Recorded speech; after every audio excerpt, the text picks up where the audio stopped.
Copyright Web Novel. Chapter 1, The Smoke Sea. Brain Storage. White Walker Feeding Point. The White Walker says it doesn't like to eat and returns your brain.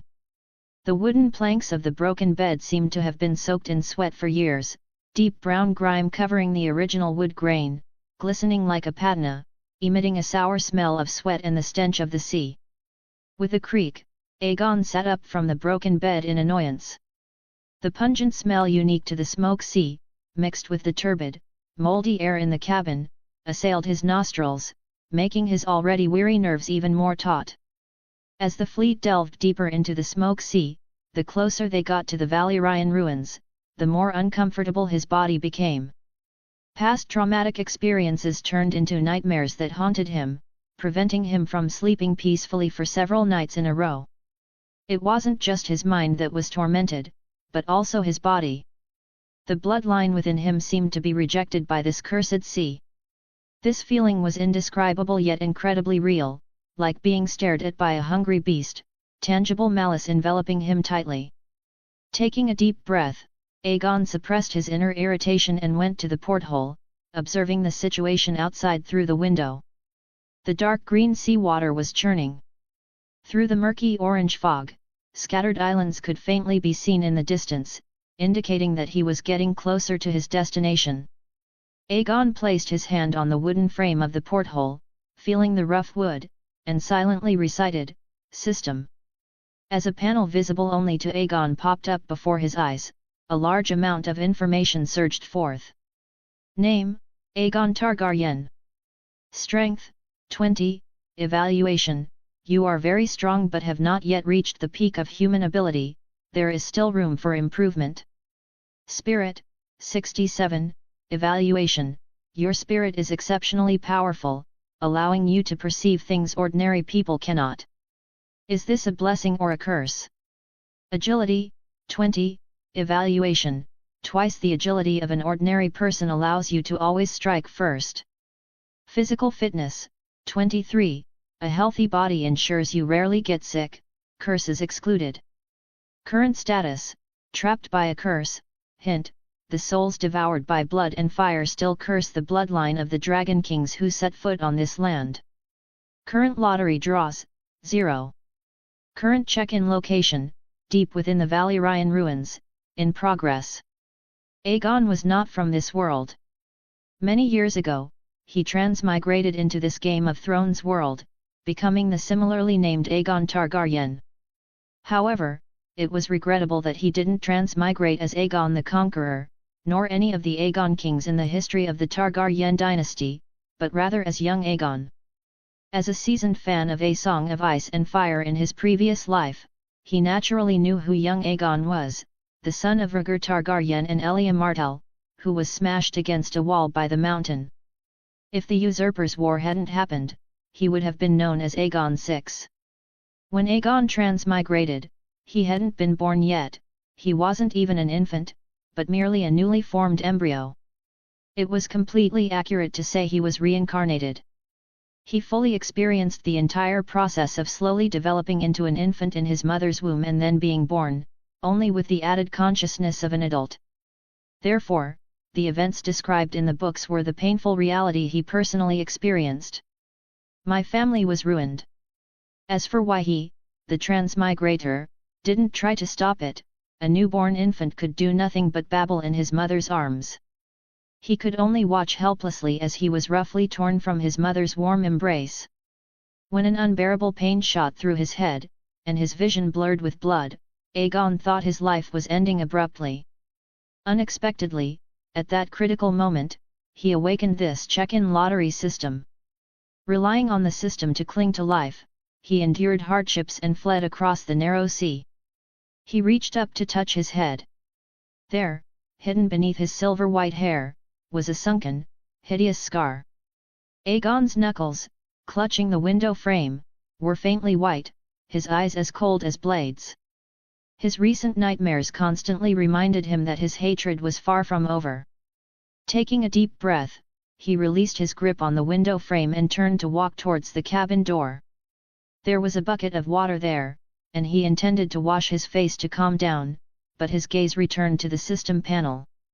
The system's function was also very simple, as its name suggested, checking in at system-designated locations would grant lottery draws. It didn't even have a system spirit or any intelligence, just a simple panel. Looking at the check-in mission marked as in progress, Aegon sighed helplessly. It was laughable, but this was his first mission since acquiring the system. Yes, the very first, and it wasn't newly issued but had been released when he bound the system. Why hadn't he completed even the first mission after all these years? Aegon looked at his body and smiled bitterly. Traveling deep into the Valyrian Ruins to check in was a fantasy for him at the time, not to mention his body was still incomplete. When struggling to survive across the narrow sea, even filling his stomach was difficult. If not for some people taking pity on his youth and occasionally giving him alms, he might have starved to death in some corner of the free cities long ago. As for why he didn't seek out Viserys and his sister, who were also stranded across the narrow sea, it was still because of his previous life. Having thoroughly read A Song of Ice and Fire, he naturally knew that on the continent of Essos, his identity had already been secretly replaced. Rashly approaching Viserys and his sister and exposing his identity would immediately make him a thorn in their side, leading only to death. In his previous life, many Ice and Fire fans speculated that young Aegon, swapped by Varys and raised by John Clinton in Essos, had a questionable identity. Some even guessed his true identity might be a black fire. Now, his very existence was the best proof to expose the impostor's lie. Lost in thought, he arrived at the bucket, scooped up a handful of water, and the cool water glided over his face, bringing a hint of clarity. He leaned over, supporting himself on the edge of the bucket, and a reflection appeared in the water, a standard Valyrian face. His silver hair was like frost, making his features appear even more severe. His face had distinct angles, as if carved by a knife and chisel, with sharp and profound contours, and a pair of deep purple eyes like the night. As his gaze shifted, it was like the cold gleam of a blade being drawn, silent yet deadly. This body perfectly inherited the inhuman beauty of the Targaryen family. Aegon looked at the reflection in the water, a cold sneer crossing his lips. It's not over yet. Boom! Suddenly, a loud bang, and the ship shook violently. The reflection in the water blurred. Aegon sharply looked towards the cabin door. There, the usually noisy mercenaries were now in chaos. Some ran wildly, some sought cover on the spot, some cursed loudly, and some stood frozen in confusion. The deck was instantly a mess. Aegon frowned, drawing his sword. Fortunately, he had a habit of never taking off his armor when outside, even when sleeping, which now saved him a lot of trouble. Amidst the clanking of armor plates, he rushed out of the cabin. As he ran, the chaos on the deck continued, with curses and screams for help constantly ringing out. Monster! What kind of monster is this? Help! Save me! Sea monster! It's a sea monster! Damn it! Kunta was dragged down by that thing.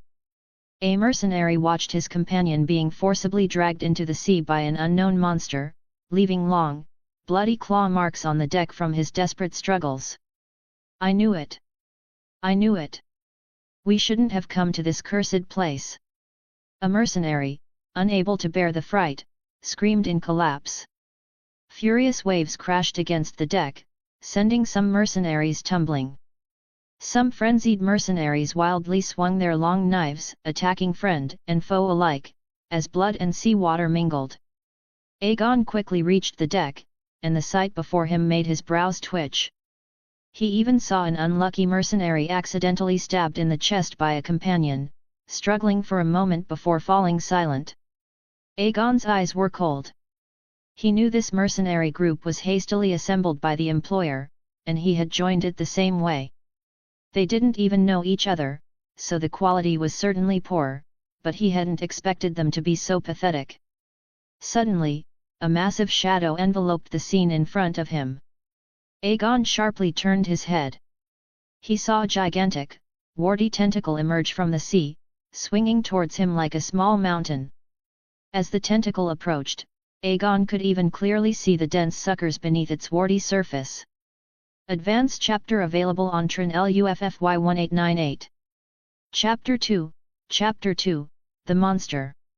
Aegon rolled forward quickly, and a tentacle, wrapped in a foul wind, grazed his back before slamming onto the deck. Bang! Amidst the exploding sawdust, the ship's planking was struck and dented inward. The hull shook again. Seeing this, a drop of cold sweat ran down Aegon's temple. If he had been hit by that, he would probably have died instantly. He had just managed to roll up but hadn't yet stabilized his posture when more warty tentacles burst out of the waves, wrapping tightly around the hull like a giant python strangling its prey. The hull let out a groaning creak, and the waterline visibly rose. Aegon's pupils contracted. If the ship sank in this bizarre sea area, he would surely die. There would be no rescue, not to mention the sea was full of monsters. He realized that it wasn't just their ship being attacked, the accompanying vessels were also being assaulted by the terrifying tentacled monsters. He even saw one smaller ship that had been mostly dragged into the sea. Some mercenaries and sailors who had jumped ship to survive hadn't swum far before they seemed to be dragged down and violently pulled beneath the surface, followed by a bloody crimson rising up to stain the sea water. Aegon swallowed hard. Even though he had been a mercenary for many years and seen a lot, this kind of scene was a first. Everything seemed long, but it happened in just a few seconds. Aegon didn't have time to think about anything else. He swung his sword and hacked at the tentacles wrapped around the hull. He knew he absolutely could not let the monster continue this way. Once the ship sank, all would be lost. Several mercenaries nearby who still retained their composure were startled by Aegon's actions. Realizing the gravity of the situation, they quickly brandished their weapons and joined the fight. Amidst the sound of blades cutting into flesh, putrid, dark green blood splattered. The monster released the tentacles wrapped around the hull, and the wounded tentacles twitched and writhed in mid-air. Aegon felt whether it was an illusion or not that the warts on the tentacles looked like human faces, and he could even distinguish different expressions, malice, hatred, but without exception, all stared at him with ill will, sending shivers down Aegon's spine. At this moment, the other mercenaries also began to achieve results, just as everyone slightly relaxed. With a muffled crash, several of the monster's tentacles converged on the bow and slammed down violently. Accompanied by the groaning creaks of the ship's frame under the unbearable weight, the monster actually climbed onto the hull.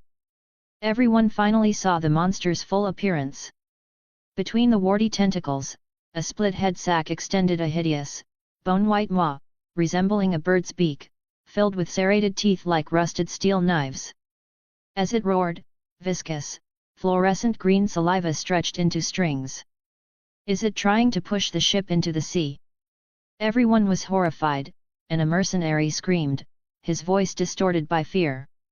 The bow was pushed down into the sea water by the monster. The deck instantly became as steep as a cliff face. Some cowardly mercenaries hiding at the stern were bounced into the sea like pieces of a tangram puzzle. For a time, screams and cries for help were endless.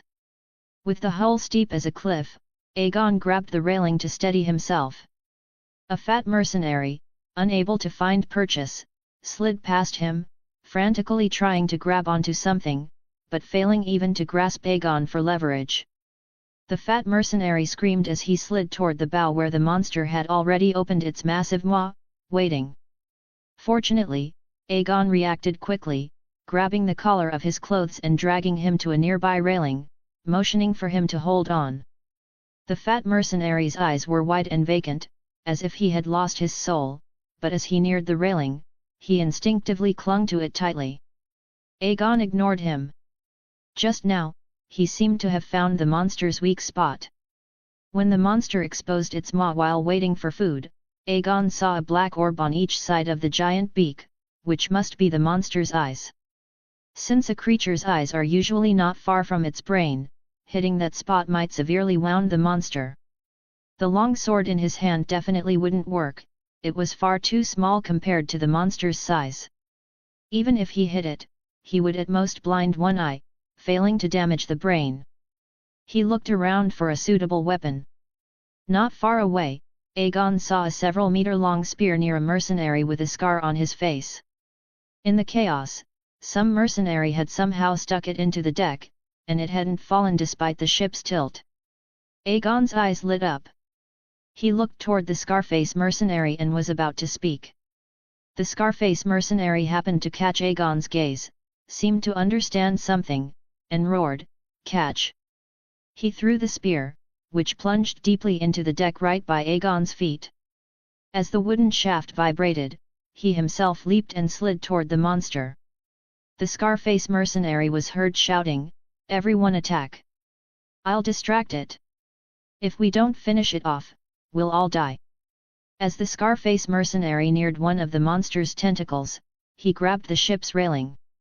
After stabilizing himself, he slashed a knife at the tentacle.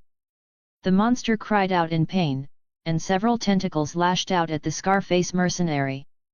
The Scarface mercenary's movements were surprisingly good, he dodged left and right, emerging completely unscathed. Aegon watched in surprise, then, without a moment's hesitation, he let go and slid down.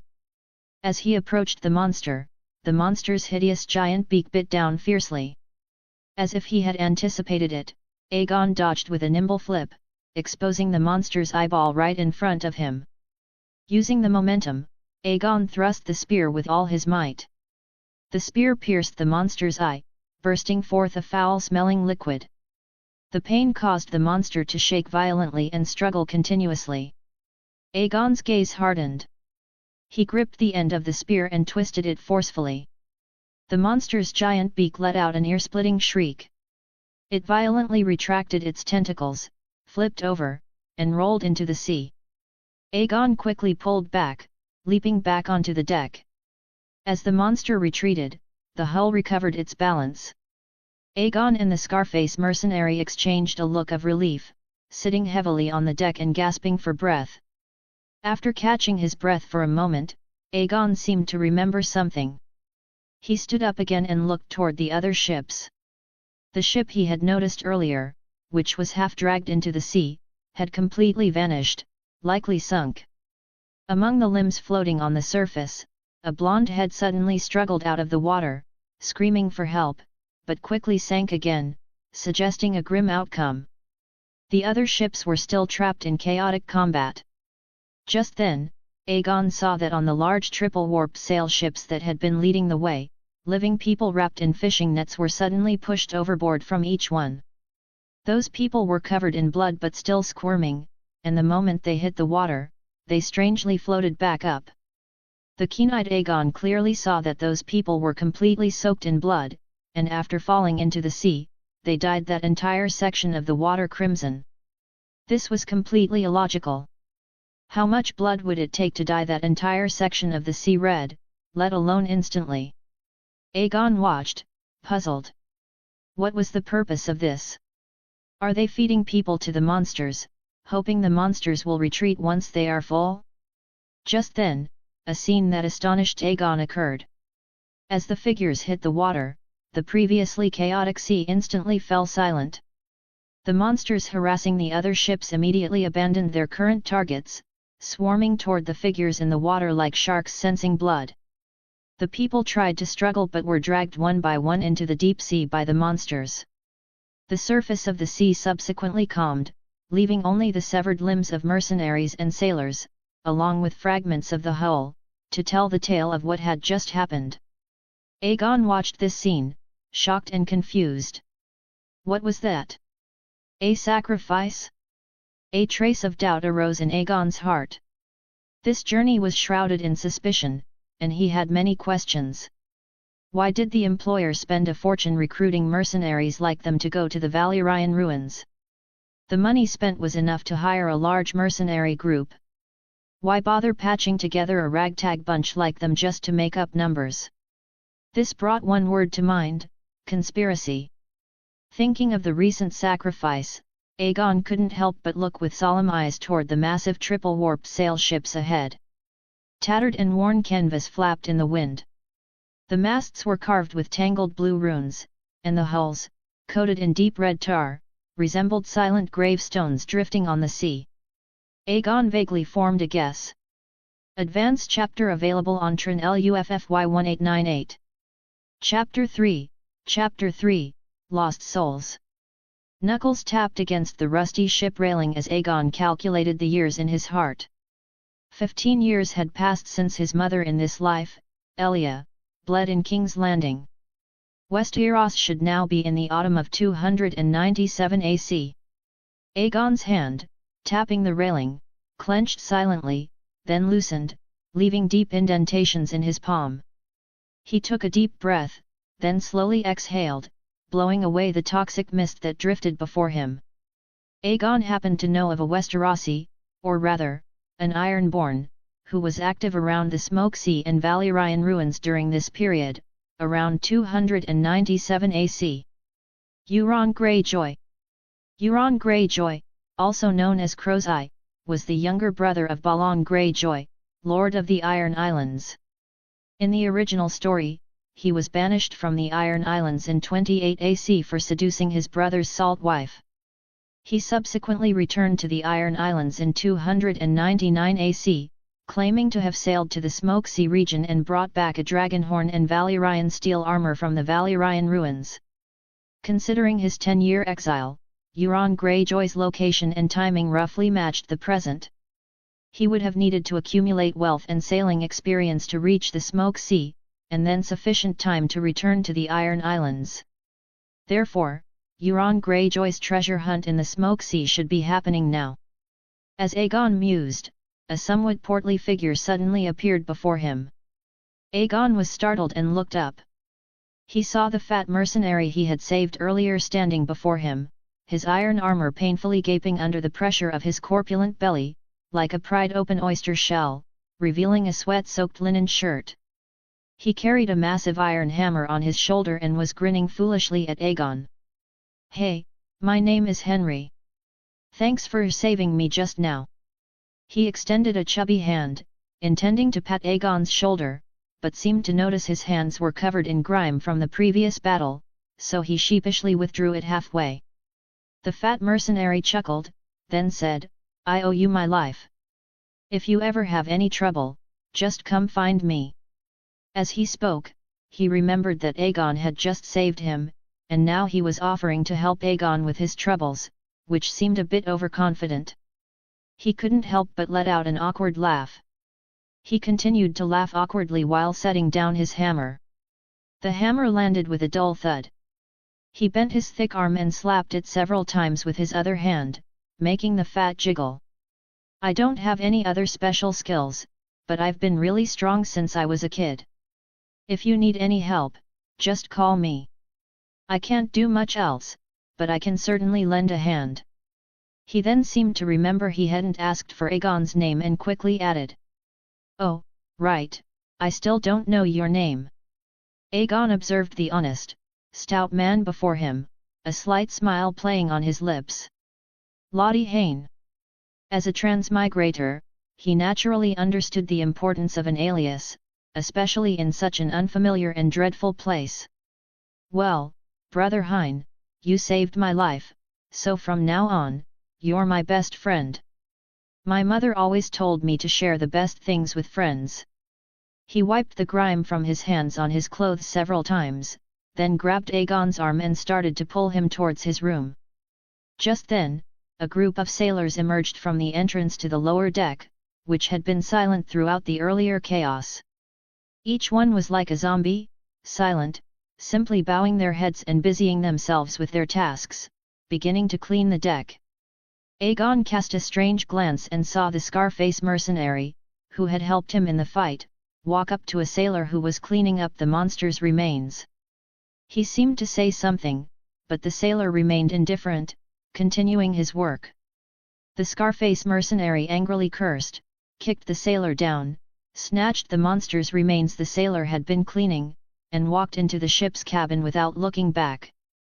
The sailor got up, as if nothing had happened, and numbly resumed his work. Aegon frowned but didn't meddle. He turned back to the fat mercenary and said, "Henry, I have some things to attend to. Let's talk later. Henry was momentarily stunned, then laughed heartily and agreed, getting up and heading elsewhere. Before leaving, he promised Aegon that next time he would definitely show him his treasures.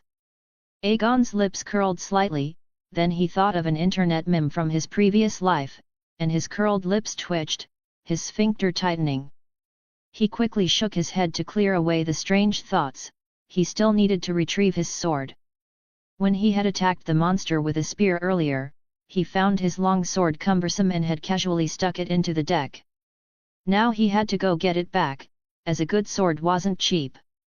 He quickly arrived at the spot where he had stuck the sword. It was indeed still there. He gripped the hilt and pulled it out with a strong tug.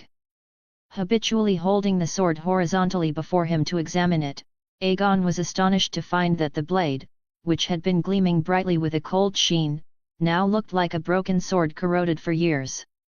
The edge was jagged, and the blade itself was coated in a shimmering, toxic green, as if dipped in poison. Aegon gasped. Was the monster's blood poisonous? And corrosive? Fortunately, he hadn't gotten any of it on him. However, looking at the completely unusable sword, Aegon sighed. His wallet was about to get a lot thinner, adding insult to injury for his already meager finances. Aegon sighed, sheathed the broken sword, and tucked it into his waist. After all, it had been with him for so many years, he might as well take it back as a collector's item. He looked up to see that it was already dark.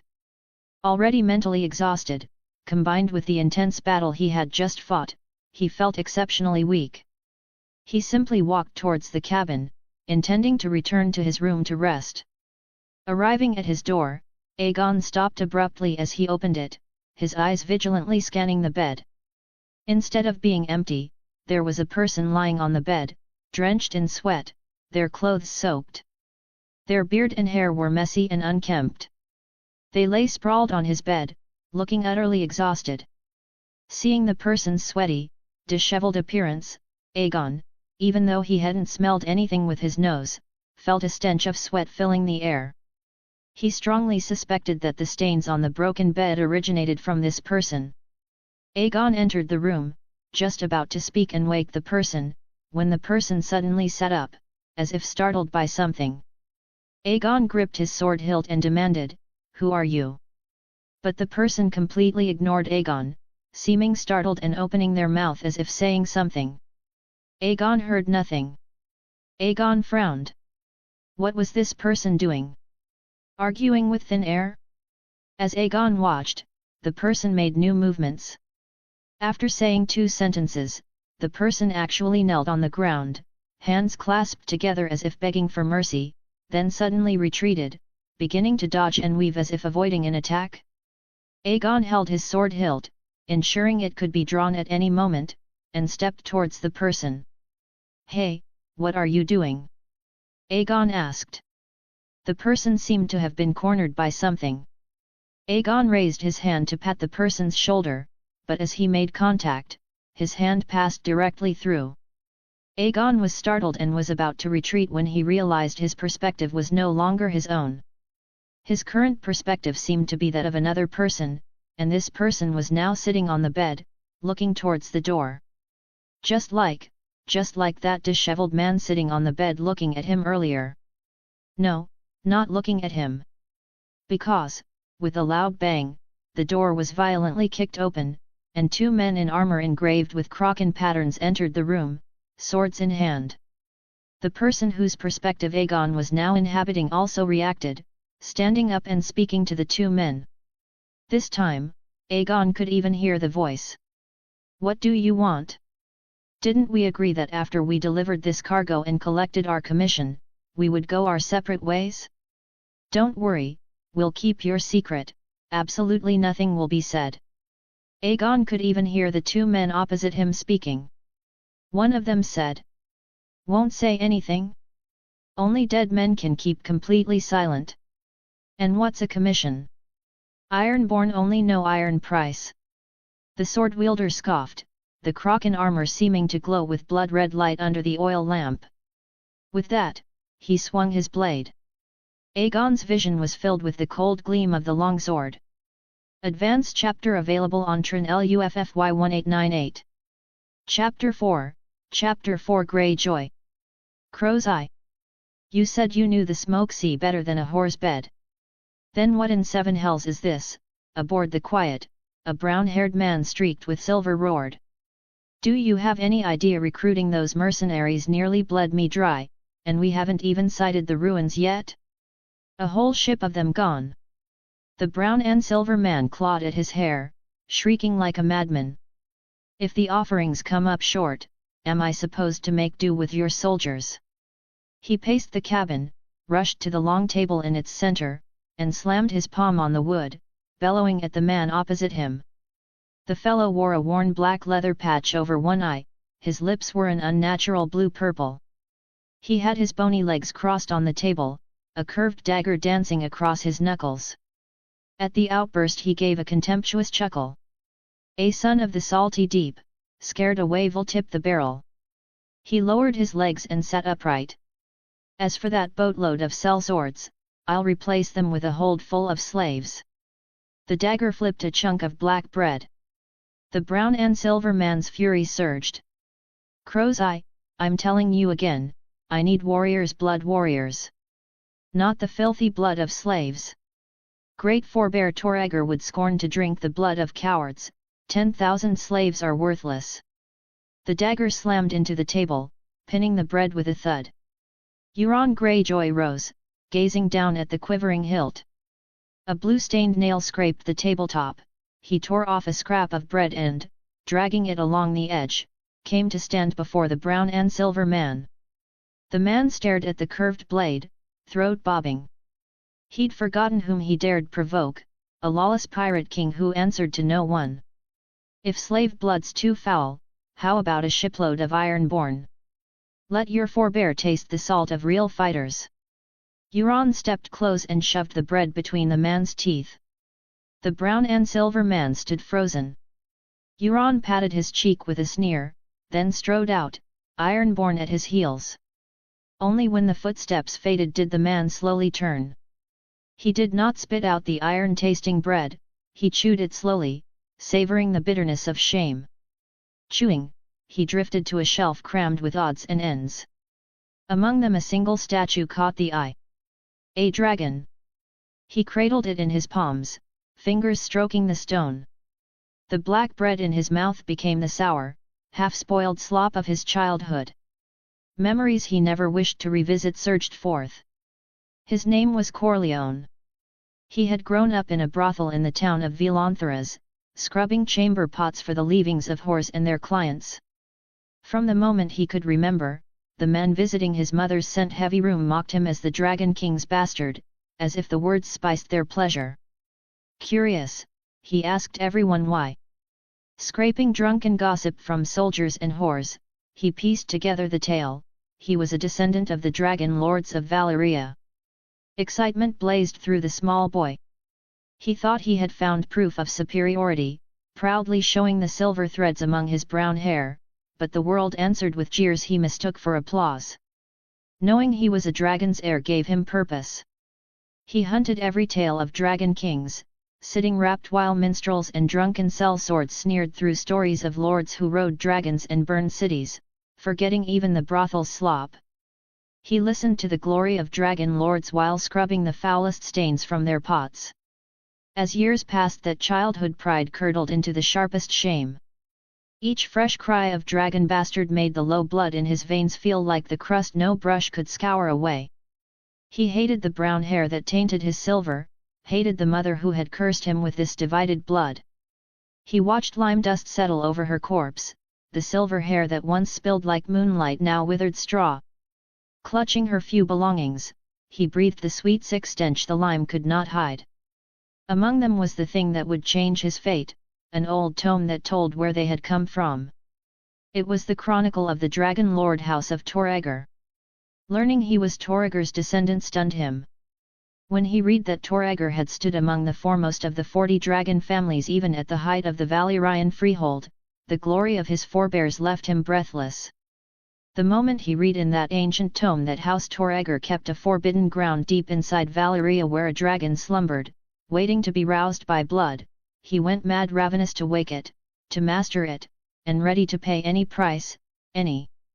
He became a fiend in the shadows, a spider spinning a web of crime, swindling, smuggling contraband, amassing coin by every foul means, even selling children as helpless and filthy as he had once been. Every coin reeking of blood and tears he hurled into the smoke sea and the bottomless abyss of the Valyrian Ruins. Fleet after fleet sailed out and none returned, driving him ever deeper into frenzy. Only when he met the man who called himself Crow's Eye, who claimed to have crossed the smoke sea many times unscathed, did hope return, share half whatever treasure was found, the pirate said, and he would guide him to the Valyrian Ruins. He had no idea how Crow's Eye had learned of his quest, and Corleone could see the man was nothing but a shameless pirate chief. Yet he agreed, once the dragon woke, everything else would be ash. What followed went smoother than expected. With the wizard at Crow's Eye's side, they even reached their goal only to find the entrance of the ruined forbidden ground sealed. Following the tome's instructions, he sacrificed slaves from several ships, to no effect. Then a hired guard, wounded, spilled blood across the threshold and the gate stirred. So the great forebears of House Targaryen scorned the craven blood of slaves, they demanded the warrior blood of fighting men. Dragging his thoughts back, Corleone swallowed a mouthful of bread already chewed to pulp, as though gulping down humiliation itself. The hand caressing the dragon statue clenched, its stone horn piercing his palm, bright blood welled and stained the carving. He lifted the statuette to his face, meeting the blood-slicked stone eyes with his own. Once the dragon wakes, every disgrace will burn away in dragon fire. He was certain he could do it. His name was Corleone, of House Targaryen. Meanwhile Euron Greyjoy strode the deck with his retinue, cold gaze sweeping over the numb, toiling sailors. Stains and blood from the last fight still lingered, reeking of iron and death. A one-eared ironborn trailed him, half the ear a mangled lump, an old scar running onto his bald scalp. Bearing rotten teeth, he rasped like rust grinding iron. Greenland bastard! He spat toward the hold, the phlegm splattering the planks. Farden in front, O Crow's Eye! Piss yourself and take a look at that rotten meat. Bloodlust glittered in his eyes, calloused fingers fondled the iron hook at his belt. Crow's Eye, say the word. I'll hook his shit-spewin' tongue and feed his voice to the fish, hack off those soft legs and hang him from the quiet's prow to dry like salt fish. He licked cracked lips, already tasting blood. Let the smoke see what happens to them that rile Crow's Eye. The Ironborn's roar cracked across the silent deck like a slap. The others looked at the half-eared man as if he were a fool. Crow's Eye hated having choices made for him, even suggestions. Every Ironborn knew that. And they all knew the brown-haired bastard was only alive because he was still useful, else Euron would have chopped him for chum long ago. Talk like that would only turn the captain's stomach, asking for trouble. A slap on the wrong ass. Euron Greyjoy slowly turned, his lone eye glinted like a dead fish in the shadow. Fancy joining the silent as well, he murmured, blue-stained tongue sliding over cracked lips. The Ironborn froze, gulping back every word. Seawind licked the cold sweat on his neck, knees knocked, making the deck creak. Euron snorted and looked away, heel grinding a dark stain, yesterday's tongue less blood. Dragon's spawn. Just a whoreson bastard. He toyed with the dagger at his hip. Once he and his mercenaries opened the ruin gate with their cheap lives. A sick laugh mingled with the crash of waves. I'll gaff his eyelids open and let gulls watch him choke on his own guts. Advanced chapter available on Trin LUFFY 1898. Chapter 5, Chapter 5 Aegon. When his vision snapped back to his own body, cold sweat already coated his forehead. The dim oil lamp, swaying with the ship, threw Aegon's wan face into flickering light and shadow. He exhaled slowly, braced a hand against the wall, and let the feeble planks take his weight while he steadied himself. The vision he'd just endured only hardened his certainty, sailing with them was Euron Greyjoy. What he couldn't fathom was why a patron willing to pay top coin for a grab bag of freelance mercenaries would also invite Euron Greyjoy aboard. Did the man doubt the motley crew's competence? If so, why not simply hire an established company? The purse offered would easily have bought a reputable unit. A behemoth like the Golden Company was out of reach, but the Windblown or the Second Sons could have been bargained with, to say nothing of smaller sellsword bands. The fleet was already inside the Smoke Sea before Euron was belatedly brought in to escort them. Did the employer truly not know the man was an iron-born pirate king? To Aegon it looked less like escort and more like guard duty. Yes, guard duty, because those black-hulled ships, their sails daubed crimson, ringed the transports like jailers herding convicts, determined none should slip away. What use were they, then maskets? Euron Greyjoy, Pirate King of the Ironborn, gone legitimate as a hired escort? Even a White Walker with a brain frozen solid wouldn't buy that. Questions clouded his mind. Aegon shook them off. Useless speculation. The Valyrian ruins lay ahead. Could he turn back now? And if he wished to flee, how? Swim from the Smoke Sea to Essos? All he could do was meet steel with steel, flood with earth. Watch, wait, and once ashore he'd at least have room to move. Feeling strength seep back, he shuffled to the door, shoved it shut, and shot the bolt. The vision had proved such precautions worthless, yet they might still warn him. He eased onto the rickety bunk. These past night's nightmares had left him drained, and the land itself seemed to repel him like some loathsome insect. Nothing felt right. Add today's skirmish and now a death replay, and Aegon felt numb. That he could see ghosts and their final moments shocked but did not puzzle him. He had endured similar things before, though never so stark: a full spirit, a dead man's own eyes. Perhaps crossing over had done it, an adult soul stuffed back into a womb, forging an abnormally strong spirit. Or maybe when the mountain split his skull he should have died, but the system kept him alive, locking consciousness inside a ruined body while it slowly rebuilt him. For a long while he'd lived as a walking corpse. Likely both. Whatever the cause, since childhood he had sensed what others could not: whispers from graves, mutterings of the dead. In his old world he'd have called it plain haunting. Accustomed to it, Aegon felt no dread. The visions were controllable. With a little focus the voices fell silent and life proceeded normally.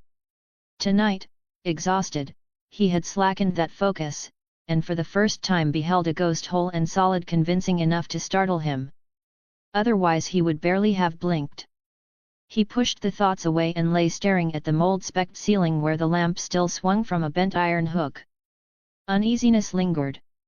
All he'd wanted was to check in at the Valyrian ruins. How had it turned so complicated?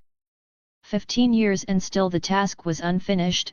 Now, on the brink, this mess. So why had he joined this shadowy fleet and all its troubles? Couldn't he have sailed to the Valyrian ruins on his own? First, no captain would risk crossing the Smoke Sea to those cursed shores. Second, even if one would, Aegon lacked the coin. Yes, money. With coin he would never have taken up a mercenary's life, his head forever balanced on his belt. When he'd first fled Westeros for Essos he'd nearly achieved the feat of 9 meals missed in 3 days. A kind old fisherman had broken that streak with a single salted fish. Aegon still felt gratitude. Another hour and starvation would have finished him. Memory of it left him gloomy. Poor before crossing worlds, poor after. He might as well have stayed home. Some birthright, dragon blood. He had yet to see a dragon, or even a dragon's whisker. It was 297 AC, the book's tale hadn't begun, Daenerys's eggs were only stone. So when, in Volantis, he heard a call for mercenaries to visit the Valyrian ruins, free passage plus pay, he leapt at the chance. Only to tumble into this pit. Reckless, he thought. By this life's count he was 15, but adding the last he stood middle-aged. He should have known better. He brushed the memories aside. The past was the past. The levity of that former life slipped from his face, replaced by the stern cast that usually graced his sharp features. In this life he was Aegon Targaryen, royal grandson of the Seven Kingdoms, son of Rhaegar Targaryen and Elia Martell, one of the last scions of his line. He had a purpose yet unfulfilled. As weariness rolled over him he sank into deep sleep. Even so, while he slept his fingers curled into a fist. Advanced chapter available on Tron LUFFY 1898. Chapter 6, Chapter 6 Arrival at the Valyrian Ruins. The next day. The clamor on deck was carried into the cabin by the waves. Aegon opened his eyes and sat up on the musty cot. A night of heavy sleep had restored some of his strength. He rolled his stiff, aching shoulders. Sleeping in armor felt awful, but in these treacherous waters, letting your guard down was suicide. It was instinct honed from years of dancing on the edge of a blade. He retightened the shoulder and vambraces that had loosened. The cold scrape of metal rang loud in the tiny cabin. The uproar on deck was swelling. Through it he could make out a mercenary cracking under the pressure, whipping the others into a panic. Aegon frowned, not from meddling instinct, but because the sign in quest was within reach. Retreat now meant starting over. Besides, a glance through the porthole showed the Ironborn fleet sailing on the outer ring. Did they really think they could still leave if they wanted? Better not to stir more trouble. If this got out of hand, Aegon had no idea what might happen, and he had no wish to be dragged down with them. He lifted the long sword leaning against the bunk and buckled it on. The blade was corroded, yet until he found a better one it would serve as a deterrent. What kind of mercenary went unarmed? Might as well be a tiger with its fangs pulled. The moment Aegon stepped into the corridor, briny wind and louder shouts slammed into him. Bang, bang, bang. A weather-beaten old mercenary with brown hair and mail like a fishing net stood on a barrel, pounding it to draw eyes, spittle flying as he harangued the crowd. Hey, lads! Are the gold coins blinding you?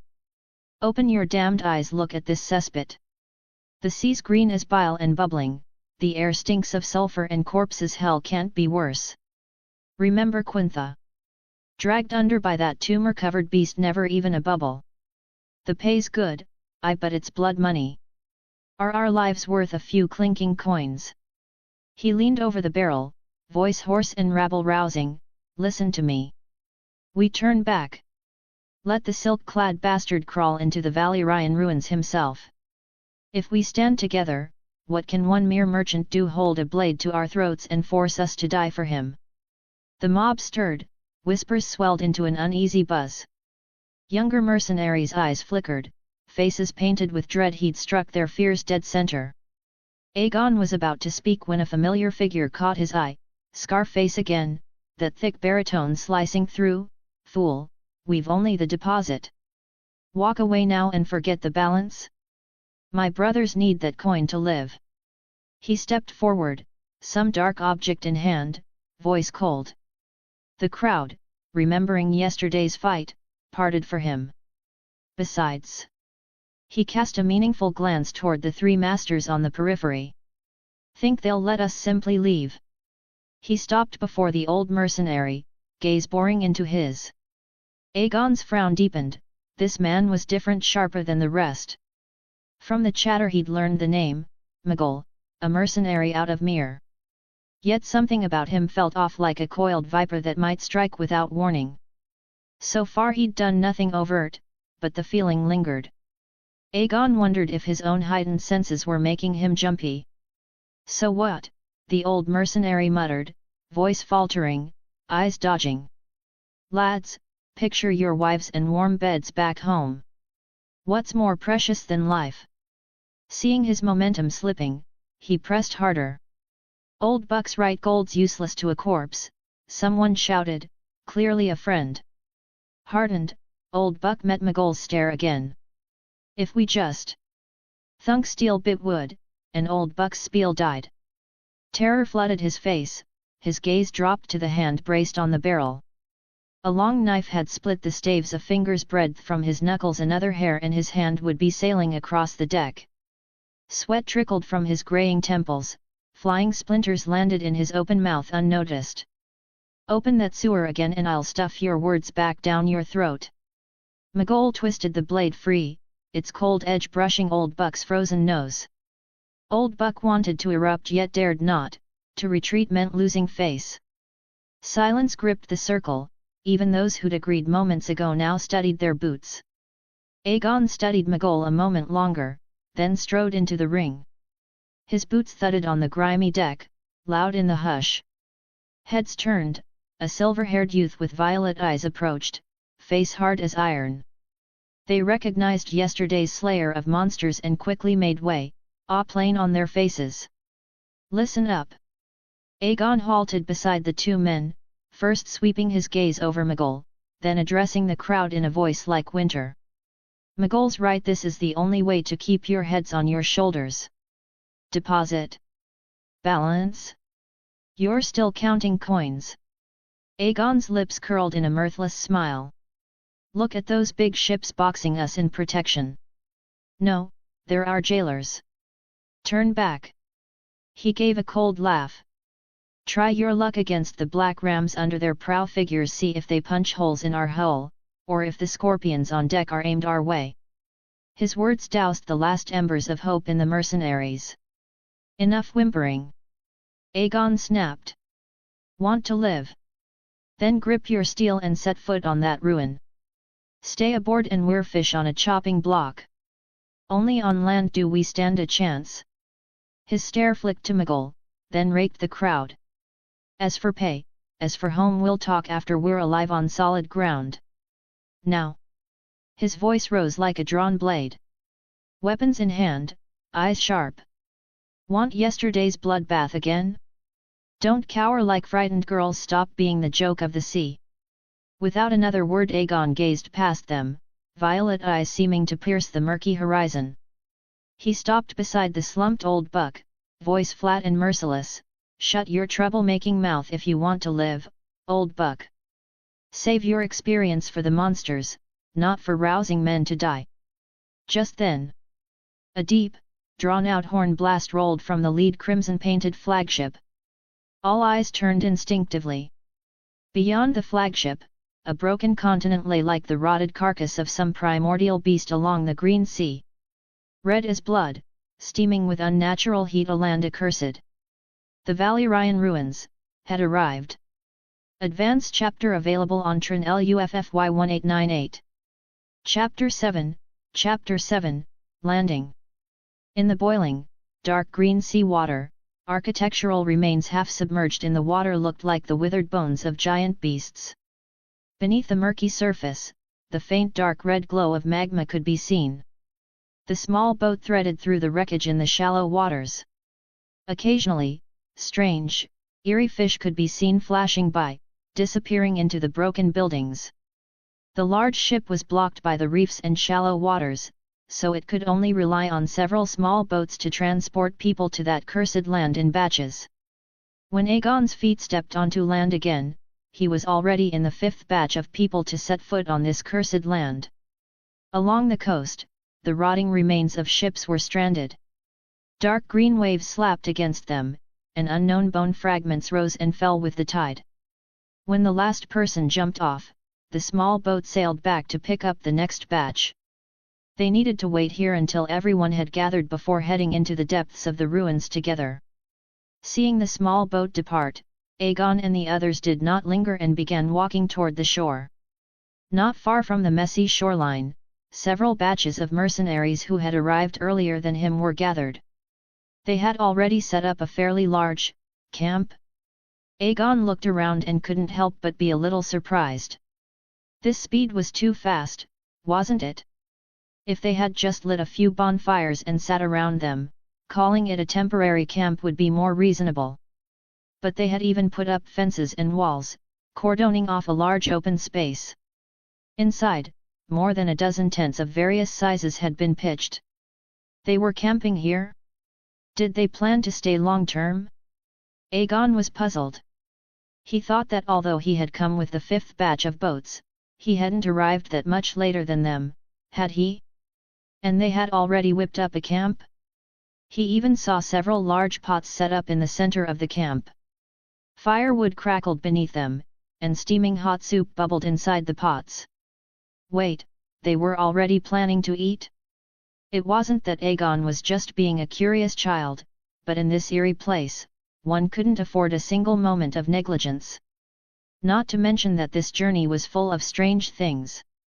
Even if the first batch to arrive had started building the camp immediately after getting off the boat, setting up fences, pitching tents, and even cooking food should have taken at least half a day. Besides, where did they get the materials? This efficiency was almost eerily high. Unless, they hadn't built these at all.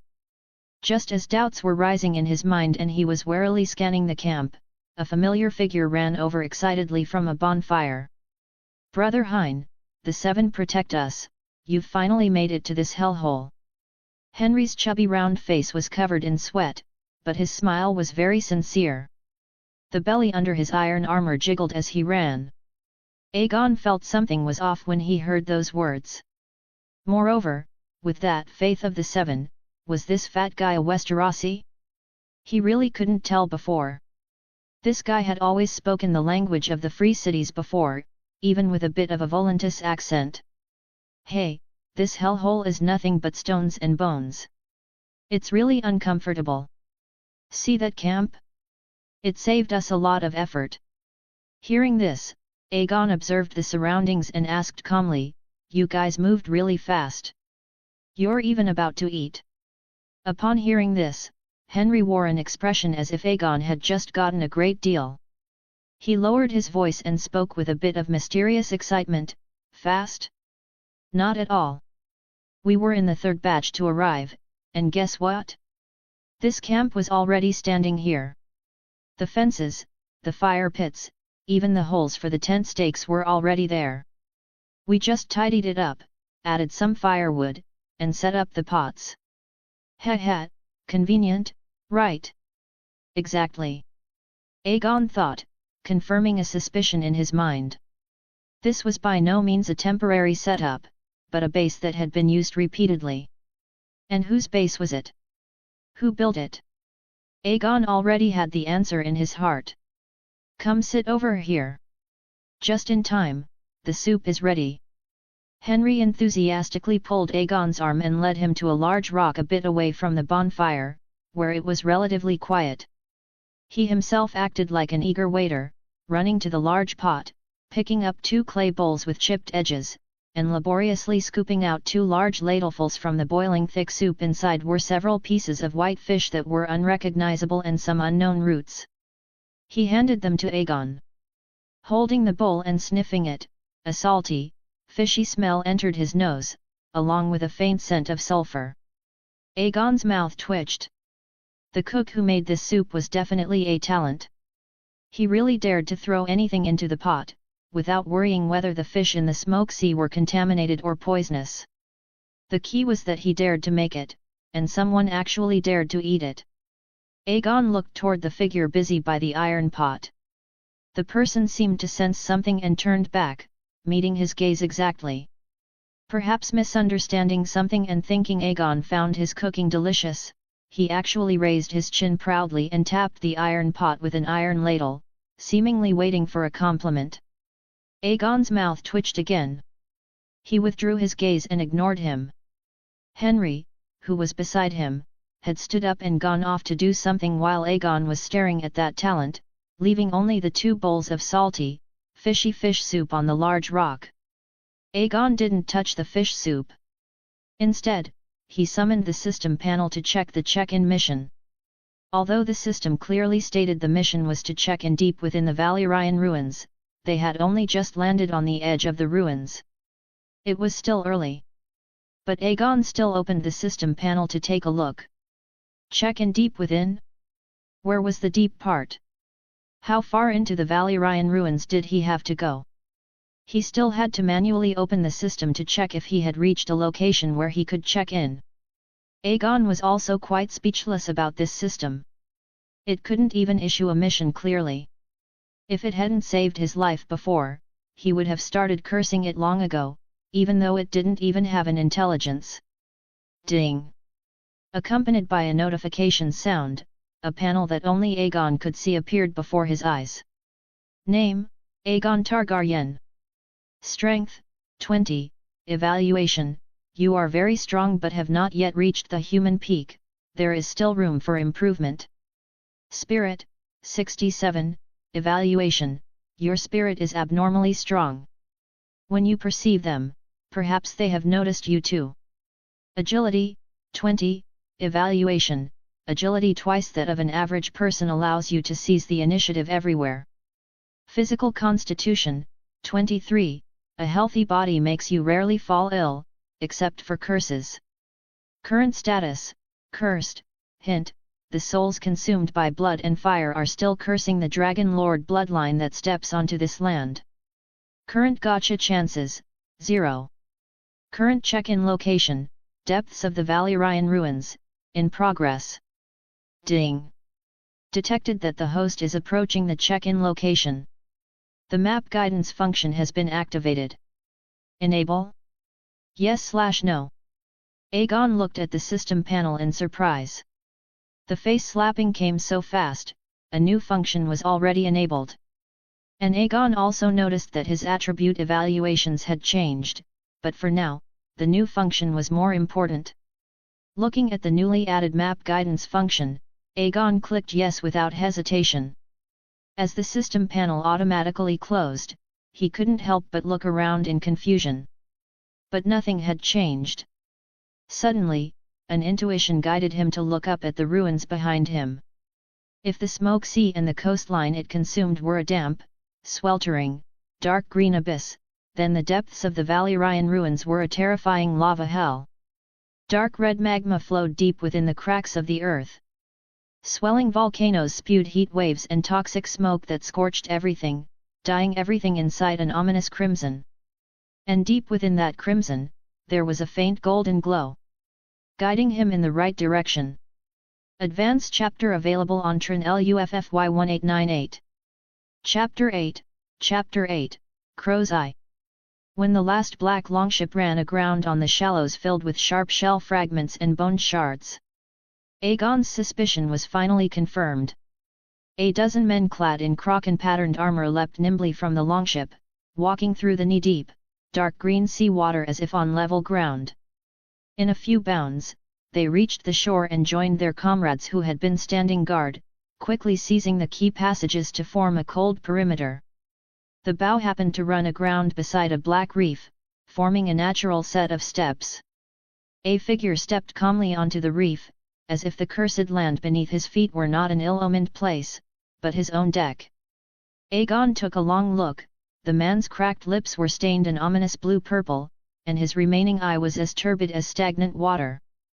Euron Greyjoy walked with a leisurely pace, fingering the dagger at his waist as he slowly approached the group of mercenaries surrounded by Ironborn. The corners of his mouth curled into a morbid arc as he spoke mockingly, "Landlubbers." His voice wasn't loud, yet it carried over the sound of the waves, reaching everyone's ears clearly. "Finally set foot on this wonderful paradise." Euron Greyjoy's voice was as sharp as an iron hook, scraping against their ears. "Did you have fun playing with the little pets in the smoke sea yesterday?" Euron Greyjoy stared mockingly at the crowd, his blue-stained tongue licking his cracked lips. "Don't mind them, they were just a bit enthusiastic." As he spoke, he paced before them, raising his arm and slowly sweeping a withered index finger across the mercenaries. "I heard, this morning," he deliberately elongated every syllable, like a dull knife scraping against a whetstone. "There were a few bedbugs buzzing on the deck, crying to go home to their mothers." The fingers fingering his dagger tapped rhythmically, creating a discomforting, faint clicking sound. The withered finger gesturing back and forth stopped slowly but precisely on an old mercenary with brown hair, dressed in tattered mail. Old Buck, pointed out from the crowd, turned pale and shook like a leaf, instinctively looking at those around him for protection. To his dismay, the surrounding mercenaries scattered as if avoiding a plague, leaving the deathly pale Old Buck alone in the center of the clearing. Aegon sighed helplessly at the sight. He finally understood why the employer had recruited these mercenaries. They were simply easy to control. Just as they were now, held at knife point by a group of Ironborn, instead of uniting as one, the mercenaries scattered like lambs to the slaughter, each terrified of being the first to be butchered. In truth, Aegon could understand, for he was also standing among them. It wasn't that he was a coward, but rather that hearts are fickle. If he stood out now and the mercenaries failed to respond, he would only be putting himself in grave danger. The bird that sticks its head out gets shot, everyone knew that. Seeking benefit and avoiding harm was the way these mercenaries survived. But one must look at the timing. Did they not understand that when the lips are gone, the teeth get cold? Judging by the reactions of those mercenaries, clearly none of them did. Euron Greyjoy wore a morbid smile as he watched the trembling, despairing old buck, as if admiring the most beautiful sight in the world. And bedbugs should be crushed underfoot. A cruel arc curled at the corners of his morbid, blue-purple lips. The surrounding Ironborn grinned savagely, drawing their blades and stepping forward. By now, old buck had collapsed to the ground in terror, stammering useless pleas for mercy. "Stop!" A voice rang out at that moment. A middle-aged man with silver streaks in his brown hair walked over quickly, his voice filled with urgency. He didn't even spare a glance at old buck, who was sprawled on the ground, as he passed. Aegon recognized the man as their employer, Corleone. Corleone stepped quickly up to Euron Greyjoy. They were so close they could see their own distorted reflections in each other's pupils. "He is a man I paid for. His life is my property. Losing the crew of one ship is bad enough. Are you going to waste another on the shallows?" Corleone's tone bordered on madness as he glared at the man before him. "Your property?" Euron Greyjoy's voice was as low and oily. His blue-stained fingernails lightly tapped the hilt of the dagger at his waist, producing a faint but heart-stopping clicking sound.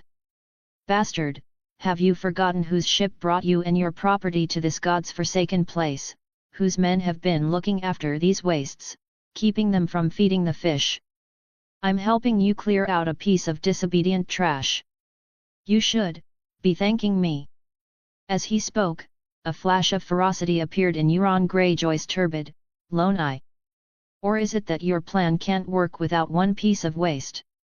His tone held a cold threat.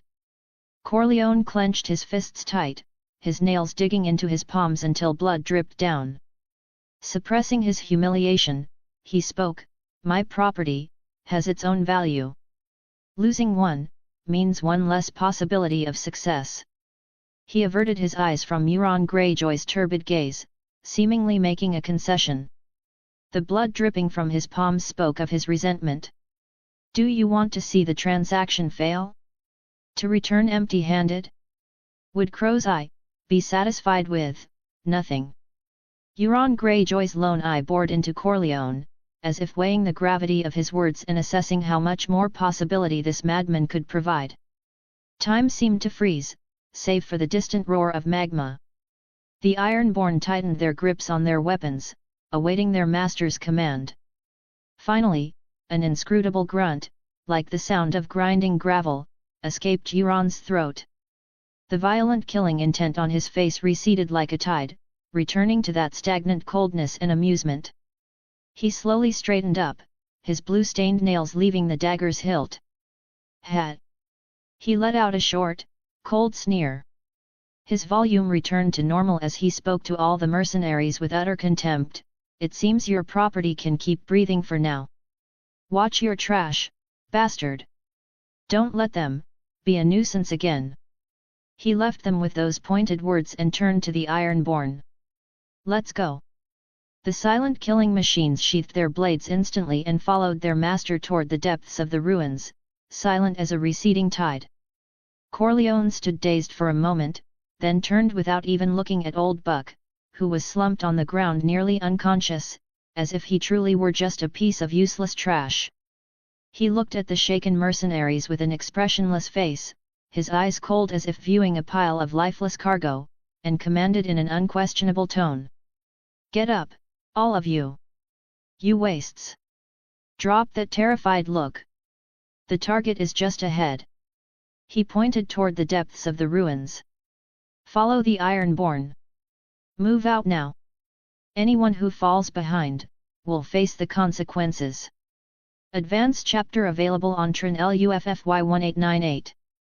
Chapter 9, Under Attack. The rugged path underfoot gradually became hard and flat. A wide, grey-black road passed through the Rift Valley steaming with sulfur, its massive size barely concealed by the thick layer of volcanic ash.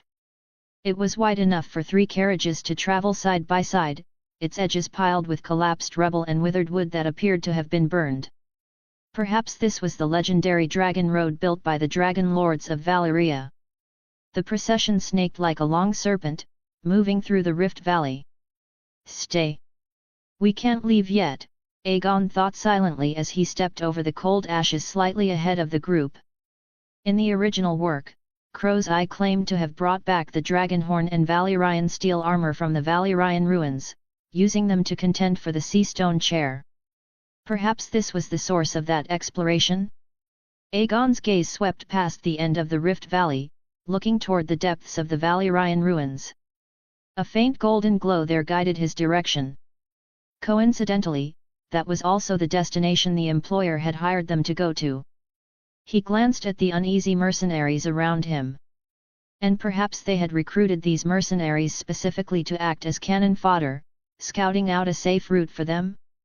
Since powerful mercenary groups wouldn't allow themselves to be manipulated, did they choose these easily bullied small fry who were cobbled together? Based on the information he currently had, this was the only reasonable possibility he could deduce. As for other possibilities, Aegon couldn't imagine them for the time being. He could only observe carefully and adapt as needed. Although there was a risk of being used as cannon fodder, Aegon still decided to remain with the group for now. Because in the harsh environment of the Valyrian Ruins, acting alone might be even more dangerous. He knew that in the original work, there were many monsters in the ruins, including half-man, half-beast entities modified by blood magic. Setting aside the fact that the check-in location was almost the same as their destination for this trip, the issue of returning home required careful consideration. He couldn't just stay in these ruins forever after completing the check-in mission, could he? He still needed those ships. As for the matter concerning Old Buck earlier, Aegon could only say he had a clear conscience. Although it was his persuasion on the ship that gave everyone a chance to survive by landing, his silent observation when Old Buck was targeted by Euron Greyjoy after landing seemed somewhat hypocritical. But Aegon could only say that the words he spoke on the ship were for everyone's survival, preventing a mutiny and a premature purge by the Ironborn that would lead to the destruction of the ship and all hands lost. When Old Buck was targeted, maintaining silence was for his own survival.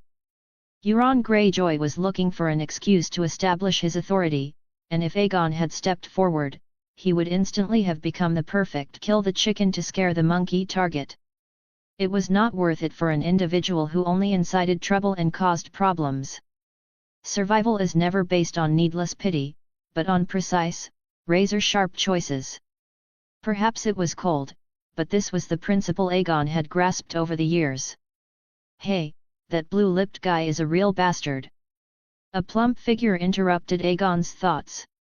Henry, moving with slightly bloated steps, pushed past the surrounding mercenaries and quickly walked up to Aegon, lowering his voice to speak quietly. "And that employer is a bastard too. We just signed a mercenary contract to help him explore this wretched place, but what does he treat us as? Cargo? He even called us trash." Henry complained indignantly next to Aegon. "If we hadn't only received the deposit and not the rest of the money, I'd tear up that contract and let him explore this cursed place himself." As he spoke, Henry's angry expression suddenly changed. He scanned the surroundings cautiously, then, as if presenting a treasure, pulled a dark object from the cloth pouch tied to his waist. Aegon couldn't help but look at him with a puzzled expression. Henry moved quickly, snapping the sooty black shell into pieces and discarding it in no time. While doing so, he muttered, "It's all that blue-lipped guy's fault for causing that scene just now, it almost burned my food." As the black shell was completely peeled off, it revealed a small, golden-brown piece of pie inside. The freshness of the apple, mixed with the rich aroma of baked dough, wafted toward them, faintly but stubbornly resisting the strange smells of volcanic lava and sulfur in the surroundings. "Here, Brother Hein."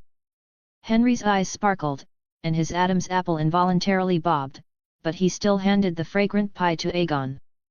"Try it. This is a specialty delicacy from my homeland, Riverland's apple meat pie, made by my own mother. My mother always said you should share good things with good friends." He then gave a slightly embarrassed smile. "When I left, my mother packed a huge bag for me, but I ate almost all of it. This is the last bit left. Still, you can get a taste." He pushed the meat pie closer to Aegon. Looking at the piece of pie, and then at the pure, unadulterated kindness on Henry's sweaty face. Aegon's expression was complicated. He silently reached out and took it. Screech! Roar! Suddenly, terrifying, beast-like cries came from the crevices on both sides of the Rift Valley. The mercenaries walking at the front looked stunned, their unease and fear not yet having time to surface on their faces. Several unprepared mercenaries were tackled to the ground by black shadows that sprang out of the crevices. Sharp claws slashed across their abdomens, their internal organs were ripped out alive, and blood sprayed everywhere. More black shadows continuously poured out from various crevices. The crowd descended into chaos, and fear spread rapidly like a plague. Screams and shouts of terror pierced his ears. Aegon drew his sword and watched cautiously. He focused his gaze on the black shadow monster tearing at the mercenary's corpse. The thing was about the height of a man, its body covered in pitch-black scales as sharp as daggers. Its back was hunched, twisted bone spurs jutted out from its joints, and its skeleton vaguely resembled a human's, but the ends of its four limbs were massive, gleaming bone claws that could easily rip open leather armor and bellies. The most horrifying part was its skull.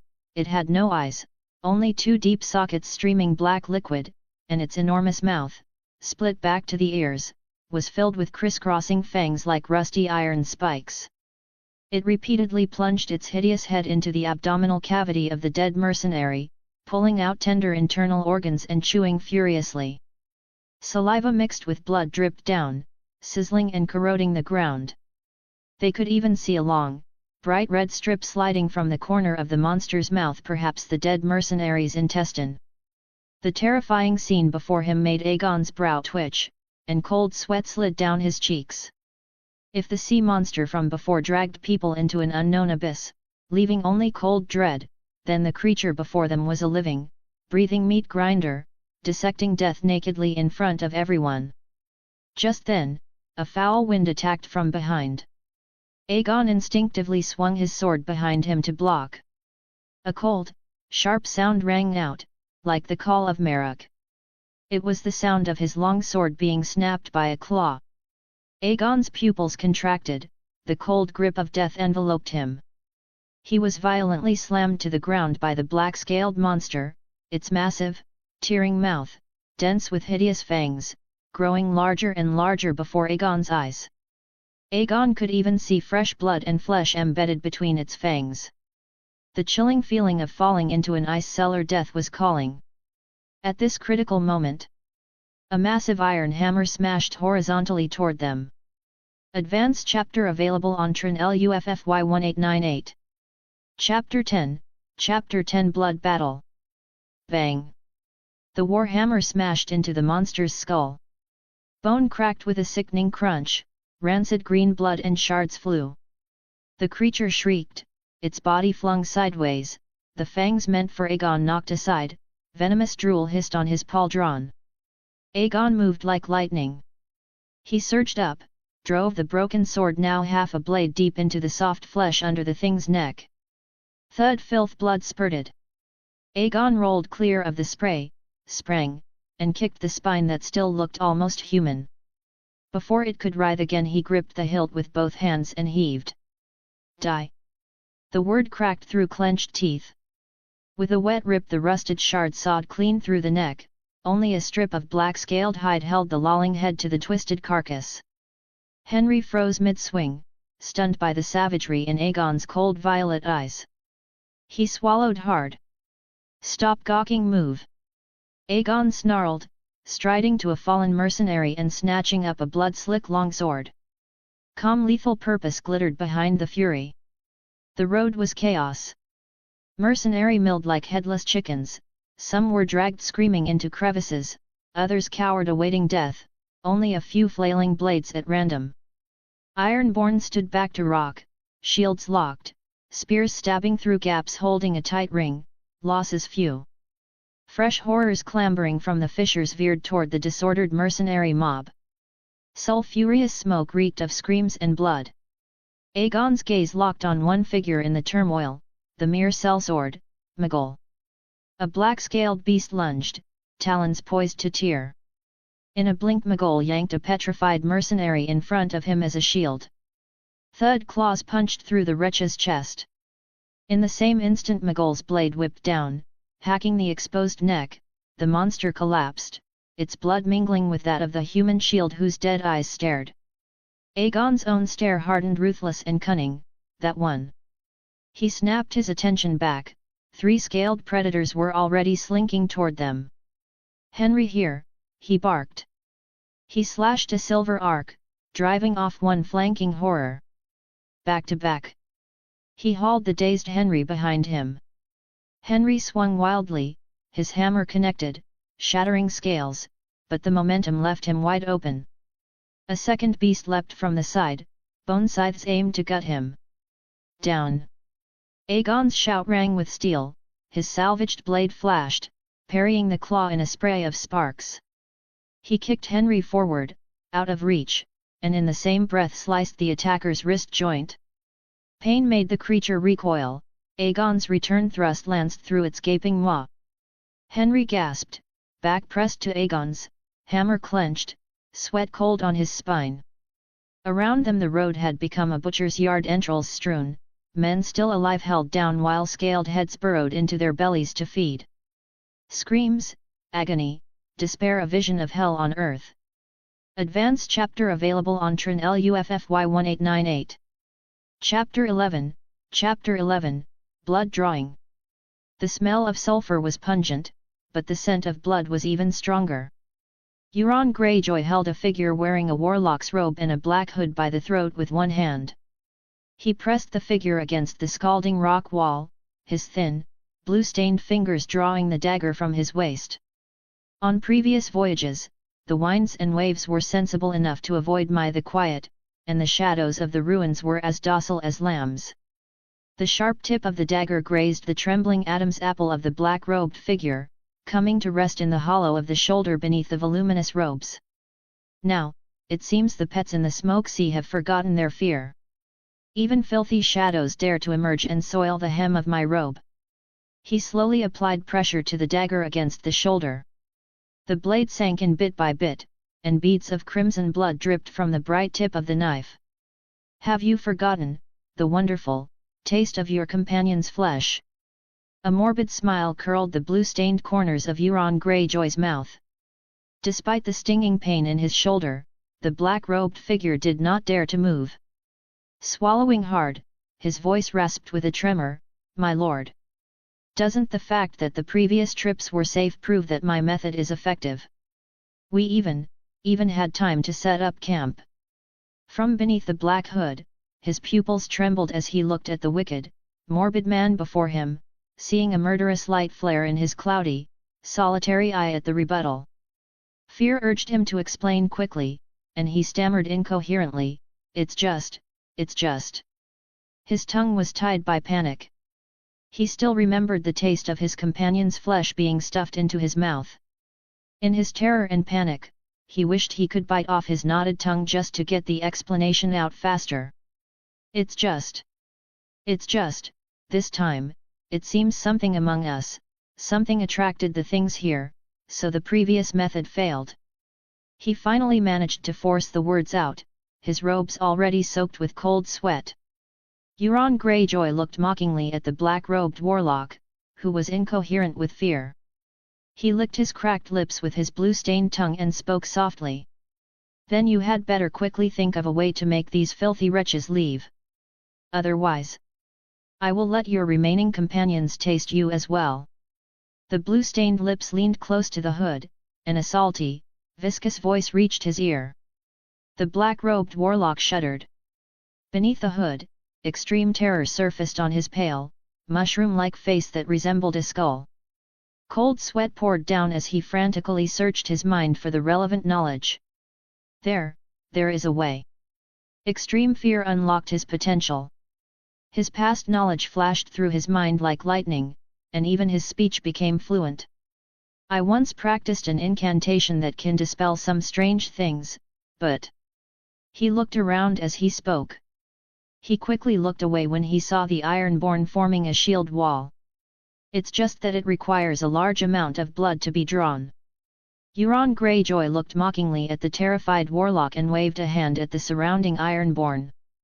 The surrounding Ironborn, who had overheard the conversation, understood. Amidst the clanging of their iron armor, they shifted their formation to clear a path. 5 or 6 mercenaries were revealed. Earlier, in the chaos, these men had seen that the Ironborn were not in disarray and had rushed over to seek protection. They had been blocked by the shield wall. Just as they were about to curse or cry for help, they saw the Ironborn clear a path. Overjoyed, they rushed inside. The first was a young mercenary who had barely caught his breath after entering. A cold gleaming dagger was pressed against his throat. Before he could react, his throat was slit. Most of his neck was sliced open by the sharp dagger, and blood sprayed out like a fountain. The young mercenary clutched his neck in vain, the remaining air in his lungs spraying from the wound mixed with blood. It made a hissing sound. Euron Greyjoy kicked the slumped young mercenary toward the warlock as blood stained the ground. He then toyed with his dagger as he walked toward the remaining mercenaries, who stood frozen in place. Meanwhile, the Ironborn inside the shield wall had already leveled their weapons at them. The remaining mercenaries froze, the color instantly draining from their faces. Terror was frozen on their faces. No, someone managed to wail halfway. Euron Greyjoy flicked his dagger. The blades and axes of the Ironborn fell instantly. Squelch! Squelch! Squelch! Squelch! The muffled sound of blades cutting into flesh and short screams rang out as the remaining mercenaries fell like wheat being reaped. Blood pooled into small puddles. The black-robed warlock's body trembled slightly, not daring to look any further. He lunged into the pool of blood before him, dipping his withered fingers into the warm blood and frantically smearing it on the ground. He began to chant twisted, grating syllables. Something strange happened. The flowing blood seemed to come alive. It snaked across the ground like crimson vipers. It quickly wove into a massive, complex, and pulsing rune. The moment the rune took shape, a cold, deathly aura spread out, overpowering the scorching heat of the sulfur. Advanced chapter available on Trin LUFFY 1898. Chapter 12, Chapter 12, Crab. The scale-clawed monster's sharp claws grazed his chest. Chainmail rings burst and scattered. Mogul retreated sharply, cold sweat soaking his shirt half a breath slower, and his insides would have been spilled all over the ground like those mercenaries. Just then, a bone-chilling coldness, as if freezing blood, swept across the entire area. The monsters roared at the crowd, reluctantly retreating into the cracks and disappearing into the shadows deep within. As if driven away by some force. Mogul vigilantly looked at the guards, although they hadn't noticed that side due to the chaos. But he could feel it, the coldness that forced the monsters back had come from that direction. And Mogul vigilantly watched the mercenary corpses lying at the guards' feet. Those wounds didn't look like they were caused by the monsters. Looking at his long saber, which already had a gap, he subconsciously reached for the object wrapped in black cloth at his waist. That was his backup weapon, and his trump card. A 300-pound crossbow was enough to pierce through anything in its path, and he had specifically collected some of the venomous blood from that tentacled sea monster earlier, which he could smear on the crossbow bolts in an emergency. A scream in the distance interrupted Mogul's thoughts. Some mercenaries, unable to bear the fright, tried to mutiny again, but this time no one stopped them. The result, naturally, was that they were quickly suppressed, and more than a dozen figures fell forever in this cursed land. Mogul watched indifferently, just a bunch of fools who couldn't see the situation clearly. However, the guard's actions of collecting the blood of the dead made him somewhat confused. He silently observed, remaining vigilant, and the silver-haired boy in the distance also seemed to have noticed this unusual behavior. But he had no desire to interact with that boy, that silver hair annoyed him. Scouting cannon fodder. That was his guess. Mogul had lost count of how many times he regretted joining this team, but this was the only fleet recently heading to the Smoke Sea, and the only one daring to go to the Smoke Sea.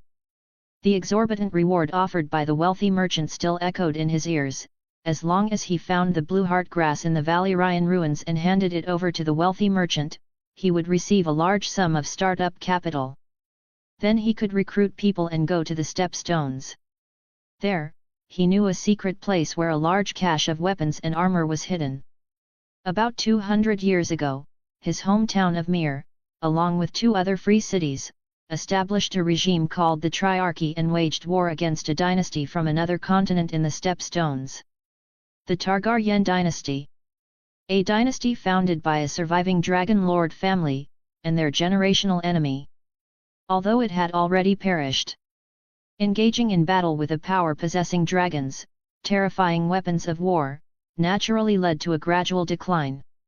On the eve of the news of their defeat, the Triarchy had sent a large shipment of weapons and armor to the Stepstones. However, with the news of the Stepstones' defeat, the narrow sea was also blockaded by a dragon rider named Aegon Targaryen. It was said that he proclaimed himself king of the narrow sea and the Stepstones there, and any ship that sailed in that sea without his permission would be incinerated by dragon fire. The ships transporting that batch of weapons and armor could not return, and they didn't want to hand them over to the hostile dragon rider for free. So, they hid all those weapons and armor on a deserted island at the very edge of the sea area where the Stepstones were located. And that was Mogul's destination, and the hope for his rise. As long as he obtained that batch of weapons and armor and recruited enough people, he could form a mercenary company. No longer just a wandering mercenary. He could even use this to revive his family. Collecting his thoughts, the team had already started moving forward. Mogul silently followed, constantly vigilant of the guards. And he was secretly searching for that special plant, which was said to grow deep within Valyria. Day 1, some terrified mercenaries tried to escape, but running around in this perilous ruin was tantamount to suicide. Some slower ones were recaptured, had their Achilles tendons severed, and were dragged away screaming. The faster ones only sent back a few heartbreaking screams from the depths of the hellish ruins. Day 2, while on the move, they encountered another group of monsters that looked like lizards on fire. During the attack, he saw the silver-haired boy, accompanied by a fat man with a hammer, save some mercenaries. Mogul sneered disdainfully, "Fools overflowing with sympathy, mercy doesn't survive the ruins." Day 3, they traversed a swamp. Several mercenaries were forced by the blue-lipped fellow to wait ahead and clear the path. One unlucky soul suddenly sank entirely into the swamp and never reappeared. Day 4, just as they were about to leave the swamp, a group of huge, crab-like monsters with stony shells crawled out of the mud. Ordinary swords could not harm them in the slightest. One attacked him, fortunately, it wasn't too fast. He kicked an unsuspecting mercenary towards the monster and successfully escaped. He personally watched as the mercenary was clamped in half by the monster's giant pincers, his lower body stuffed into its grotesque maw and chewed, while his upper body was still screaming frantically. This scene reminded him of his ancestor's nickname, Crab Feeder. Day 11, attacks were constant along the way. He saw the black-robed wizard in the guards team have half his palm chopped off by the blue-lipped man, who then fed it to himself. The silver-haired boy saved many more people, and the remaining mercenaries implicitly regarded him as their leader, but Mogul inexplicably felt that these monsters were specifically targeting the silver-haired boy. Day 12, the blue-lipped fellow seemed to have noticed the silver-haired boy. It looked like a good show was about to begin. Moreover, he noticed that his brown silver-haired employer's gaze towards the silver-haired boy was also very strange, seeming to be jealousy and something else. However, he was very happy to see the silver-haired boy suffer, because that silver hair was so much like their vanquished enemies. And he might not know that the echoes of history had quietly collided in this terrifying ruin. Day 13, their destination, arrived. Advanced chapter available on Tron LUFFY 1898. Chapter 13, Chapter 13, The Dragon Tomb. Rows of stone pillars stood like the ribs of a giant beast, looming grimly over this pitch-black land. Their orderly arrangement was like a guard of honor leading to hell, thrusting straight toward the pitch-black mountains at the end. It made Aegon unconsciously think of his past life, of those stone statues standing silently on both sides of the spirit way in the imperial tombs. As if guarding or worshipping, countless stone dragons in various poses clung to the pillars. Even though time had caused the rock to crack and become riddled with deep scars, the remaining outlines still faintly reflected the suffocating craftsmanship and majesty of the past, silently telling of Valyria's former glory. His low-quality leather boots stepped on the hard, flat road, making Aegon feel a slight discomfort underfoot. He lightly brushed aside the volcanic ash covering it with his toe, revealing a pitch-black stone texture. Perhaps this road, including the continuous black mountains at the end, was forged from dragonstone. Although Aegon had never been to Dragonstone, let alone seen Dragonstone, he just had that feeling. A familiar, yet paradoxical sense of heat. Tilting his head slightly, he pretended to glance casually beside him. Several increasingly familiar figures were following him. These were the mercenaries he had saved in passing over the last few days, including the cook who had displayed his stunning skills in the camp when they first landed at the ruins. Now, this expedition to the Valyrian Ruins, aside from a few scattered mercenaries who still refused to unite, had clearly split into three groups. The Ironborn belonging to Euron Greyjoy, the private guards of the employer named Corleone, and the mercenaries who had gradually gathered around him because of his intentional efforts to save them. The strongest was undoubtedly Euron Greyjoy's Ironborn, with their excellent armor, skilled battle formations, and a number second only to the hodgepodge group. Next were Corleone's private guards. Although their combat skills weren't as fierce as the Ironborn's based on current observations, their equipment wasn't bad, much better than the mercenaries.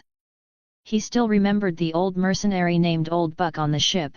That suit of chain mail, which looked like a weathered and tattered fishing net, was the norm for mercenaries like them. Then there were the mercenaries gathered on his side. Their numbers were certainly not small, but their equipment, even his own set, had been stripped from a headless corpse whose head had been chopped off by a Dothraki. It was thanks to the Dothraki barbarians' disdain for this tin skin that he had the chance to scavenge it, otherwise, a suit of plate armor wouldn't be so easy to obtain. At the very least, Aegon felt that if he emptied his coffers, he might be able to commission a craftsman to make him a better-fitting plate codpiece. Their combat skills were uneven, and their weapons even more varied. There were one or two with good skills, but they were used to fighting for themselves.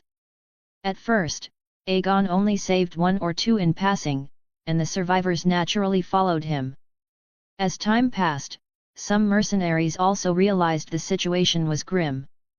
Seeing the few people gathered here, they proactively joined in, gradually forming the current group. Although there was the risk of being the target, Aegon didn't refuse. If he didn't unite the existing forces and remained a scattered rabble, it would only be a matter of time before it was his turn to serve as cannon fodder or a sacrifice. The initial group had formed around him, so they implicitly looked to him as their leader. Yet Aegon knew very well that this fragile alliance rested entirely on his personal prowess. These people seemed to follow him, but in reality, they were like startled birds clinging to driftwood in a storm.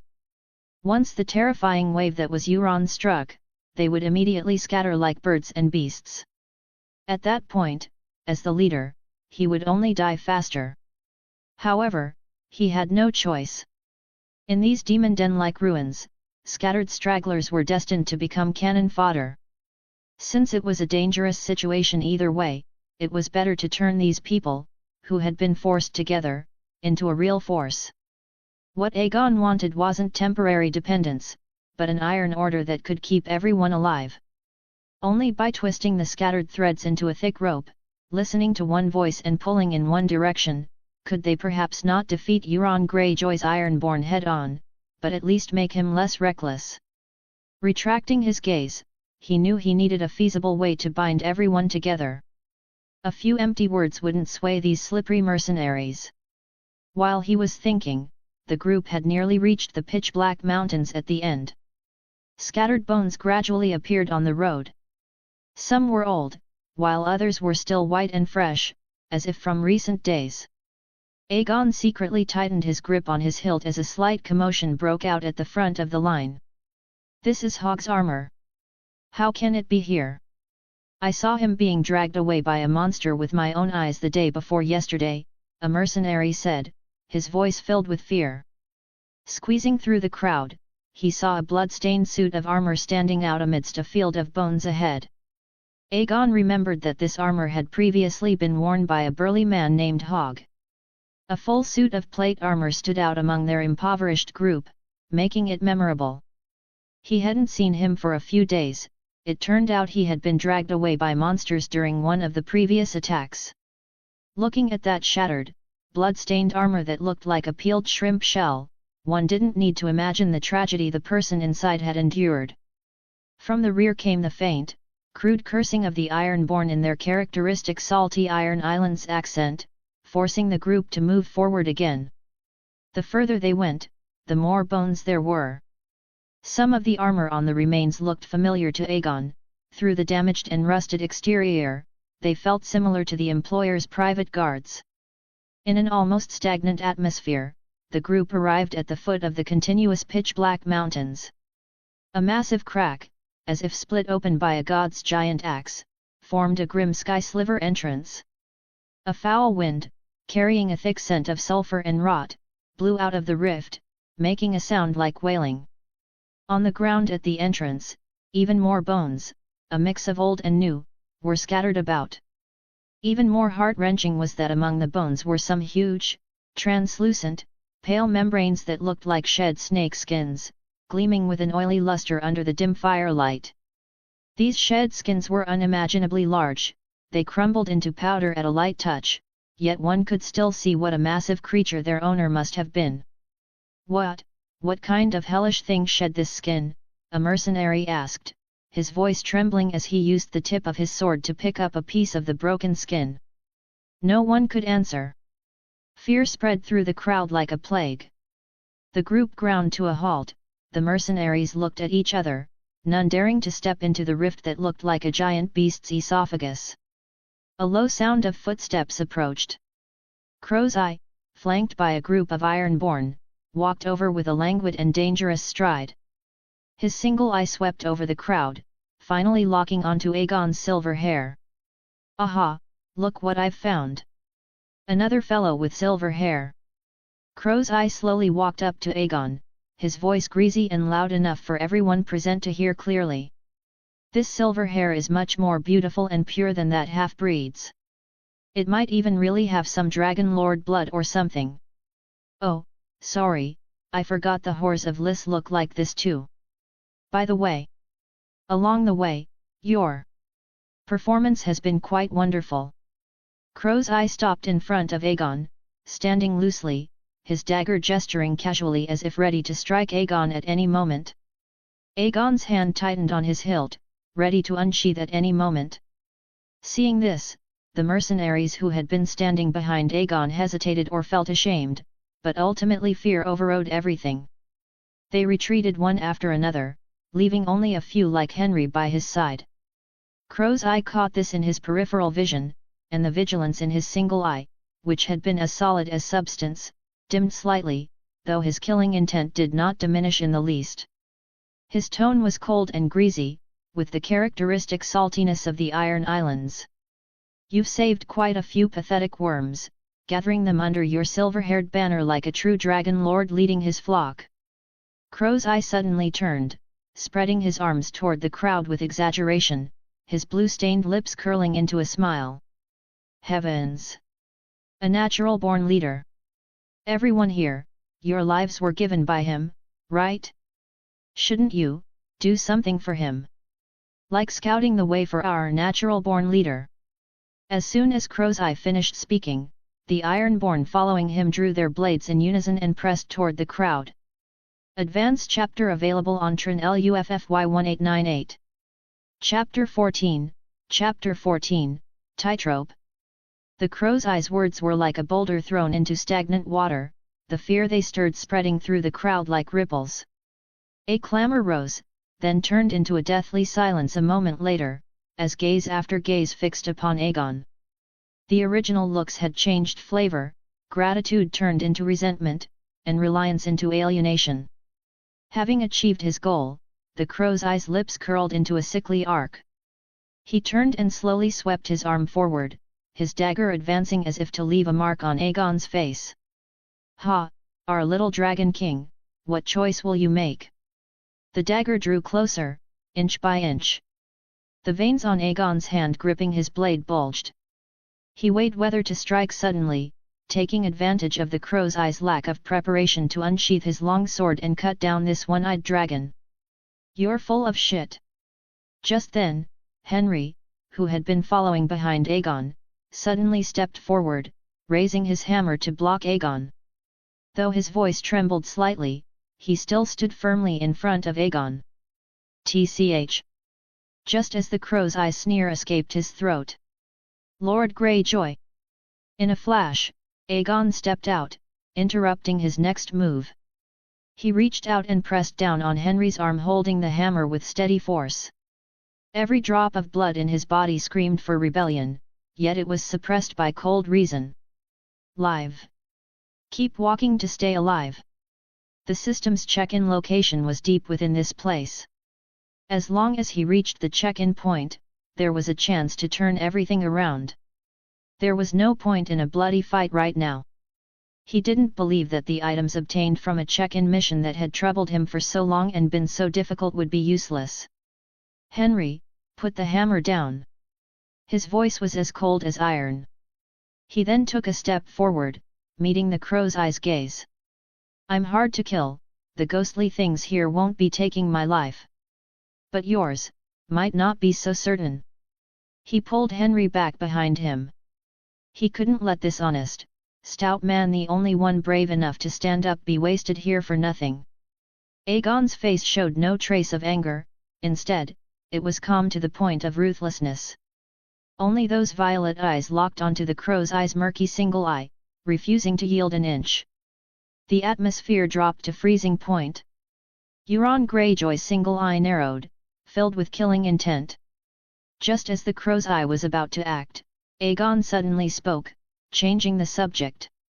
His voice wasn't loud, but it carried a calm that saw through everything. His gaze swept over the Ironborn behind him, then over Corleone and his guards, before returning to the Crow's Eye's face. "Lord Greyjoy, I assume you didn't spend a fortune and so much time just to watch us perish here at the entrance along with monsters. What you're looking for should be deep within these ruins. If no one clears the path ahead for you, would you be satisfied? A bloody fight here will only waste your resources for nothing. How about this? I and my people will lead the way for you." He cast a meaningful glance at the mercenaries behind him before continuing. "Since we have to go in anyway, why let your elite subordinates take the first wave of risks? If we die inside, it's a good use of resources. If we scout the path, isn't that more convenient for you? If you want to push things to the limit now, believe me, we who are about to die can splash blood all over you. When that happens, you'll be in even more trouble in this hellhole with a group of wounded soldiers." Euron Greyjoy's gaze fixed intently on Aegon. His blue-stained lips twisted, finally turning into a low, oily chuckle. He appreciated this sharp-edged cunning. A silver-haired boy with brains. Interesting. Know the name Greyjoy? It seems I've met a fellow countryman in this hellhole. Silver hair is rare in Westeros. Let me guess, is it Valyrian? Or Targaryen? The Crow's Eye's oily voice deliberately lingered, then his tone shifted. But it doesn't matter. I've bedded more than 1 or 2 silver-haired whores. It's the great Baratheon dynasty now, they even drove my dear brother off the throne a few years ago. Since you want to lead the way for me, then take your flock of sheep and taste the traps for me. But remember, boy, if you dare play tricks, I will pull out the intestines of that fat man beside you and wrap them around your neck, coil by coil, until you stop breathing. The crow's eye stepped forward, his face almost touching Aegon's. His voice was very low, filled with malicious pleasure. Aegon didn't retreat at all, staring back at the crow's eye, their reflections mirrored in each other's pupils. Don't worry, I still want to take them. He turned his gaze across the mercenaries, then across the Ironborn behind the crow's eye. And pick the fastest ship to go home. Having finished, Aegon turned around without hesitation, giving the crow's eye no chance to speak again. Facing the group of mercenaries who had just scattered and were still shaken, he didn't roar but spoke in a voice that was exceptionally clear in the dead silence, carrying an unquestionable authority. Did you hear that? Lord Greyjoy has given us a chance to live by walking in the very front. Those who want to live, grip your weapons and follow me. Anyone who falls behind, or anyone who incites others to flee again. Aegon's gaze deliberately swept over the crow's eye and his eager Ironborn subordinates, the meaning was self-evident. We won't need the monsters here, the Ironborn of the Iron Islands will help us save on rations. After speaking, Aegon took the lead, taking a torch from a nearby rack. With a clang, his long sword was unsheathed. With a sword in one hand and a torch in the other, he walked straight toward the dark fissure blowing a foul wind. It was as if he were walking into the abyss-like maw of a demon of his own accord. Seeing this, Henry gritted his teeth, hoisted his great hammer onto his shoulder, and quickly caught up. There was a cook mercenary who had been seen at the Shoal camp before. He was also one of the few who had insisted on staying by Aegon's side when the crow's eye made trouble, having been one of those saved in previous attacks, and had followed Aegon for several days since. Seeing Aegon walk toward the fissure alone and the fat man follow closely, he hesitated for a moment, stomped his foot, grabbed a torch, and followed as well. Once there was one, there were two. As several people followed, some mercenaries remembered Aegon's previous kindness and looked at the encroaching Ironborn behind them. Gritting their teeth, they figured they were dead either way, so they might as well go with the silver-haired boy who had saved them. More and more people began to follow Aegon. A few mercenaries still hesitated, standing still. Seeing this, the crow's eye's lips curled in disdain. With a wave of his hand, the Ironborn drew their blades and stepped forward. Terrified, those mercenaries dared not stay any longer and hurried to catch up with the main group. At the very front, Aegon had already entered the dark fissure passage. It was pitch black all around, with only a few meters of visibility illuminated by the torchlight. His silver hair was particularly striking in the dim environment, and a drop of sweat on his temple was turned translucent by the firelight. The hand gripping the sword hilt was slippery with sweat, yet he still held it tightly. Only Aegon knew how dangerous the scene just now had been. It was like walking a tightrope 10,000 meters in the air, a negotiation on a blade's edge. One wrong word, one wrong step, and it would be utter ruin. Hearing more and more footsteps behind him, the gathered torches lit up the dark fissure in a fiery red. Only now did he feel that the clothes on his back were soaked through with cold sweat. Aegon didn't look back, his tightly pursed lips quietly curled into a slight arc. He had bet correctly. Advanced chapter available on TRIN-LUFFY1898. Chapter 15, Chapter 15 Entry. Towering black walls of rock flanked both sides, leaving only a narrow, shadowy passage wide enough for 5 or 6 men to walk abreast. It was probably formed when the mountain split during an earthquake. Clustered torches lit the fissure bright as day. Contrary to Aegon's expectations, the deeper the column advanced, the less danger it encountered. Apart from the carpet of bones so thick there was nowhere to plant a foot, the only sound was the teeth-grating crunch of boots snapping skeletons. Aside from the horror of it, there was no real threat. And the mercenaries filing in behind finally exhaled in relief. Yet though no peril had shown itself, Aegon kept his long knife in a white-knuckled grip. "Brother Hein, why'd you hold me back? Those blue lips went too far, his blade nearly kissed your cheek." Crunch, crack, the bones beneath their feet surrendered noisily. Henry moved up beside Aegon. "If we let it slide, he'll just push further. Back home we had a gang of bullies who'd rob my mother of a whole day's work."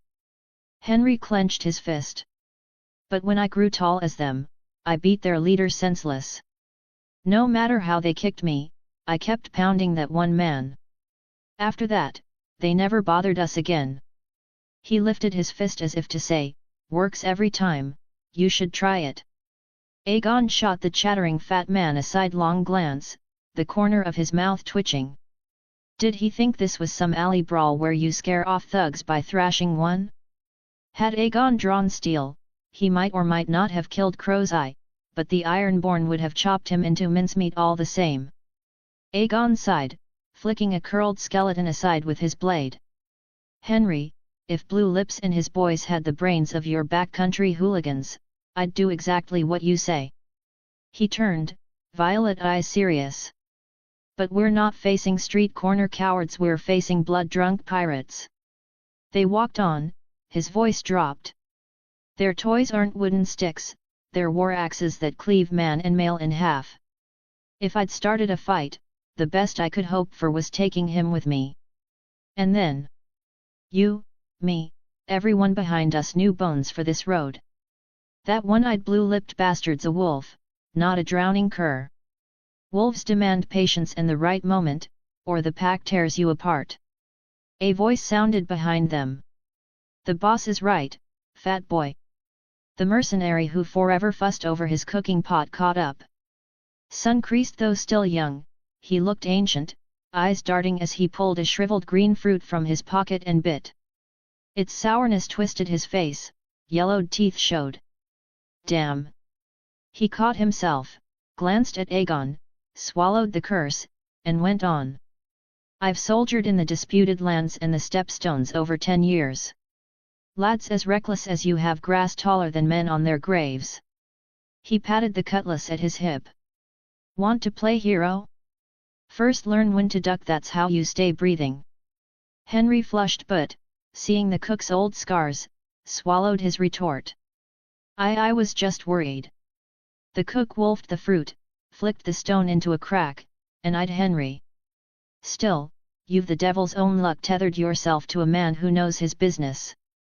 Keeping your neck out of a wolf's jaws without losing your spine, that's the real trick. If the boss hadn't yanked you back and stepped up himself, you'd be keeping these bones company." He nudged a skull. "Our chief's no ordinary man." Aegon heard, guessed their intent, but kept silent and watchful. In the gloom he couldn't judge the hour, he only knew his first torch had burned out and he'd lit another. Seeing weariness on every face, he beckoned Henry. "Tell the column to halt and rest. If the Ironborn or the employer's guards ask, say, marching exhausted, we'll break at the first real threat. Burning out early helps no one. Remember the huge husk outside? That thing is still prowling." He clapped Henry's shoulder. "And show no fear." Henry nodded vigorously. "Leave it to me." He spun, ill-fitting mail clinked like a knight about to charge if only he had a cloak to flourish. Hoisting his warhammer, he strode rearward. Aegon watched the self-important departure and shook his head, amused. He found a cleaner slab of black stone, sat, and drew his blade for wiping. The ordinary steel, picked up in a skirmish, now bore a chipped edge. He sighed. Footsteps stopped beside him, the cook mercenary who always hovered nearby. "Busy, chief?" Soft enough for Aegon alone. "Gods, this place stinks of brimstone with every breath." Aegon said nothing, violet eyes, deep as amethyst in the torch glow, waited. Uncomfortable, The man dropped his grin. Right, serious talk. Name's Carl. 10 odd years in the disputed lands and stepstones, served 8 different captains. Seen men die every way, stupid, crazy, or because some lordling hadn't the wits the gods gave geese. He paused, watching Aegon wipe the blade, voice low with war-weary candor. You're different. Got skill, and... He tapped his own chest. You've still got a heart. You count your men's lives as lives. For that, I'm yours. Sincere. I talk slick, but I know when to run and when to follow. I'll watch your back, spy the arrows that come from the dark. This ruin is cursed, an extra pair of eyes never hurts. He glanced at Henry returning. The fat boy's honest good raw stock, but the good die quick. I want to stand with you, chief. No grand cause, just knowing you won't waste us on a whim. My life's yours.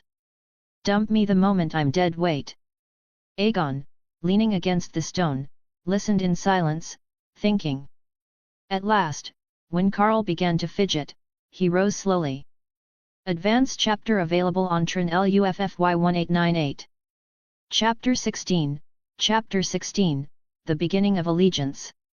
In the intervals of movement, the friction of worn armor sounded exceptionally clear in the silent rift, punctuated only by the crackle of burning torches and the heavy breathing of the mercenaries. He was slightly taller than Carl, and standing straight now, his gaze fell levelly on the other's face with a scrutiny that held an almost cold calm. Carl subconsciously straightened his back, as if awaiting some kind of judgment. Carl, Aegon began, his voice not loud, yet striking like cold jade, piercing through the background noise. I hate many things. Like these damned Valyrian ruins. And those vulgar ironborn who only know how to burn, kill, and pillage wherever they go, carrying that salty, fishy stench. Aegon leaned forward slightly, his gaze like an awl, stabbing straight into the depths of Carl's eyes. But what I hate even more is betrayal. It's like the toxic fumes here, it corrodes everything from within, making the strongest castles crumble and the bravest oaths a joke. His words held no intense emotion, only a cold, calm certainty. This was more heart-stopping than a roar. You said you'd sell your life to me, Aegon continued, his gaze not wavering for a second. Fine, but the things I accept come with my rules. If you choose to pledge your loyalty, you are no longer a mercenary for hire. We are voyagers on the same boat. When the storm comes, we either reach the other shore together or end up in the bellies of fish together. There is no possibility of jumping ship halfway. Do you understand? Carl's Adam's apple bobbed. He nodded heavily, his voice dry. Understood, boss. Good, Aegon's voice was decisive. I accept your life. Remember these words today. Aegon pressed his hand heavily on Carl's shoulder, the corners of his mouth curling slightly. Your choice won't be a mistake. After speaking, Aegon gestured for Carl to rest nearby and recover his strength for the journey ahead. He himself sat down again. On the surface, Aegon remained calm, but only he could feel the heart beneath his chest pounding forcefully. This feeling was completely different. The group of mercenaries behind him was a ragtag bunch, gathered temporarily under his banner out of fear of the ruins' dangers and the Ironborn's blades. They would disperse once the prophet was gone and scatter like birds once the crisis was over. But Carl was different. He was the first person to see the situation clearly and proactively place his fate in Aegon's hands. This was not forced dependence, but a clear-headed allegiance. This meant that he, Aegon Targaryen, after 15 years of wandering, finally had a real cornerstone of his own. Though this cornerstone was so unremarkable, just a slick mercenary. But this was his breakthrough from 0 to 1, the beginning of his reconstruction of everything. Henry returned after passing the message to the mercenaries and Ironborn behind. Seeing the relationship between the two that seemed to have undergone some qualitative change, a hint of something called reverence that he had seen in the presence of Night Lords back in his hometown, he scratched his head in confusion but didn't ask further. He found a spot near Aegon, set his hammer down with a thud, and began to rest. The rest didn't last long. In the oppressive silence, it was hard to judge the passage of time. Perhaps only an hour, perhaps longer. Until Aegon was the first to stand up, brushing the dust off his armor. "Let's go." The group moved forward in silence again. The skeletons beneath their feet grew sparse, and the passage began to slope upward. Finally, at the edge of the darkness illuminated by the torches, that eternal gloom vanished. An indescribably magnificent sight slammed into everyone's vision. They stood at the exit of the rift, as if on the edge of a giant beast's ribs, looking down at a massive, unimaginably tall architectural ruin surrounded by pitch-black mountains. Clusters of architectural remains were scattered like the toys of a giant god. Even in ruins, their scale far exceeded any city-state a mortal could build. All the buildings were a blackness that stretched as far as the eye could see. Broken stone bridges spanned the canyon, and the rolling magma at the bottom of the abyss-like canyon was faintly visible. Twisted towers were snapped in the middle yet still soared into the sky, their protruding sub-tower platforms wide enough for dragons to land. No, perhaps they were originally for dragon riders returning on their dragons. Every architectural line exuded an extreme arrogance and nobility. Even in ruin, one could still see how magnificent and majestic it once was. An unspeakable sense of pressure, stemming from the weight of ages and the utter silence of a civilization, made everyone hold their breath. Before these architectural ruins, they were less than ants, merely dust that had accidentally stumbled into a graveyard of gods. Even as the foul air, thick with the smell of sulfur, hit them, it failed to wake the crowd from the visual impact of this spectacle. "Lord of light above, have I entered your divine kingdom?" a mercenary murmured, stunned by the sight. Judging by his clothing and the faith he spoke of, he likely came from the Red Temple in Volantis. Aegon, however, knew that this was no divine kingdom of the Lord of Light. All the buildings here were cast from dragonstone. Furthermore, these architectural styles had nothing to do with the Red Temple. The city walls meandered like a dragon's spine, covered in pitch-black tiles like dragon scales that glinted coldly in the firelight. Torch stands were stone carvings in the shape of dragon claws, and dragon-headed drainage spouts seemed to roar silently. Everything was built around the element of dragons. It was likely an architectural site of the former Valyrian freehold. While Aegon and the others were immersed in this spectacle, the sound of messy footsteps and the clanking of iron armor came from the rift behind them. Crow's Eye emerged from the rift with his band of Ironborn, followed by Corleone, who was surrounded by a group of guards. Crow's Eye narrowed his single eye, his sinister gaze scanning the surroundings. His previous visits here hadn't been this peaceful. His blue-stained nails unconsciously rubbed the hilt of the blade at his waist. "Euron," a raspy voice called out. It was the Ironborn missing an ear, his tone filled with the flattery of a survivor. "These sheep from the Greenlands have truly had the drowned god's luck." He smacked his lips as if savoring something. "The last 2 times we came to wade through this salt water, the drowned god's invitation wasn't so gentle. How many brothers were invited to the watery halls to drink eternal mead?" he said, touching his empty earlobe with lingering fear. "This time we let these landlubbers scout the reefs for our ship, and it turns out to be smooth sailing.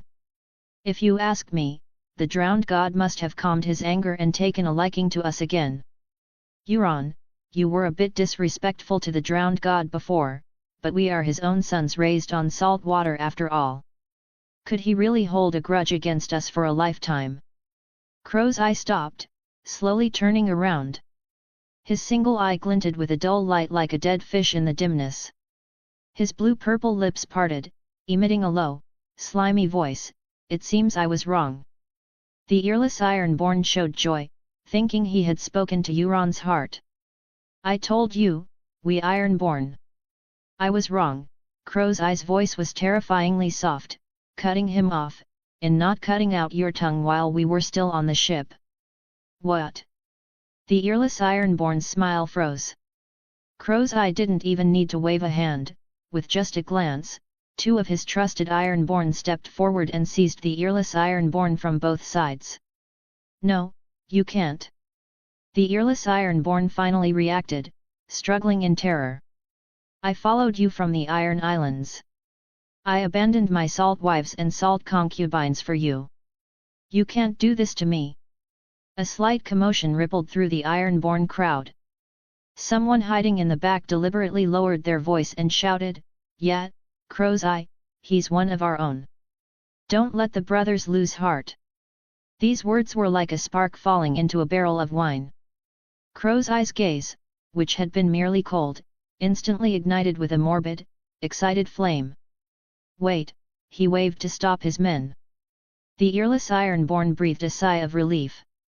But then he saw Crow's Eye slowly pull a boat hook, covered in rust and dried blood, from the waist of an Ironborn nearby. The hook glinted coldly in the torchlight. "You're right, one of our own," Crow's Eye murmured, taking a step forward. "So I'll use another method, to make you remember when to shut your filthy mouth." Before his voice even faded, under everyone's gaze, Crow's Eye suddenly thrust the iron hook into the earless Ironborn's belly and pulled downward. The movement was as practiced as gutting a fish. A shrill scream, unlike anything human, tore through the silence of the ruins. Advanced chapter available on TRIN-LUFFY 1898. Chapter 17, Torregar. A shrill scream, sounding nothing like a human, tore through the silence of the ruins. The ear-missing Ironborn watched helplessly as his intestines were hooked out, sliding out warmly. He collapsed to the ground, his body twitching a few times before falling silent. Euron tossed the blood-stained boat hook aside, his blue-stained nails rubbing a blood spot off his face. He looked up and swept his gaze over the deathly silent Ironborn. Everyone who met his gaze lowered their heads instinctively, as quiet as cicadas in winter. At that moment, Corleone Torregar hurried forward from the back. His face was pale, his eyes a mix of disgust for the bloody scene and urgency to reach their goal. His voice was sharp with tension. "Crow's Eye, how much more time are you going to waste here? Don't forget why we came here."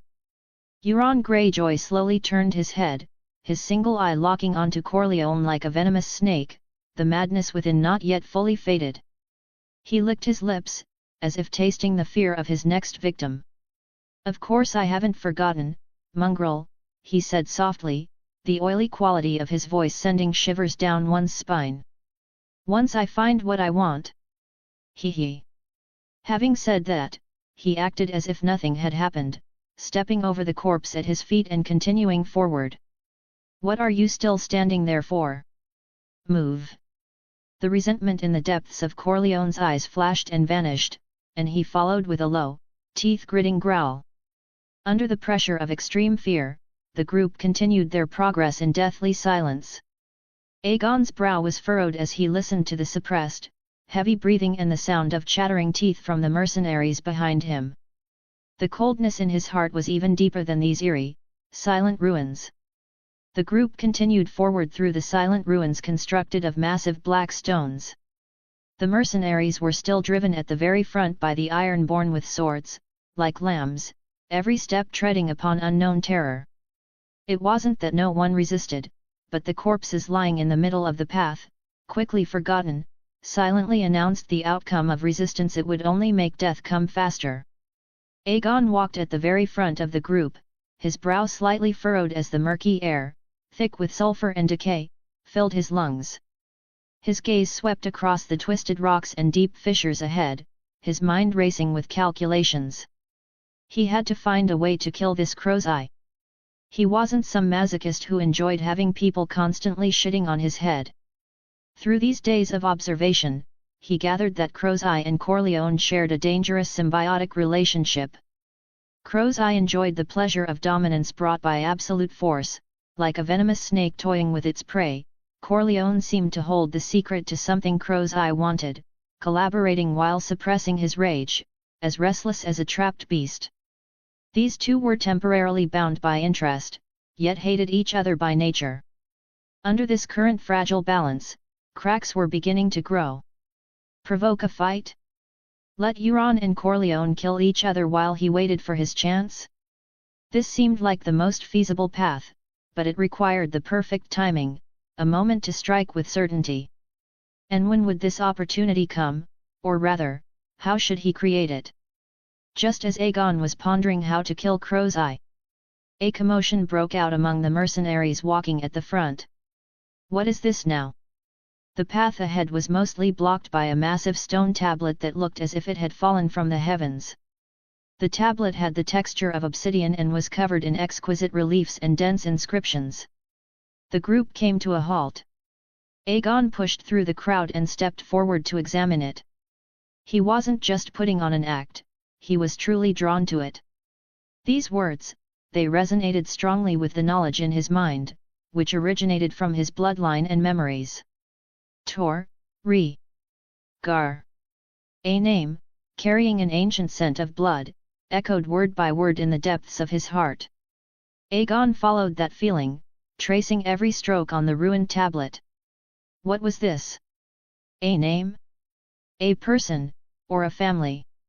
Aegon focused, continuing to read the inscription through that resonance, his well-defined fingers gliding over the carvings on the stone.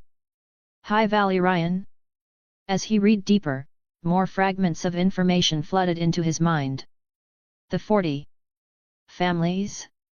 The Dragon Lord Council. The broken phrases gradually outlined a brief history of a family whose scale surpassed imagination. Is this one of the 40 Dragon Lord families of Valyria that was briefly mentioned in the books I read in my past life? Aegon continued reading. The format seemed to be the family's motto. A crown of blood and fire, forged by power. While Aegon was carefully observing the words carved in High Valyrian, Euron and Corleone, seeing the group stop, walked forward impatiently from the back. Seeing Aegon intensely scrutinizing the stone tablet, Corleone, whose mood was already restless from being close to the goal, found an outlet for his frustration. "Take your filthy fingers off that!" Corleone shouted angrily from a distance as he saw Aegon touching the tablet. Aegon turned his head in confusion. Corleone's shrill shout was exceptionally piercing in the silent ruins. He stepped forward quickly, his pale face flushed with anger and a sort of sacrilegious panic. He shoved aside the mercenaries in his way and rushed to the tablet. "Take your dirty hands off, you low-born mongrel," he hissed, his eyes full of disdain and a nearly pathological anxiety. "These noble inscriptions, this sacred heritage, is this something a mercenary covered in dirt and the stench of sweat like you is worthy of touching?" As he spoke, he actually pulled up the hem of his decent quality clothes and vigorously wiped the spot Aegon's fingertips had just touched, as if it were contaminated with deadly germs. His movements were hurried and forceful, carrying an neurotic paranoia. After wiping for a few moments, he finally calmed his breathing slightly. He turned to stare fixedly at Aegon with bloodshot eyes, especially at that striking silver hair, his lips curling into an extremely mocking arc. "What? Growing out a head of silver hair you got from some Lysane whore's bed and thinking you're a highborn with the blood of dragon lords? How dare you peer at the true words of Valyria? Such disgusting presumption! As if you could even understand this noble Valyrian language." Even he had only managed to guess a vague, partial meaning by relying on records in ancient books and finding a few people who could still speak some Valyrian. Aegon watched him finish this entire performance silently, his purple eyes like a cold, rippleless lake. The more agitated Corleone became, and the more he emphasized noble and lowborn, the clearer the indifference born of Aegon's bloodline and insight became. The opportunity. He had already found it. Certain thoughts quietly rose in his heart, and he put them into action. When Corleone finished his tirade and glared at him while panting, Aegon only very slightly, almost imperceptibly, quirked the corner of his mouth. It wasn't a smile, but a knowing irony. He ignored Corleone's insults, not even looking at him. His gaze fell back onto the stone tablet as if the manic employer before him were nothing more than a buzzing fly. In a clear, steady voice with an ancient rhythm, he slowly began to speak, reciting the very proverb his fingertips had just traced. A crown of blood and fire, forged only by power. All beings shall bow, this is a birthright. To the unyielding, eternal silence shall be mercifully granted. Pure, ancient High Valyrian, like a chant, carrying the majesty and blood scent of those years, echoed through the dark ruins. These are the inscriptions on the tablet, the motto of House Targaryen, Aegon stated calmly. Every syllable struck the silent air and hammered hard against Corleone's heart. The mockery froze on Corleone's face. His pupils suddenly contracted as if he had been punched in the face. He staggered back half a step, the finger he was pointing at Aegon trembling slightly. "You, how could you?" The voice echoed in the ruins and dissipated. Aegon did not turn his head immediately, his gaze still lingering on the inscriptions as if deep in thought. After a long while, Aegon finally turned his head slowly, his calm gaze meeting Corleone's shocked and even terrified eyes. There was no smugness or showing off in that look, only a piercing clarity. High Valyrian, I have studied it since childhood. Advanced chapter available on TRN-LUFFY1898. Chapter 18, Chapter 18, The Rift. The crow's eyes' blue-stained lips were still curved. His entire demeanor had shifted from the casual indifference of an observer to the focus of a predator. He looked at Aegon, as if truly seeing the silver-haired boy for the first time. High Valyrian, the ancient language exclusive to dragon lords and magic, held power and secrets in every syllable. Before, his words to Aegon Valyrian, or perhaps Targaryen, were more of a mockery than a question. After all, silver hair was uncommon in Westeros, but not rare. Many bastards with dragon blood lived in the Crownlands. The war of the usurper hadn't affected them much. But now, this High Valyrian was not only accurately pronounced but carried an ancient resonance, far more pleasing to the ear than Corleone's clumsy Valyrian. This was definitely not something an ordinary mercenary would know. The blue-stained lips curved into a sticky, intrigued arc. Slowly, deliberately, he licked his upper lip, as if tasting the sweet poison called possibility that had just appeared in the air. A mouthful, of beautiful High Valyrian. His voice wasn't loud, but it slid into everyone's ears like an oiled rope, so pure it makes my ears itch, boy. He took a step forward, his single eye fixed on Aegon. Tell me. He deliberately drew out the words, each one wrapped in naked scrutiny and greed. Besides licking those old dreams carved into stone, what else does your nimble tongue know how to lick open? The crow's eye paused deliberately, letting the profane and suggestive words ferment in the silence. For example, the secrets hidden beneath the giant dragon bones. Those forbidden chapters written in blood, which only dragon lords are fit to read. Or perhaps... The crow's eye lowered his voice further, with the devilish temptation, those ancient rituals that allow mortals to touch divine authority. He tilted his head, the madness and calculation in his single eye unconcealed. Our bastard dragon lord says that only the true blood of Targaryen is worthy of understanding this ruin. The crow's eye spread his hand with blue-stained fingernails, making a come-hither gesture, his tone full of provocation and probing. You look far more like that true blood than he does. Aegon's expression remained unchanged, but his mind was rapidly calculating. Corleone held something Euron wanted, but clearly, he couldn't control it, or he wasn't willing to hand it over completely. So, their relationship was a transaction, a fragile rope, not a chain. His thoughts raced. Aegon instantly grasped the key. Euron needed a key to unlock the secrets here. Corleone was currently the only key holder. But now, he had shown the potential to become another key. The opportunity. The rift was right here. He needed to demonstrate his value, and even more, his controllability, and a higher cost-performance ratio than Corleone. A fleeting stream of light flashed deep within Aegon's violet eyes, like a swift shadow darting beneath the ice. Ancient writings are merely tools. Knowing a few characters is nothing more than having read a few more books left behind by the dead. Compared to bloodline. He paused subtly, glancing toward Corleone, a tool, at least, won't change its original meaning based on who its owner is. Aegon turned slightly, directing his gaze toward a more indistinct inscription further away on the stone tablet, as if drawn by it, and his tone shifted to a detached narration. As for secrets and rituals, the ruin itself remembers them clearer than anyone. It doesn't care who reads them, only whether the reader can pay the price. Some prices are paid in blood. Some prices are the madness that usurpers cannot bear. The last few words were spoken softly, yet they pierced Corleone's strained nerves like needles. After speaking, he looked back at the crow's eye, his gaze clear and unflinching. I don't know much. But at least, I can distinguish the words on the stone from the demons in men's hearts. The crow's eye tilted his head. His single eye was nailed to Aegon's face like a spike. Gone was the earlier mockery, replaced only by naked, chilling desire. Tell me, boy, did you steal this tool from the citadel in Old Town? Or? He deliberately drew out the words, his voice sinking low like a viper's hiss. Did you personally dig it out of the coffin of a true dragon lord who hasn't quite perished yet?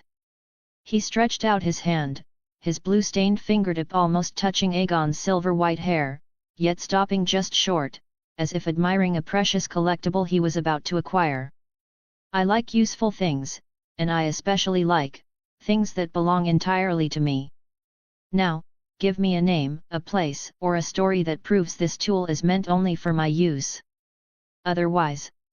The crow's eye withdrew his hand, licked his lips, and revealed a smile mixed with appreciation and cruelty. Aegon met Euron's single eye, showing neither fear nor provocation. His violet eyes were still as a deep pool, and his voice was steady, stating a fact: tools do not ask where they come from, only what they are used for. If you want a story, wait until we walk out of this ruin alive, and I can weave you a spectacular one. As for now, the monsters in the ruin know far more than I do. The crow's eye's single eye narrowed abruptly. A cold killing intent flashed in the air, but then, a low, sticky chuckle rolled out of his throat. Ha ha ha! Tools do not ask where they come from, only what they are used for. Well said. He licked his blue-stained lips, his eyes interwoven with madness and calculation. This silver-haired boy not only understood the ancient language but also knew how to walk on a knife's edge. His courage and value clearly surpassed that increasingly anxious and useless bastard. I appreciate useful tools. Euron finally nodded slowly, his single eye still locked firmly on Aegon. Then let me see your use, boy. If you dare play tricks, I will make you taste something far more exquisite than having your tongue cut out. Aegon's expression was calm, when a hoarse, sharp voice interrupted. You silver-haired bastard! Corleone's roar instantly tore through the brief silence. His face was pale, and his outstretched finger trembled violently with rage as he pointed fiercely at Aegon. You think you can pry into the secrets of Torregar just because you happen to guess a few words of a dead language? You are unworthy! He suddenly turned to his guards and shrieked, Draw your swords! Kill this charlatan right now, his tongue will only defile this sacred ground. The crow's eye's single eye swept over Corleone, and his blue lips curved into a sticky, cold smile. Silence! His voice wasn't loud, but it carried an iron-like pressure that instantly froze Corleone's fury. I will make my own judgment. He turned back to Aegon, his single eye gleaming with the shrewdness of measuring a prey's worth. Charlatan or key, we shall see. He raised his hand and pointed toward the dim ruins ahead, the crumbling walls covered in inscriptions and murals, giving a decisive command that brooked no argument. You, read it. Read out these ancient stories and secrets on the walls, word for word. If you truly have value, you might live longer than certain true bloods. The crow's eye's intervention was not mediation, but a more overbearing assertion of control. He enjoyed the feeling of manipulating everyone in the palm of his hand and advanced his plan according to his iron-fisted rules. Under his will, the group began to crawl toward the ruins once more. Advanced chapter available on Tron LUFFY 1898. Chapter 19, Dragon Lord. Aegon's hand brushed across a relatively intact wall, and dust fell in a fine mist. A mural inlaid with glass and gemstones gradually revealed itself as the dust cleared. Tiny figures with hair made of silver-white gems gathered beneath 14 volcanoes cast from red carnelian. Among them, a knight-like figure in particularly striking attire stepped out from the crowd, heading toward the churning volcanoes. The surrounding figures were in various poses, some appearing to block him, others seemingly trying to hold him back. When Aegon's fingertips inadvertently brushed the accumulated dust from the knight figure, a sense of trance seized him as if he were stepping into the roaring crater along with that figure. The young knight soared into the sky atop a dragon from the erupting volcano, while the crowd below knelt and cheered. A gruff question pulled him abruptly back to reality. "What's it say up there, silver-haired boy?" An Ironborn stepped forward to ask at Crow's Eye's signal. Aegon suppressed the flash of displeasure in his eyes and replied calmly, "It tells of the origins of Valyrian dragon riding. A group of ancestors once stepped into the 14 fire peaks." Combining his memories from his past life, he easily deduced what the mural depicted. The 14 fire peaks, the beginning of dragon riding.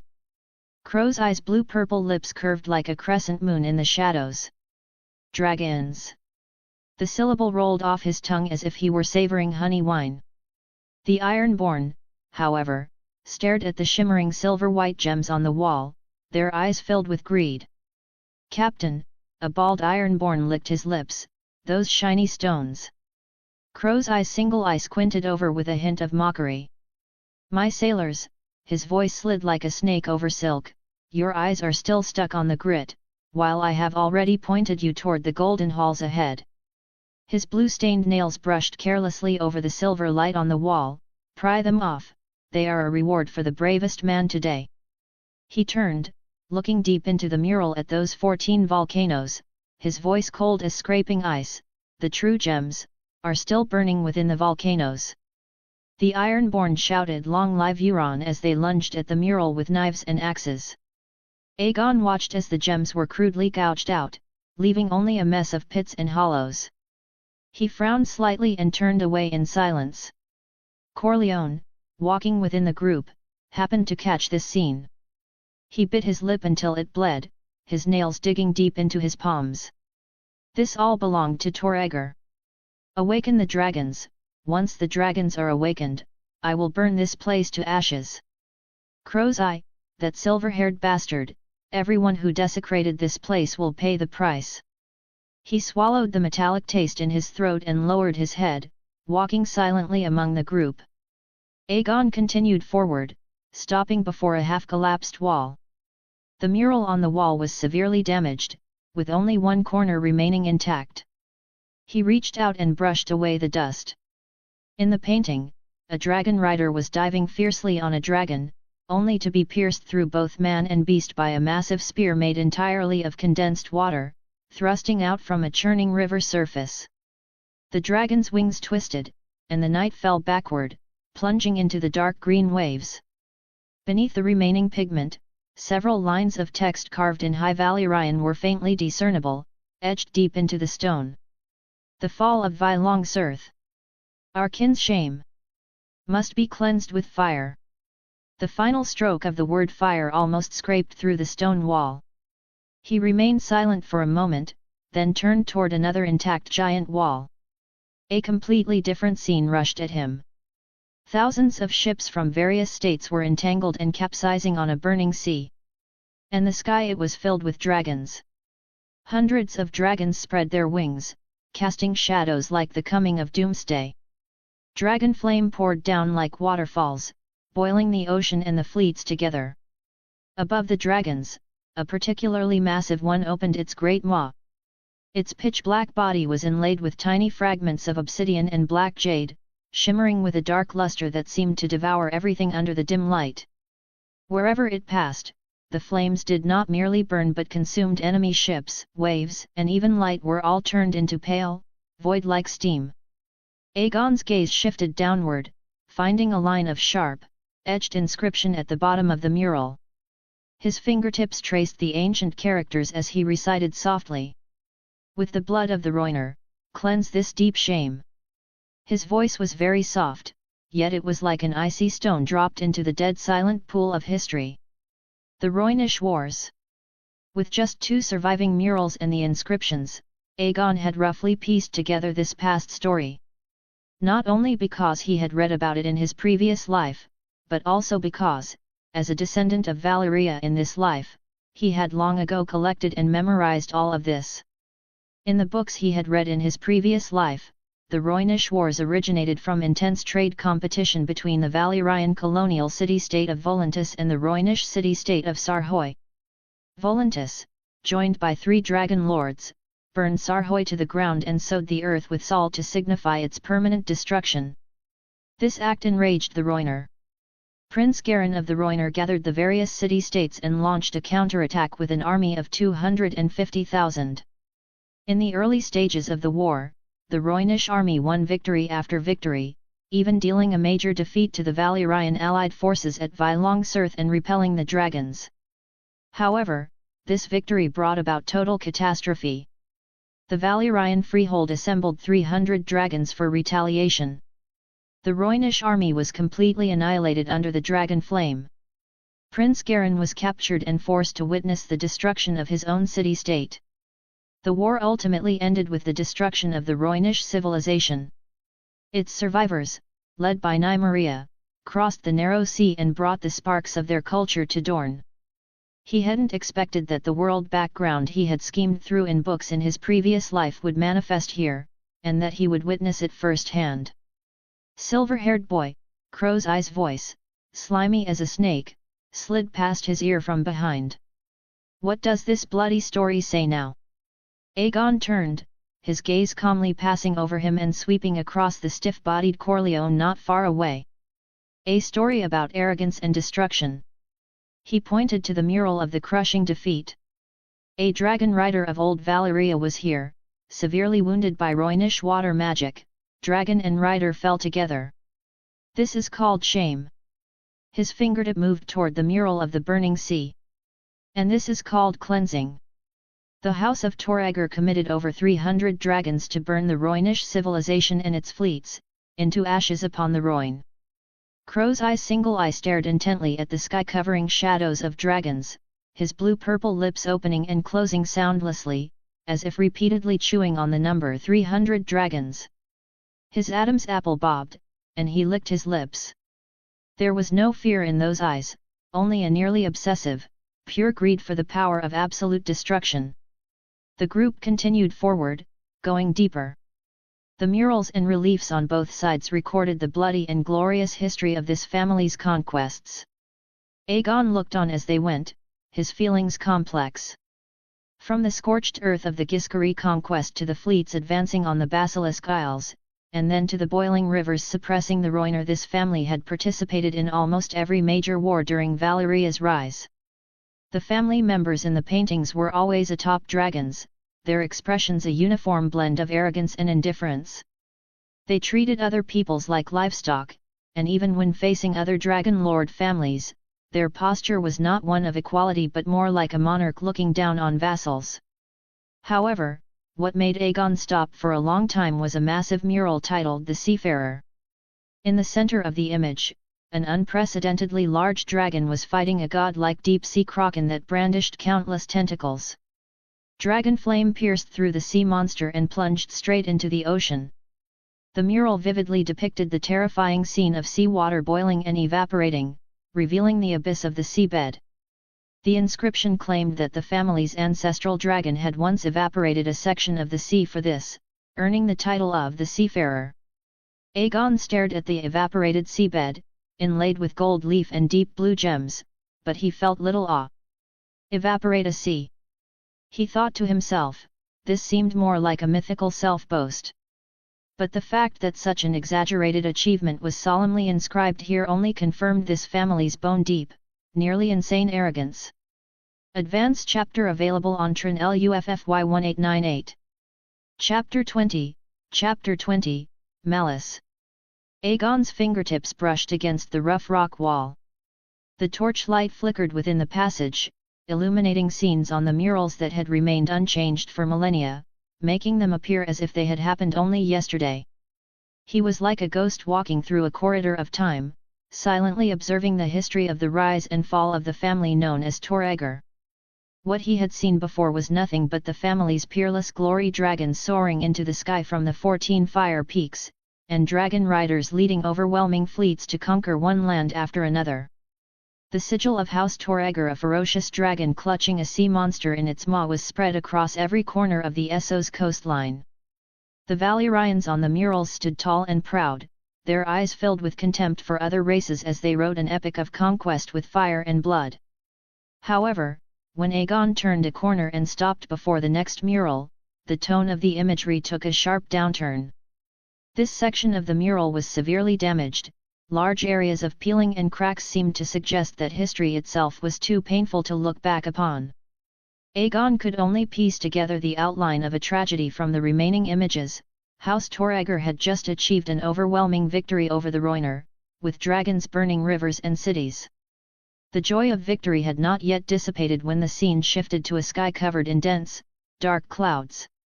Under the cover of the clouds, a dragon with scales shimmering with a cold, moonlight-like luster appeared quietly. In a posture nearly akin to a sneak attack, it lunged at House Targaryen's largest dragon. Subsequently, more dragons dived down from the clouds, and a tragic and extraordinary dragon battle unfolded in the sky. Dragon flame intertwined, scales shattered, and dragon riders fell from the heights like rain. Aegon leaned down, carefully identifying the nearly obliterated inscriptions below the mural. The words carved in High Valyrian were filled with bone-deep hatred. Sylves, despicable, this debt, repaid 100-fold. Clearly, House Targaryen had suffered a backstab from another dragon lord family within Valyria, most likely the Sylves family. This civil war caused the family's elites to suffer heavy losses. Perhaps this was why the Valyrian dragon lords let Nymeria go, allowing her to lead the remaining Rhoynar to flee Essos and cross over to Dorne. Because the dragon lords were busy with civil war, they simply had no time to deal with these remaining small fry. Aegon continued forward. The subsequent murals were even more fragmented. He saw the sigil representing House Targaryen grow dim, the family lands in ruins, and the nests once filled with dragon eggs looted and emptied. The surviving clansmen were forced to abandon their territories in the heart of Valyria and migrate to the fringes of the freehold, the very desolate ruins where Aegon stood now. Once dragon lords, now fallen to such a state, the murals were permeated with the desolation and resentment of a hero's end. As the group went deeper, the air became thick and heavy. The smell of sulfur was mixed with a faint, nauseatingly sweet metallic scent, like aged bloodstains. The style of the following murals changed abruptly, shifting from the solemnity of recording history to a frenzied and eerie atmosphere. The lines became distorted and hurried, and the colors were dominated by dark red and ink black. The content of the murals began to revolve around a core theme: the resurrection of the progenitor dragon Targaryen. A dragon that shared the same name as their family. Or perhaps their name originated from this dragon. This reminded Aegon of the mural titled The Seafarer. The text also became a chaotic mess, with word orders reversed and filled with paranoid delusions. Progenitor, not dead, long sleep, beneath feet. Key of life, only a sea of blood, can awaken glory. Sacrifice, blood of thousands, to forge the path of rebirth. A massive mural occupied an entire rock wall, depicting a shocking scene, countless people judging by their attire.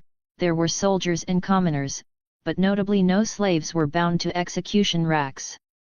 Sharp blades slit their throats, and blood flowed like streams into a vast underground lake. In the center of the lake, the silhouette of a massive dragon could be vaguely seen drifting in the blood water. On the other side, piles of corpses were being thrown into raging flames as offerings to a mysterious power. Reaching out to wipe the dust off the mural, his finger was inadvertently nicked by a sharp protrusion on the stone wall, and a drop of crimson blood flowed from the wound. In an instant, an indescribable sense of gloom suddenly seized him. It wasn't a cold temperature, but a chill originating from the depths of his soul. The hair all over his body stood on end instantly. The small figures being sacrificed in the mural seemed to come to life, and countless pairs of eyes filled with resentment stared fixedly at him. From within the mural, from the void, and from deep within the rock beneath his feet, they seemed to solidify, ready to swallow him whole and skin him alive. The wails and curses of thousands of beings before death seemed to ring in his ears, and the heavy smell of blood nearly suffocated him. He felt as if his own blood was being frozen by this invisible malice, standing frozen in place, unable to move. Voss! Brother Hein! Henry and Carl noticed Aegon's abnormality almost simultaneously.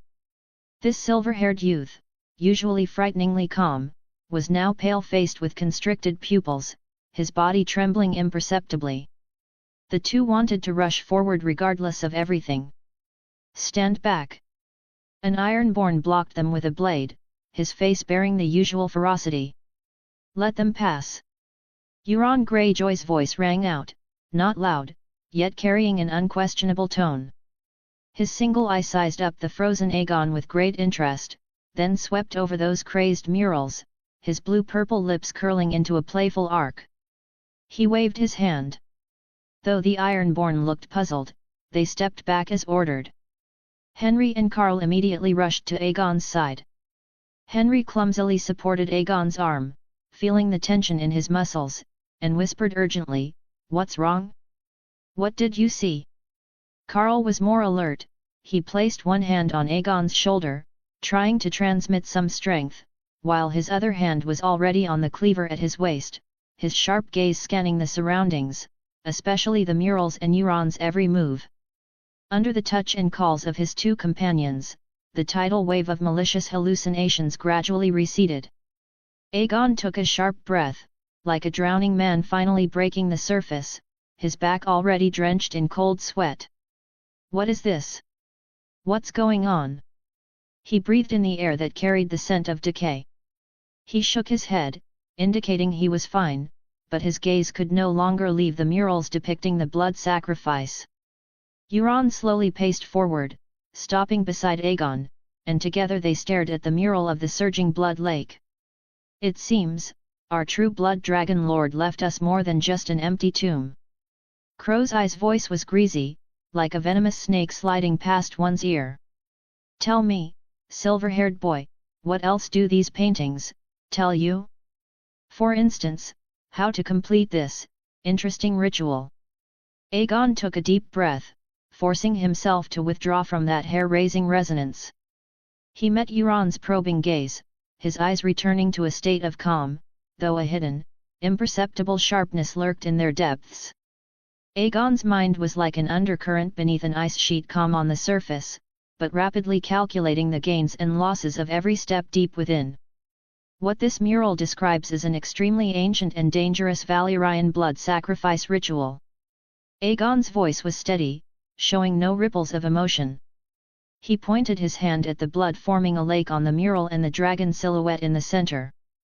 They believed that by sacrificing a massive amount of life, note that the mural shows soldiers and commoners, not slaves, and channeling their life force into a specific vessel, they could awaken or create some powerful existence, such as their fallen dragon. He paused, deliberately moving his gaze away from the mural to glance at the pale-faced, fanatical-eyed Corleone nearby, before finally landing back on Euron's face. As for the method, the inscriptions are vague, filled with delusions and madness. But one thing is very clear, Aegon's tone grew deliberately heavy, carrying a clear warning: this ritual is by no means a simple slaughter. It required a specific location, a specific bloodline as a guide, and might even require a precise grasp of the stars and ley line energies. One wrong step, and what is summoned might not be power, but total destruction and backlash. The final downfall of House Torreger might very well be related to this. Aegon was not lying completely, instead, he skillfully wrapped the truth within a warning. He hinted at the complexity and danger of the ritual, both demonstrating his own knowledge and planting a seed for potential future conflict. If Euron insisted on trying, he would likely fail, perhaps even triggering catastrophic consequences. As for why I know this. The corner of Aegon's mouth curled into a very faint arc, deliberately tinged with a bit of self-deprecation, which was more persuasive than a direct admission or denial. Some ancient records always circulate in unexpected places, waiting for someone who can understand them. My family also once dabbled in this forbidden knowledge, at a heavy price. He skillfully blurred his Targaryen bloodline background, hinting that he came from some similarly ancient but fallen Valyrian branch, which both explained the source of his knowledge and avoided directly exposing his identity. Crow's eye's single eye, cloudy as a dead fish's, flashed with a murky light called greed. It seems this trip will not disappoint me. Continue forward. Advanced chapter available on Tron LUFFY 1898. Chapter 21, Chapter 21, Backstab. As the team continued to advance deeper into the silent ruins, the strange feeling in Aegon's heart grew stronger. Initially, the outer perimeter of the ruins featured gateways and halls that, though dilapidated, were still large enough for dragons to pass through with heads held high. Despite their daunting scale, they still bore traces of habitation, offering glimpses into the past dimensions and life even if it belonged to non-human dragon lords. He had heard the legends of Harrenhal, but compared to this place, it would truly pale in comparison. However, the deeper they went, a completely different, cold and efficient order began to emerge menacingly, replacing the glory of old. The ground seemed to have been completely hollowed out by an invisible giant hand, replaced by towering, eerie and night-dark megalithic walls that carved out enormous, suffocating circular enclosures.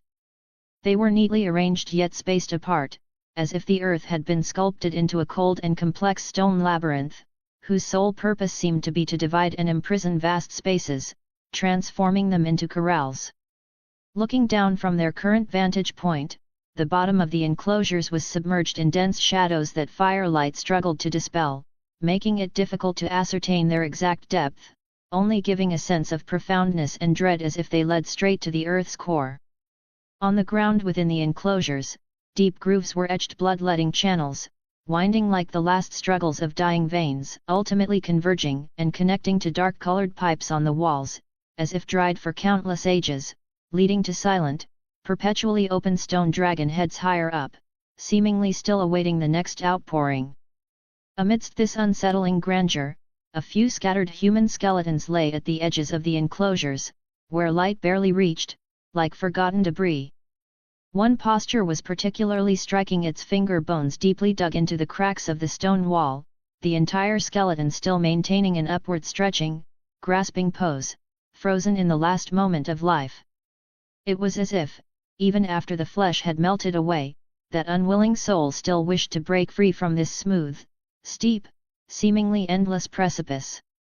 In this inhuman, cruel cage made of megaliths and abyss, that trace of a tiny individual's struggle was made to seem so insignificant, yet so profoundly shocking. Only then did Aegon fully realize that the wide path beneath their feet, broad enough for several riders abreast, was not a thoroughfare at all, but rather the very top of these massive enclosure walls. They were walking on the ramparts of an unprecedentedly vast prison. "Boss, something's really off here," Carl muttered to Aegon, unconsciously rubbing his arms, trying to ward off the inexplicable chill. "It's as hot as a furnace outside, so why did it suddenly get so cool in here?" "It's not that kind of biting cold," Henry said, hugging his great hammer, his voice somewhat low. "It's just a wind that comes from nowhere, making your spine tingle and your heart uneasy."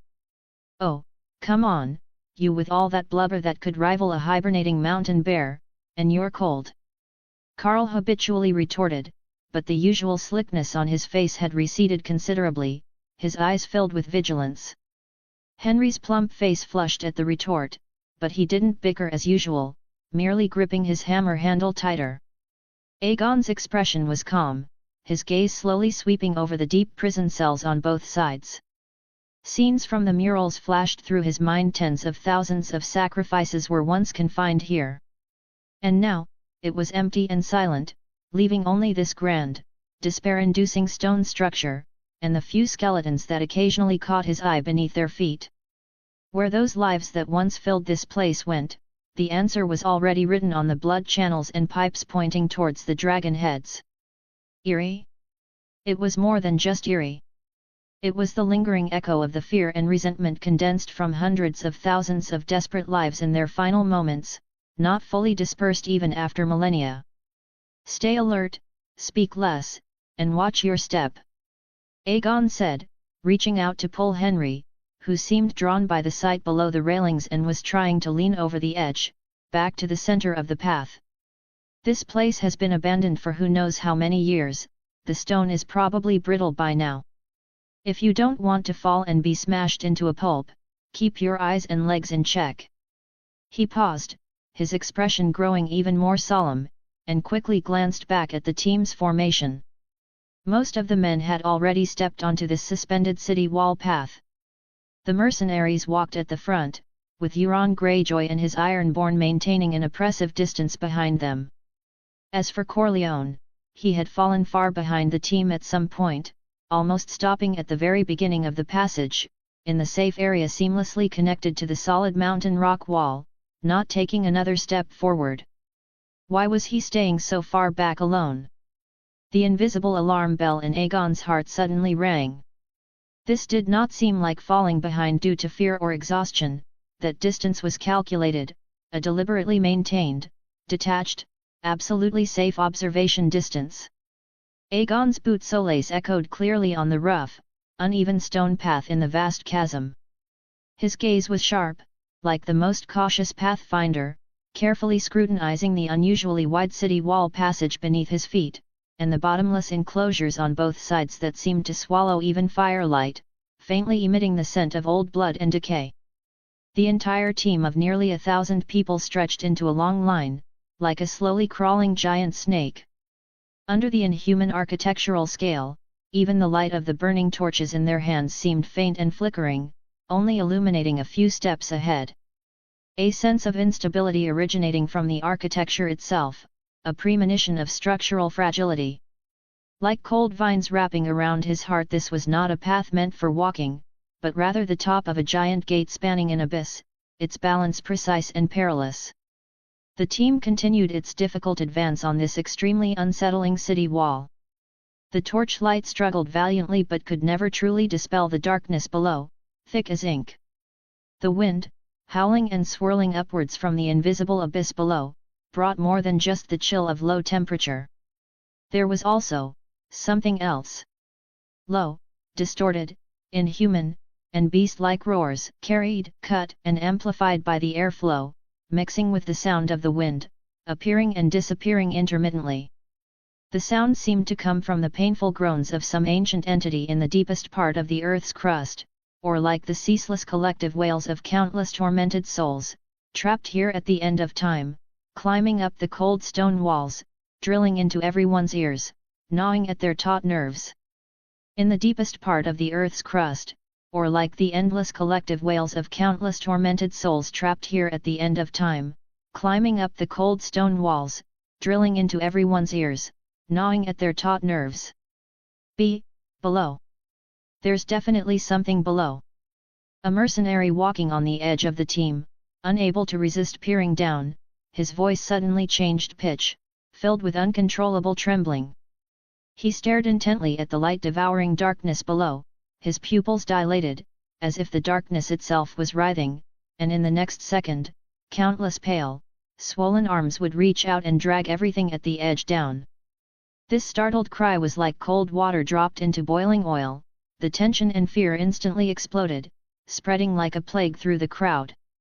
Everyone, whether mercenaries or the robust Ironborn, instinctively and frantically huddled towards the center of the path, pressing against each other, their weapons gripped tightly by sweaty palms, knuckles white. Henry and Carl almost simultaneously stepped forward, one on each side, like the most loyal bulwarks, tightly guarding Aegon, even holding their breath, their muscles tensed like iron. In this moment of absolute silence, broken only by the terrifying howls of the wind and the booming of heartbeats, just as everyone's minds were firmly seized by the unspeakable sounds from the abyss below, and all their attention was focused on that darkness seemingly pregnant with monsters. An extremely subtle sound, yet distinctly different from the whimpering wind and vague roars, suddenly pierced the noisy background like a cold steel needle, accurately drilling into Aegon's ears, which had become exceptionally sharp due to his full alertness. Advanced chapter available on Trin LUFFY 1898. Chapter 22, Chapter 22, Falling. Click. Creak click. The sound was subtle and crisp, possessing the unique texture of old metal components grinding, meshing, and rotating under intense force. The roar contained a cold, mechanical, and precise rhythm. It was absolutely not a sound of nature. Nor was it something a monster could produce. Aegon's violet eyes constricted to pinpricks in an instant, and a near-tangible chill exploded from his tailbone, shooting straight up his spine to the crown of his head. An image flashed through his mind like a bolt of lightning not long ago, while passing over a certain section of the road. The corner of his eye had caught sight of several inconspicuous, bowl-sized metal wedges covered in dark red rust, seemingly embedded deep within the gaps between those giant stone slabs. At the time, he had only thought they were part of the ancient architectural structure and hadn't looked further into it.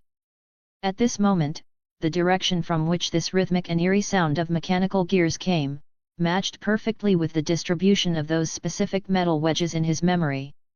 He wasn't waiting, he wasn't afraid. He was operating.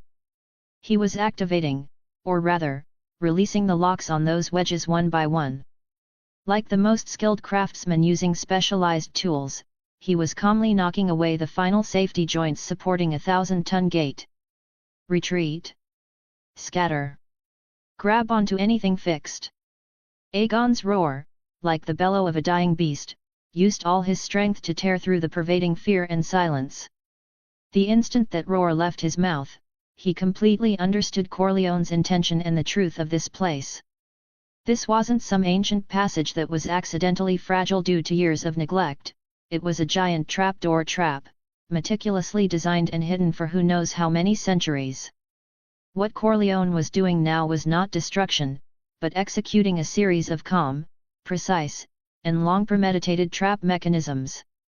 However, perceiving the danger ahead of time did not mean he could avert the defeat. His warning, after all, was a fatal second too late. Crack. Rumble.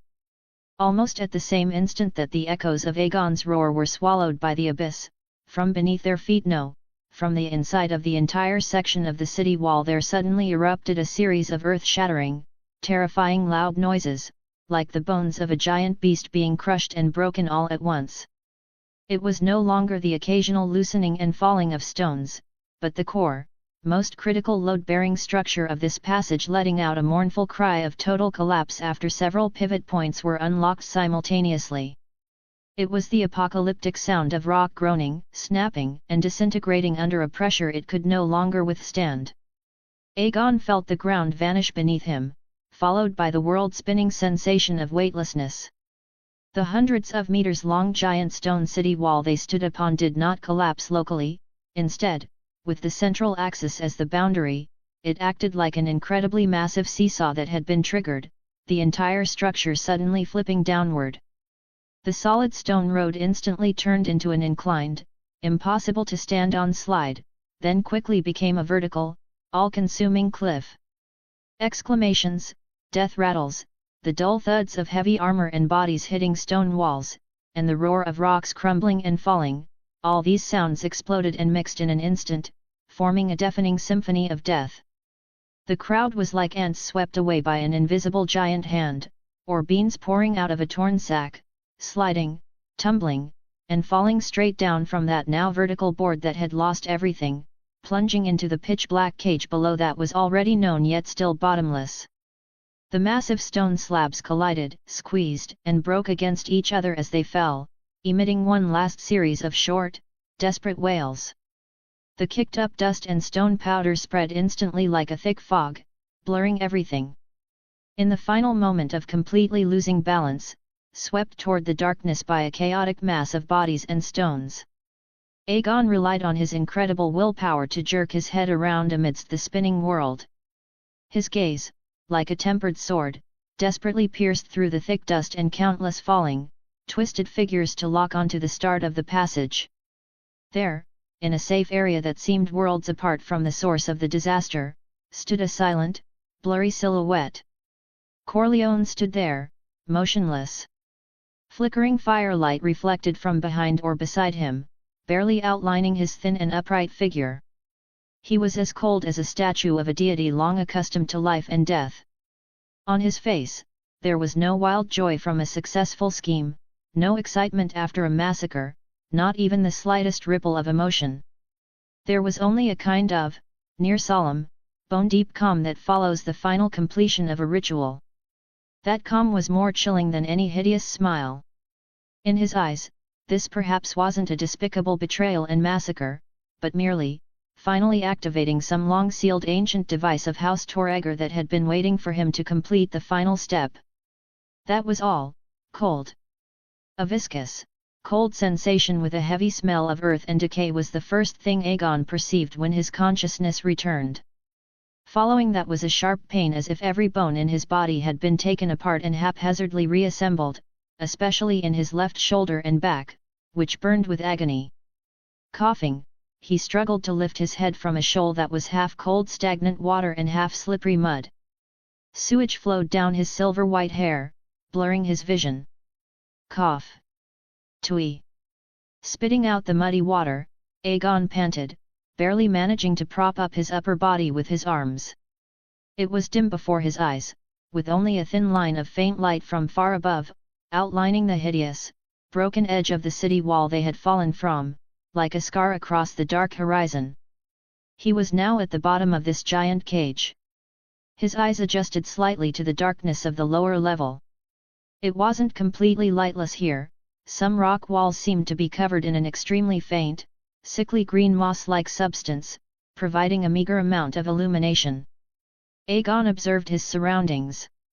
The first thing that caught his eye was the bottom of the cage itself, not the flat stone slabs he had expected, but a thick accumulation of mud, rubble, and other debris he didn't care to examine closely that had built up over countless years. Several relatively fresh corpses lay scattered in twisted positions nearby. Some were unlucky souls who had fallen with him this time, while others were clearly from a long time ago, already reduced to skeletons draped in rags. But what Aegon didn't notice was that the blood flowing from those fresher corpses was very eerie, as if controlled by an invisible hand. It flowed upward against common sense even from low-lying areas, all converging into winding grooves. But immediately after, a sight that made his heart tighten appeared. On the seemingly solid giant stone walls of the cage, near the bottom, several massive, irregular holes had appeared. The largest one was wide enough for a carriage to pass through easily. The edges of the stone walls around the holes were jagged and covered in massive scrape marks, as if they had been forcibly smashed through from the outside or bored through from the inside by something with terrifying power. The light was too dim to see deep into the holes, but he could feel gusts of wind carrying a musty smell and a deeper stench of blood blowing out from within. This can't be explained by mere neglect. Aegon endured the pain, trying to move his body to get a closer look, only to find that even a slight movement made his whole body feel like a broken bellows, aching everywhere. Especially his left leg, a piercing pain made him gasp, nearly causing him to fall back into the muddy water. Advanced chapter available on TRN-LUFFY1898.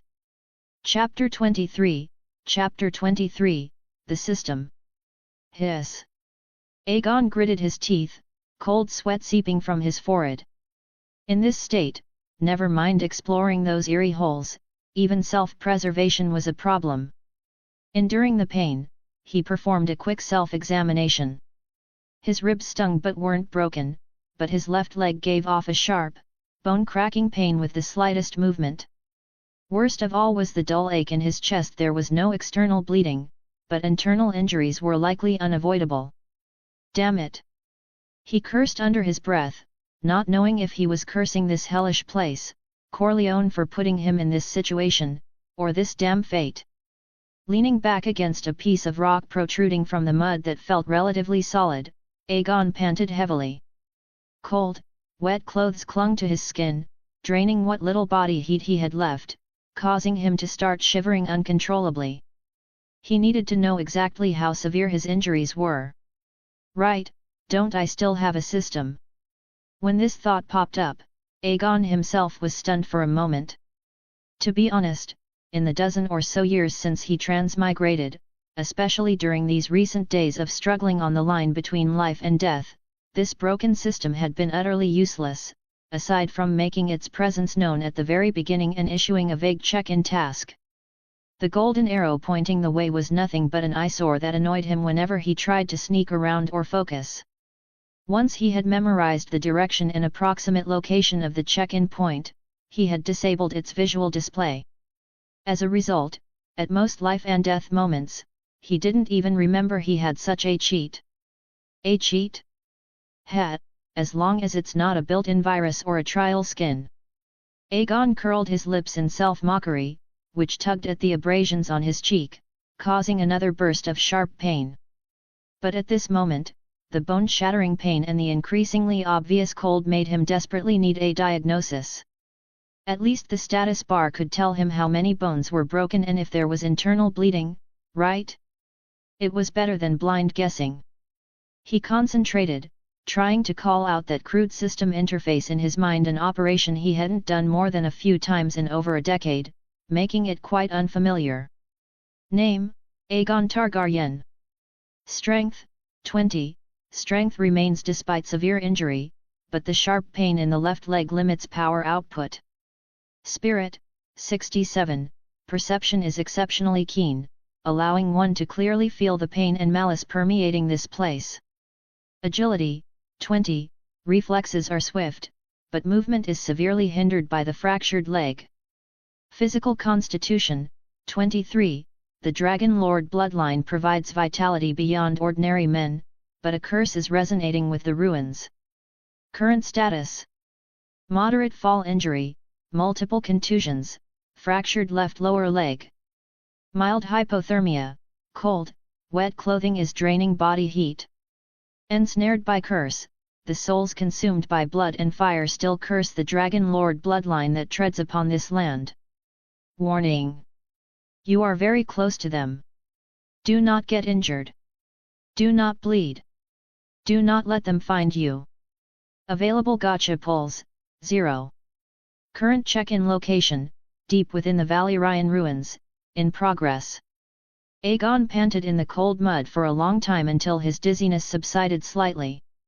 He couldn't stop, stopping meant waiting for death. He gritted his teeth and fumbled around, finding several relatively sturdy sticks in the wet mud, then laboriously unbuckled the leather armor belt at his waist. He placed the thickest stick against the outside of his left calf and bound it tightly with torn strips of cloth and the leather belt. Every time he tightened a strap, the sharp pain from the fracture made his vision go dark. The simple splint was finished, though crude, it could at least stabilize the leg. Using his long sword as a crutch, he endured the needle-like stabs in his left leg and the dull ache in his chest, pulling himself out of the mud inch by inch. When he stood straight, the world spun again. He gripped the sword hilt until his knuckles turned white to barely stay upright. Phew, this hellish place, he cursed softly. Outside it was hot as a furnace, but this underground was bone-chillingly cold and the humidity was stifling. Under the dim light in the distance, there seemed to be an even larger expanse of dark water. In such a damp place, there must be more than one stagnant pool. Henry, Carl, I hope they also fell into a pool, and preferably a deep one. He himself had fallen onto the shallow bank at the edge of the mud pit, and his flesh had absorbed the full impact. Falling into deep water might have caused less suffering. Earlier, to check his injuries, he had summoned that crude system panel for the first time in ages. After confirming the fracture and internal injuries, he subconsciously reactivated the golden arrow pointing to the check-in spot, which had been hidden for a long time. He was stunned by what he saw. The light representing himself and the brilliant golden marker almost overlapped on the crude map. The marker was not far ahead to the side, within reach, seemingly separated only by rock layers or tunnels. After going through life and death, the goal was actually within reach in such a dramatic fashion? His heart skipped a beat, but caution immediately suppressed the excitement. The bright red words "ensnared by curse" in the status bar were still flashing, and a new warning had appeared: warning. You are very close to them. Them. What are they? The souls on the murals, or the unknown things crawling out of these giant holes? The fact that the check-in point coincided with the source of danger was no coincidence, it felt more like bait. But did he have a choice? Staying here meant severe injury, hypothermia, lack of food and medicine, and the need to watch out for any surviving enemies. For example, the Crow's Eye who had also fallen. Aegon didn't dare naively imagine that Crow's Eye had simply died from the fall. And them the system warned about? It was death either way. Heading to the check-in point was certainly dangerous, but that unknown reward might be the only variable he could grasp to break this deadlock. Must find the others first. Aegon murmured softly. Being alone and severely injured made moving here nearly impossible. Leaning on his sword, he began to move extremely slowly and cautiously along the edge of the cage toward the general direction where he remembered Henry and Carl falling, while also keeping an eye on the golden light on the system map. His body weight rested on his right leg and the sword hilt. Every time the splint on his left leg lightly touched the ground, it brought a stabbing pain. He kept his breathing extremely shallow, his eyes scanning the dim mud, puddles, scattered stones, and the deep, beast-like holes further away like a nocturnal animal. The damp cold was rapidly sapping his body heat. The system panel hung in the corner of his vision, the golden arrow trembling slightly, pointing into the dark depths that seemed within reach yet were fraught with danger. Finding his companions and heading to the check-in site, every step was like walking on thin ice.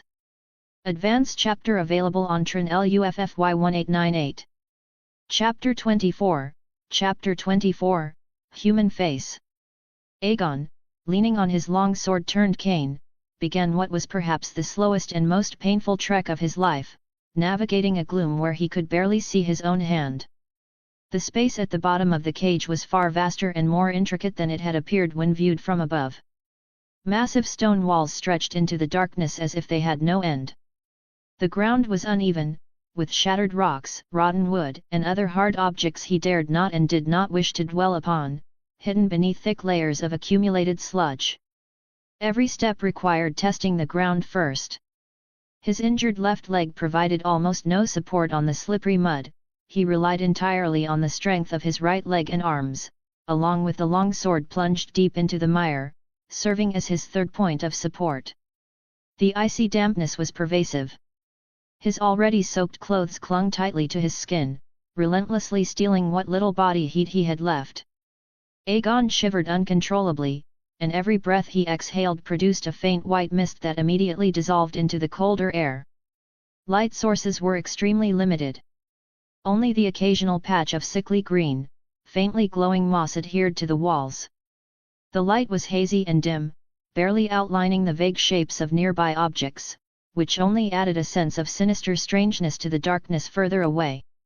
He tried fumbling for the tinder he carried. Fortunately, although his pouch was soaked, the tinder and flint inside seemed barely usable. But when he looked around, his heart sank. As far as his gaze reached, there was only wet sludge, slick stones, and scattered wood chips soaked in shallow water debris that had been rotting for who knows how many years. He couldn't find any kindling, not even slightly dry firewood, that could be lit. In this underground abyss, even the most basic flame was a luxury. Aegon could only rely on that meager fluorescence to grope his way forward in the gloom. A golden light spot on the system map flickered steadily somewhere ahead, providing him with the only clear direction. But he dared not walk in a straight line, he had to move along the base of the walls, keeping to relatively solid ground and staying away from the dark, gaping holes. Those holes resembled festering wounds on a giant beast, silently gaping open. The wind blowing out of them carried a deeper chill and an indescribable, musky odor, like that of some creature's lair. He didn't know if it was an illusion caused by his severe injuries and hypothermia, or perhaps some ominous gift resulting from his excessively high mental attribute. Aegon constantly felt that just outside the corner of his eye, in the absolute darkness untouched by the fluorescent moss, especially in the shadows at the edges of those holes. Something thicker than the darkness itself occasionally flashed by extremely quickly. There was no sound, no definite shape, just a pure, malevolent sense of presence, like an icy gaze licking his spine. Whenever he abruptly stopped, quickly spun around despite the searing pain, holding his long sword horizontally before him, and fixed his violet eyes on the direction where he felt the anomaly, there was nothing, only ancient darkness and dead silence. Silence, sometimes, was more terrifying than any noise. Apart from his own suppressed gasps, heartbeat, the tapping of his cane, and the rustling of his clothes as he moved, there was no other sign of life in the entire vast underground space. There was no heavy breathing from Henry, no hushed warnings from Carl, no moans or shouts from other survivors, and even the eerie howling of the wind from the abyss, which had been faintly audible before, could no longer be heard here. There was only a heavy stillness, one that consumed everything. Damn it! Aegon cursed under his breath, not knowing how many times he had done so. He was cursing the strange environment, cursing his terrible condition, and cursing the feeling of being watched, a sensation that followed him like a shadow yet had no tangible source. He felt as if he had fallen into the digestive cavity of some ancient behemoth, being silently and slowly consumed. He didn't know how long he had been moving at this snail's pace. Time had lost its meaning here, only the accumulating fatigue and pain in his body, along with the increasingly pervasive cold, reminded him of the passage of life. He mechanically advanced toward the golden light spot, simultaneously trying to widen his search radius, his eyes scanning every shadow that looked like a mound, hoping to find Henry's large, heavy body leaning there, or Carl's lean figure squatting down. Nothing. Absolutely nothing. Only stones, mud, standing water, and scattered fragments of white bone, so ancient they had long since merged with the mire and were hard to distinguish. An ominous premonition grew stronger in his heart as his search yielded nothing and his physical strength waned. Henry, that simple-minded fat man, Carl, that slick but dependable veteran, perhaps they had fallen into an area farther away that he hadn't searched yet? Maybe they were injured and unconscious? He forced himself to think positively, but the system's warning about them being close at hand, combined with the sinister strangeness emanating from the surrounding silence, made true optimism impossible. Just as his focus began to drift due to exhaustion and worry, and he withdrew his gaze from a fruitless patch of shadow, preparing to move forward, a strange sensation suddenly registered beneath his foot. It wasn't hard gravel, nor soft, rotten mud, but rather, a sticky slickness. Simultaneously, an extremely familiar, potent odor, one he desperately wished not to smell here, suddenly assaulted his nostrils, which were already somewhat numb from the cold. The smell of rust. The thick, unmistakable metallic tang characteristic of fresh blood. Aegon froze instantly, all his scattered thoughts immediately obliterated. He violently lowered his head, subconsciously gripping his sword hilt, his muscles tensing. He ignored the pain it caused his wounds. Using the sickly green, dim light cast by a small, denser patch of fluorescent moss on the nearby rock wall, he managed to see the situation beneath his feet. It was a pool of dark liquid, not yet fully absorbed by the mud, covering a considerable area and reflecting a viscous, ominous dark red sheen under the faint light. It was blood, without a doubt. And scattered around the edge of this pool of blood were things. Several severed fingers, their skin pallid, black mud packed under the nails. A fragment of flesh and skin, shaped like it might have been part of a foot. And half a human face. The face lay on its side, half submerged in the blood pool, the other half exposed to the sickly green fluorescence.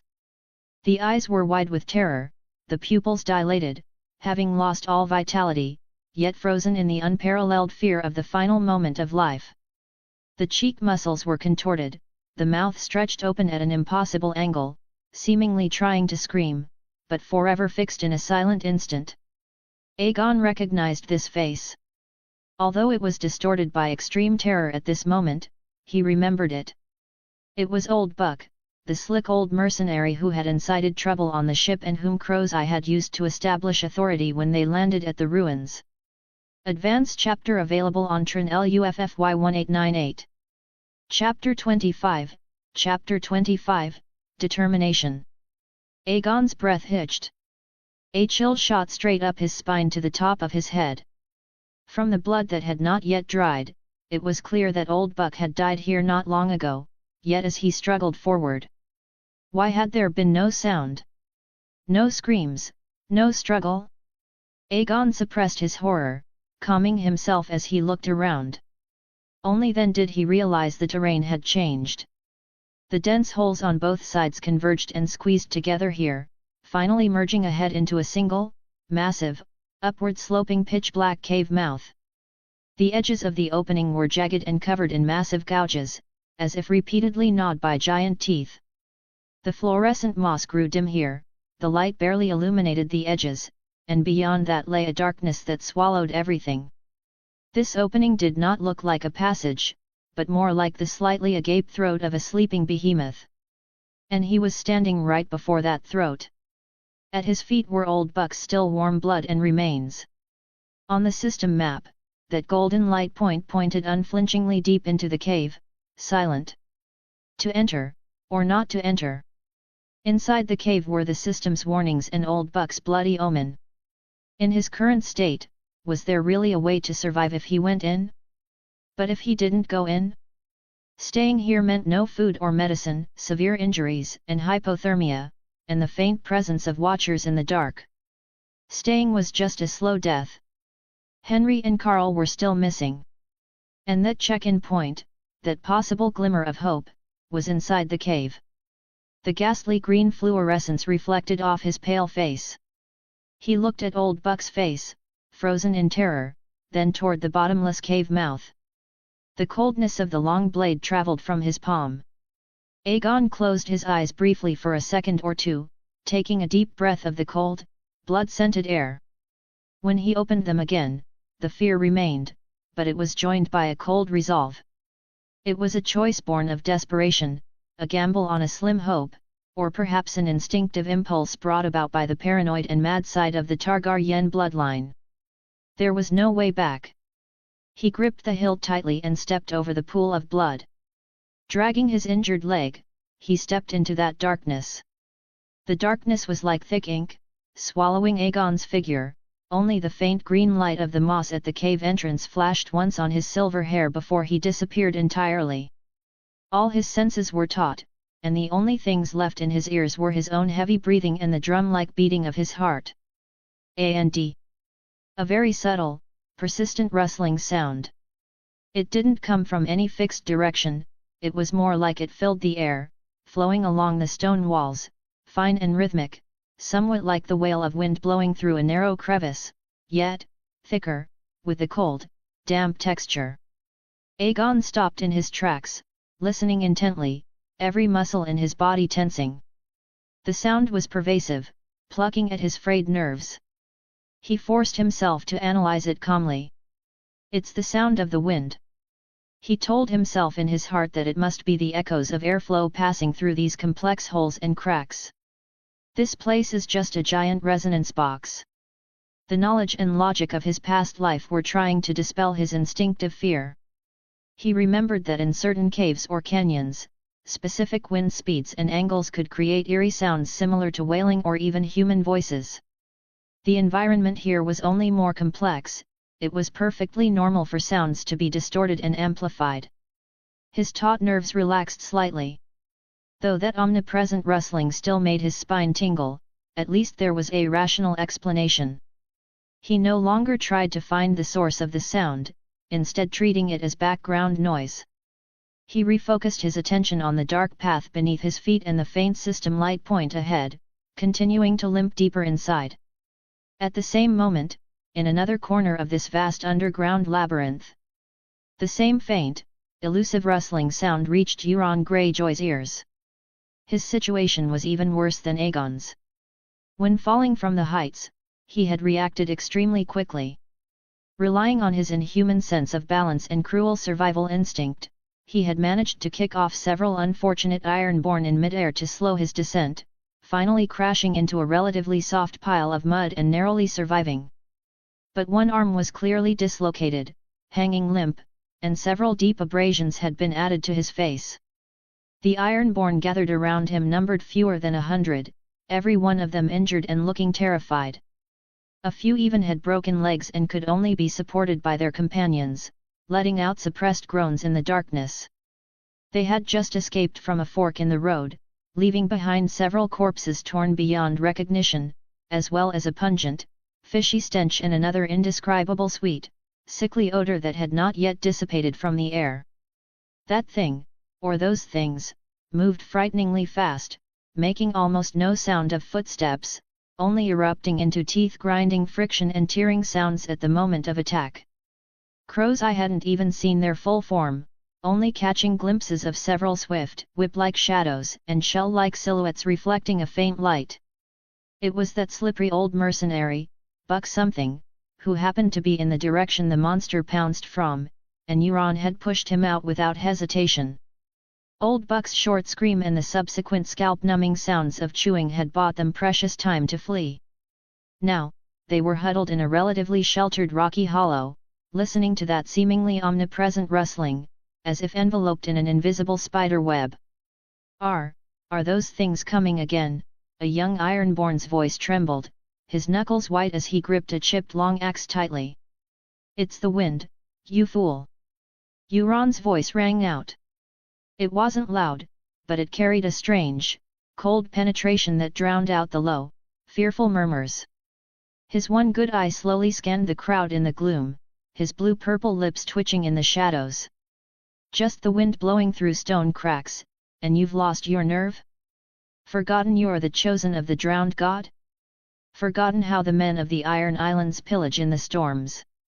He paused, using his one functional hand to nonchalantly stroke the hilt of the dagger at his waist, his blue-stained fingernails tracing a ghostly glint in the dim light. "That bastard Corleone!" Crow's Eye slowly uttered the name, his voice laced with undisguised venom. "He used these filthy tricks of his ancestors to screw us over. I will repay this debt with his blood, piece by piece, carved from his body. Do you want to hear what kind of pleasant wails a self-proclaimed noble descendant of the Dragon Lords can make?" In an almost chanting, cruel tone, he described several hair-raising methods of torture with vivid detail. Fear can sometimes be temporarily replaced or diverted by another, more focused and specific fear or hatred. The gazes of many Ironborn shifted from scattered terror to a gradually coalescing fierce light. But this hellhole, Crow's Eye changed the subject, his lone eye flashing with greed, also hides the good things his Dragon Lord ancestors accumulated over who knows how many years. Dragon eggs? Dragon bones? Valyrian steel? Or some other treasures, who knows? Those things painted golden on the murals aren't just pigments. He licked his lips as if he could already taste the wealth. "Follow me out, find those treasures, and every one of you can build a stone house in the Iron Islands that will make everyone envious, marry the most beautiful women, and drink the strongest wine. What the drowned god cannot give you, I can." Intimidation and inducement simple, yet often effective. Especially for this group of Ironborn who had just suffered a crushing defeat, faced an uncertain future, but still possessed their savage nature. The commotion temporarily subsided as the desire for survival and greed for wealth overpowered the pure fear of the unknown monster. Though that eerie rustling still lingered in the darkness. At this moment, it was more like background noise, an obstacle to be overcome, rather than an incomprehensible phantom. "Move!" Crow's Eye commanded briefly, rising first and dragging his dislocated arm toward the direction he believed might lead to the upper levels, or at least to another area. Behind him, the remnant of fewer than 100 men followed closely, the flames of fear, savagery, and greed reigniting in their eyes. In this subterranean abyss, the boundary between humanity and bestiality was becoming blurred. And they, along with Aegon and the unknown presence deep within the cave, were slowly approaching a point of inevitable intersection along their respective paths in this massive labyrinth. Advanced chapter available on TRIN-LUFFY1898. Chapter 26, Chapter 26, Echoes of Doom. He stumbled forward, as if using the touch of his body to personally read the darkness. The upward slope of the cavern gave Aegon a sliver of hope. At least the direction was clear. The air was still cold, but the heavy, stagnant feeling, a mix of blood and decay accumulated at the bottom, was receding. After another upward climb, the texture beneath his feet changed. It was no longer rough natural rock or holes drilled by creatures, but flat, regular stone slabs. He had entered a passage that was clearly man-made. He held up the makeshift torch, a dry strip of cloth torn from his clothes, and lit to get a closer look. The walls were the familiar dark dragonstone, polished smooth. Even after being covered in dust for a millennium, he could still feel the precision of the ancient craftsmanship. This must be the underground section of that magnificent castle ruin, perhaps a cellar, or a passage connecting different areas. Silence. There was only his own suppressed breathing, the sound of his staff, and the faint clang of his long sword occasionally tapping the ground. The dust on the ground was thick, leaving behind chaotic footprints, some fresh, some old. Several dark red, not yet fully congealed bloodstains intermittently pointed deeper, like road signs. It seemed that more than one person had woken up before him and found this path, and someone was injured, or dragging someone else's blood. There were few forks in the passage, and he strictly followed the direction guided by the system. The golden light spot was getting closer, but this approach did not bring comfort. Instead, it made his heart beat faster. Where exactly were them that the warning said were close at hand? Turning a corner, the space opened up slightly, resembling the entrance to a small antechamber or storage room. Beside the pile of decaying debris in the corner, whose original appearance was unrecognizable, Aegon saw a skeleton. It was different from the scattered dry bones he had seen along the way. It was relatively intact, wearing clothing that, although old and tattered, still vaguely showed signs of former nobility, sitting in a posture leaning against the wall. What caught Aegon's attention was the emblem embroidered with silver thread on the chest of the clothing, now severely oxidized and blackened, a ferocious dragon head holding a twisted, many-limbed sea monster in its mouth. The crest of House Targaryen that he had seen earlier on the murals. Aegon's pupils constricted slightly. A Targaryen clansman had died deep beneath the ruins of his own family. He carefully raised the torch and approached. The flickering firelight illuminated the long-dried facial skin and hollow eye sockets. The moment the light of the flame reflected off the skull's hollow eyes. Coldness. It did not come from the subterranean chill, but a familiar, icy shudder that exploded directly from the depths of his soul. His vision instantly blurred and detached. Fragments of the death echo sharply pierced his consciousness. Ruckus. No, it was the ultimate wailing and crying of countless people merged together in despair. The thick, viscous smell of blood was overwhelming, mixed with sulfur and char. The perspective was somewhat low. Shaking, running, like a child who had secretly snuck out without telling an elder and arrived at a forbidden place. In his vision, someone was wearing a luxurious robe embroidered with the sea monster and giant dragon emblem. Their silver hair was particularly striking. They held an ancient scroll in their hand, their fingertips white from the force of their grip. His sight passed through a tall, gloomy corridor. On both sides were bottomless circular cages, where dense figures crowded the bars, stretching out countless arms, like tormented souls struggling in hell. Crying, pleading, cursing. For the glory of Targaryen, someone shouted in the distance, their voice fanatical and trembling. Mama! Mama! A faint, tender cry pierced the noise. His gaze inadvertently swept past a cage nearby, where a young mother, her face covered in grime, tightly hugged her infant, futilely shrinking into the corner, trying to block the child's view of the terrifying scene outside with her body. The child's small hand desperately clutched the mother's tattered garment. The movement did not stop. It didn't even slow down for a moment. In his heart, there were only the ancient words recorded on the scroll, only a near-maniacal desire to awaken the progenitor. Those cries were merely necessary harmony. They were kindling. His vision reached the edge of a massive circular altar. Below was a churning, dark red blood pool, bubbling and gurgling, where potent life essence and death resentment boiled and intertwined. In the center of the pool, a massive shadow slowly rose and fell. As the figure on the high platform waved his hand, the sacrifice began.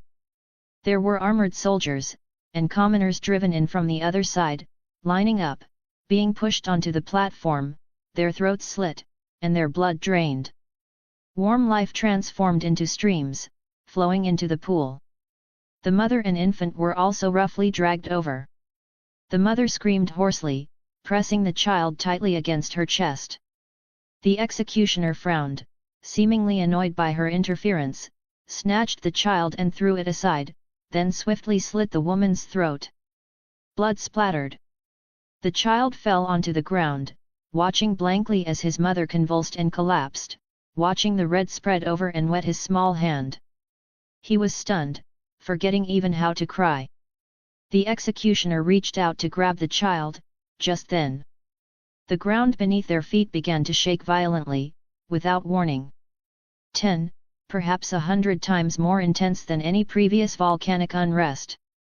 The firmament seemed to roar, and terrifying, continuous sounds of mountains collapsing and earth splitting echoed from afar. It was the 14 fire peaks. They weren't erupting, they were exploding.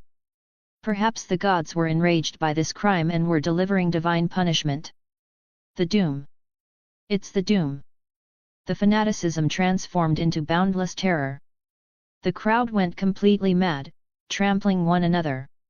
Even the soldiers maintaining order dropped their weapons. The blood pool boiled violently, as if whatever was beneath it had been startled and enraged by the sudden cataclysm. The shadow in the pool twisted frantically, letting out a silent roar.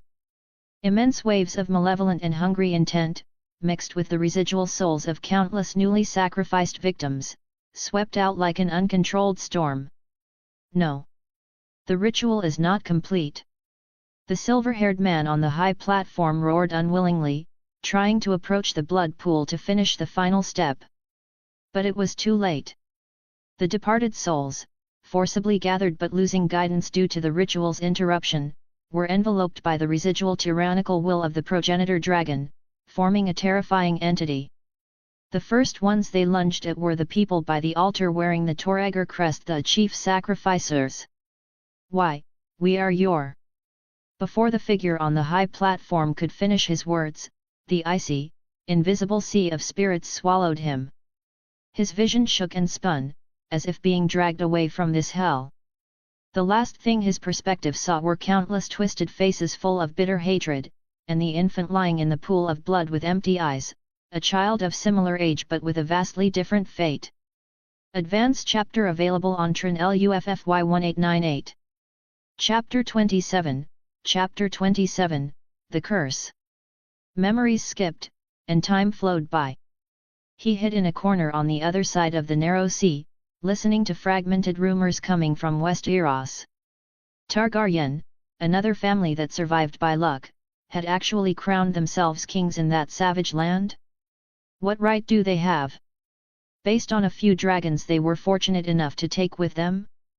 While we, House Targaryen, the true head of the Dragon Lords, are hiding like rats in a sewer, our glory and power buried deep beneath those cursed ruins. He was unwilling to accept this. The family's glory and the power of the seafarer should not perish like this. He wanted to go back to those ruins, to find the dragon eggs his family might have left behind, steel armor, steel swords, or any legacy that could let him restore the majesty of House Targaryen.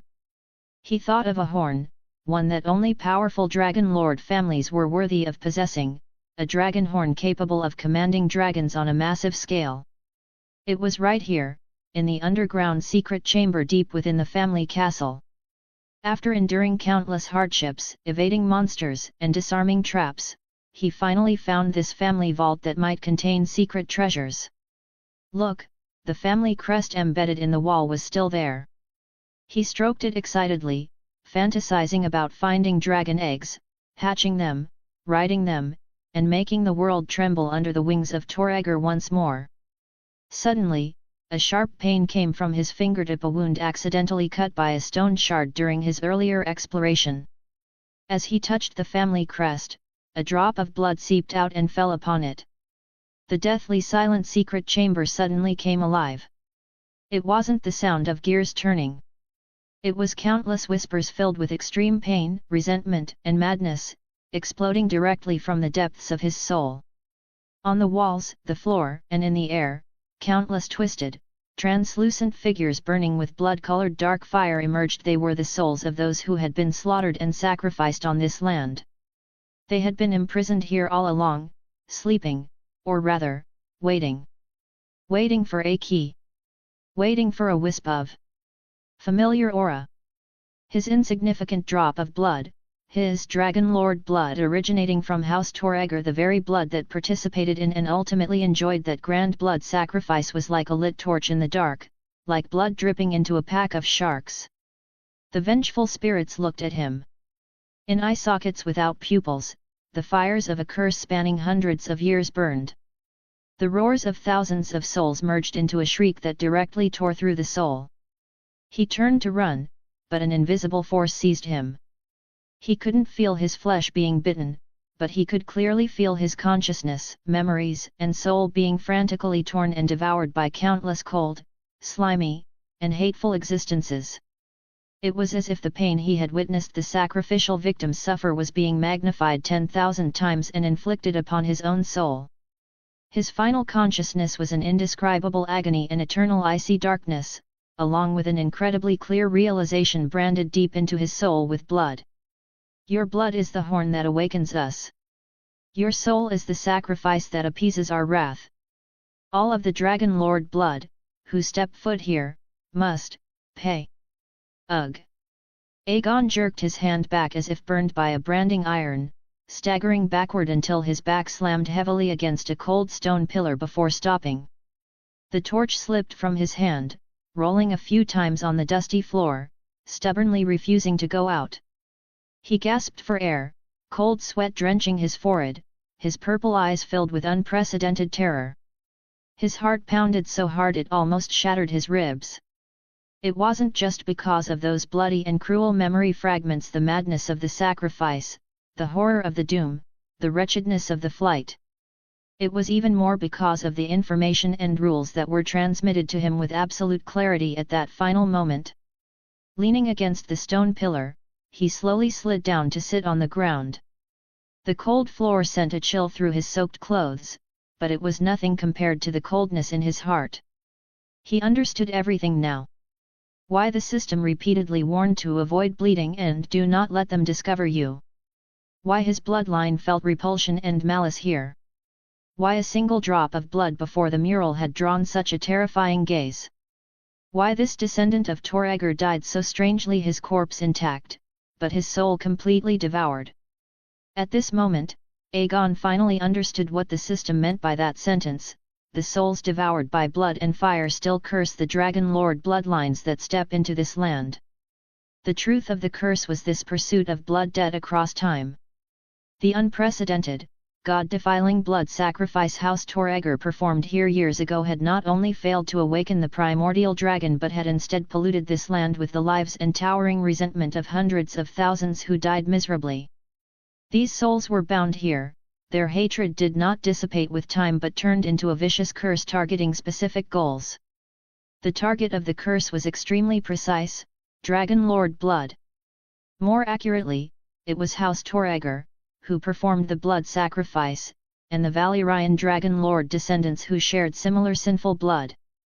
Their bloodline was like a lighthouse in the dark, attracting the attention of the vengeful spirits. And their fresh blood was like a spark dropped into boiling oil, completely awakening and enraging these slumbering spirits of vengeance. That Targaryen survivor came back looking for dragon eggs, only to meet his end because of a single drop of blood.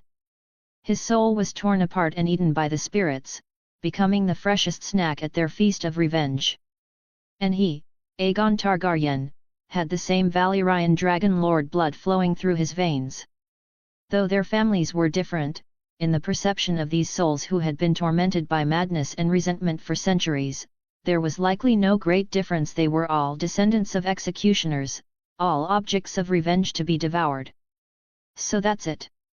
Entrapped by the curse, so that's what it means, Aegon whispered to himself, his voice hoarse.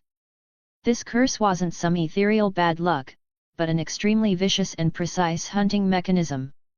In these ruins, he was a living, breathing, moving bait and sacrifice. After the fear passed, a cold, almost desperate clarity surged into his heart. His situation was 10,000 times worse than he had imagined. Not only did he have to face heavy injuries, hypothermia, monsters, and the threat of Crow's Eye, but now he also had to be constantly on guard against becoming the hunting target of countless vengeful spirits. A single accidental bleed could bring about total disaster. But at the same time, an extremely dangerous, almost insane thought quietly slithered into his mind like a venomous snake. This curse is a dead end, but could it also become a weapon? In the death scenes he saw earlier, those souls awakened by dragon blood didn't distinguish between friend and foe, directly devouring the entire team led by that Targaryen survivor. Perhaps this is an ultimate weapon, for dealing with enemies that cannot be countered by conventional means? This thought made him shiver, not just from fear, but because of the mutually destructive implication it contained. He shook his head, temporarily suppressing this dangerous train of thought. The priority was to stay alive, find his companions, and reach the check-in point. The rewards given by the check-in system might be his only hope of breaking the deadlock. He struggled to stand up again and picked up the torch. The firelight once again illuminated the corpse of the Targaryen. Looking at it now, that curled-up posture was filled with boundless fear and pain. Aegon looked at it silently and didn't touch it again. He turned around, his gaze scanning the dim basement. In the memory fragments, he had come here to search for treasure. So, would there be? His gaze fell on a crack in the wall diagonally behind the corpse. The edges of the crack were neat, as if it had been artificially enlarged later. He walked over carefully and shone the torch inside. Inside was a small niche, empty except for a thick layer of dust. But in the center of the dust, there seemed to be a shallow indentation, the shape, somewhat like an enlarged egg. Aegon's heart skipped a beat. A dragon egg? Was it taken? Or did he not find it at all, or was what he found something else? He carefully inspected the niche. Besides that indentation, there was nothing else.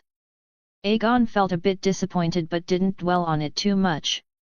Right now, finding a way out and his companions was more important, and there were many other locations of good things in those memory fragments, including even armor forged from Valyrian steel. Perhaps if he found that place, he could change out of these soaking wet clothes and armor, and get an equipment upgrade while he was at it. He took one last look at this underground secret chamber and was about to continue exploring in the direction he came from when his peripheral vision caught a glimpse of a large, extremely irregularly edged hole at the bottom of the far wall. The hole was pitch black, a size larger than the ones he had seen in the underground cages earlier. Familiar, unsettlingly large scratches covered the edges of the opening. A mixture of musty odor and an indescribable fishy, rank smell slowly drifted out of that hole. Aegon's breath hitched. It seemed that the range of those burrowing creatures' activities extended far beyond the underground cages. The paths they had dug out went in all directions, possibly even connecting many corners of these ruins. And the path he had just walked might have been one of those biological tunnels. He didn't know what the owners of these holes were, but he definitely didn't want to encounter them in this state. He gripped his long blade tight, lowered the torch, held his breath, and began to move step by step, extremely slowly and silently, toward the ancient passage from the memory fragments, in the opposite direction of that hole. The golden light on the system map flickered steadily somewhere ahead. And the massive hole on the wall behind him, like the mouth of a silent giant beast, cast a heavy, ominous shadow at the edge of the flickering firelight. Advanced chapter available on TRIN-LUFFY1898. Chapter 28, Chapter 28, Valyrian Steel Armor. Aegon dragged his injured leg, leaning on his long blade as he trudged through the eternal darkness. The passage beneath his feet sloped upward, far from the cramped rat run he had imagined. Instead, it was exceptionally wide and high, with a massive black stone vault disappearing into the deep darkness above. Like the ribcage of a giant dragon, he was walking inside the skeletal remains of a prehistoric behemoth. Silence was the sole master here, so heavy it could crush eardrums. Only his own heavy breathing, the thumping of his heart, and the rustling sound of his injured leg dragging against the ground remained, making the deathly stillness feel even more suffocating. Every step triggered a piercing, dull pain from the fracture in his left calf, and cold sweat had long since soaked through his undershirt. He didn't dare stop. The golden light on the system interface flickered steadily somewhere ahead, drawing closer and closer. Memory fragments of the Torregar survivors replayed in his mind. Broken path guides, potential trap markers, A&D. The vague location of the family legacy. This was almost his only hope in despair. That eerie rustling sound followed him like a shadow, not coming from a fixed direction, but rather permeating the air and flowing along the stone walls. Aegon forced himself to attribute it to the whistling of airflow through countless holes, but his sharp perception, a result of his high spirit attribute, kept issuing shrill warnings. Something, countless malicious things, were lurking in the darkness beyond the light, licking his spine with cold gazes. His violet eyes were as sharp as an eagle's in the gloom, constantly scanning every corner and shadow ahead. Suddenly, Aegon stopped abruptly, pressing his body against the cold, damp stone wall and holding his breath. From around the corner ahead came a new sound, not the wind, but the sticky dragging of some slippery object, occasionally punctuated by a very faint click like the friction of bone. An indescribable scent, a mix of sulfur and a deeper, rank fishiness, wafted toward him. The hair on Aegon's neck stood up instantly. That familiar feeling of being watched reached its peak at this moment. Without the slightest hesitation, relying on instinct, he quickly and silently shrunk into the shadow of a large stone crack nearby, minimizing his presence. The sound gradually approached, lingered at the corner for a moment, and finally slowly receded. Aegon didn't exhale a breath of turbid air until the feeling completely vanished, cold sweat having nearly soaked his inner shirt. He proceeded with even greater caution. Finally, at the end of the passage, a massive black gate, neither metal nor stone, blocked the way.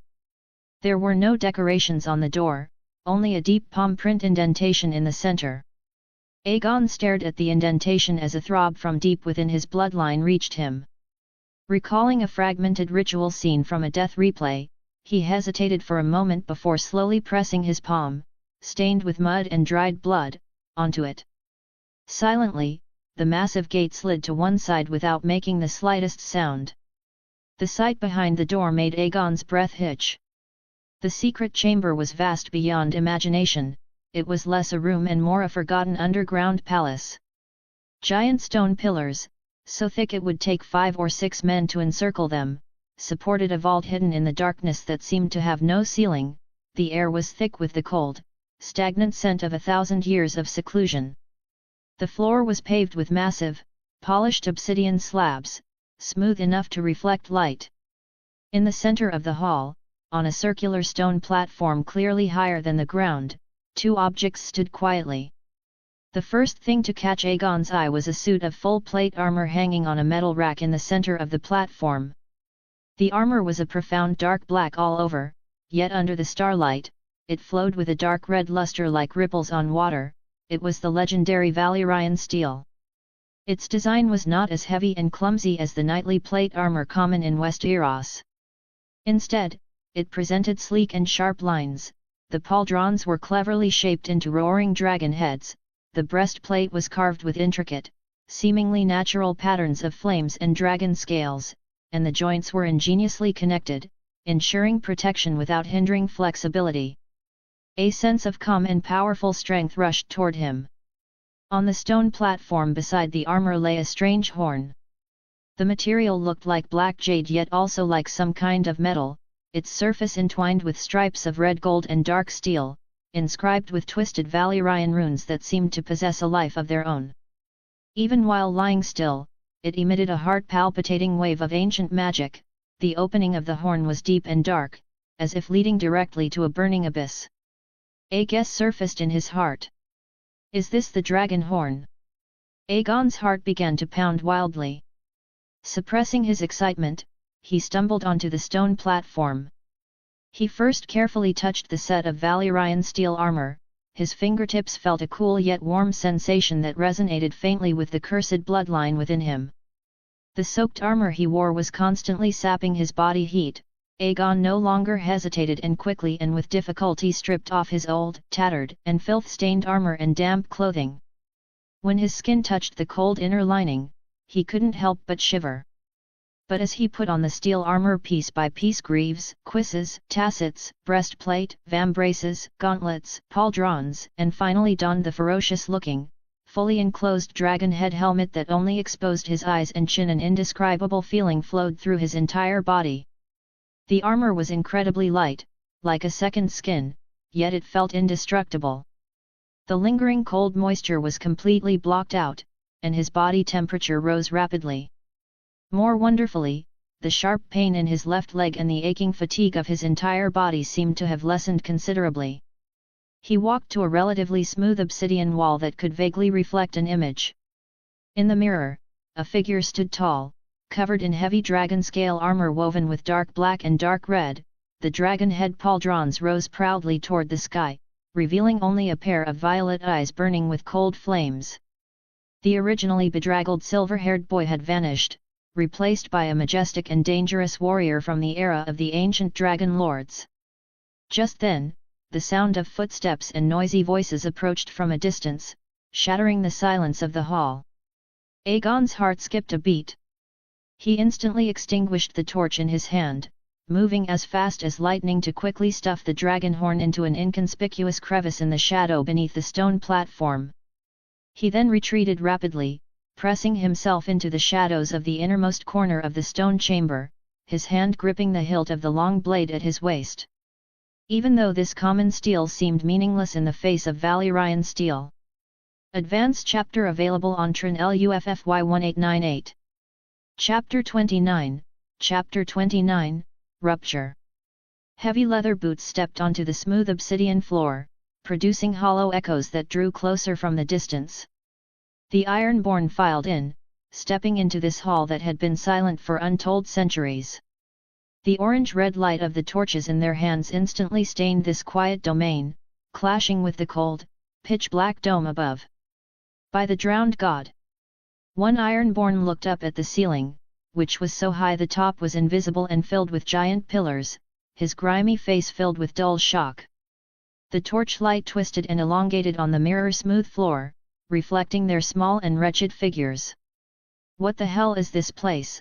another Ironborn's voice cracked with astonishment.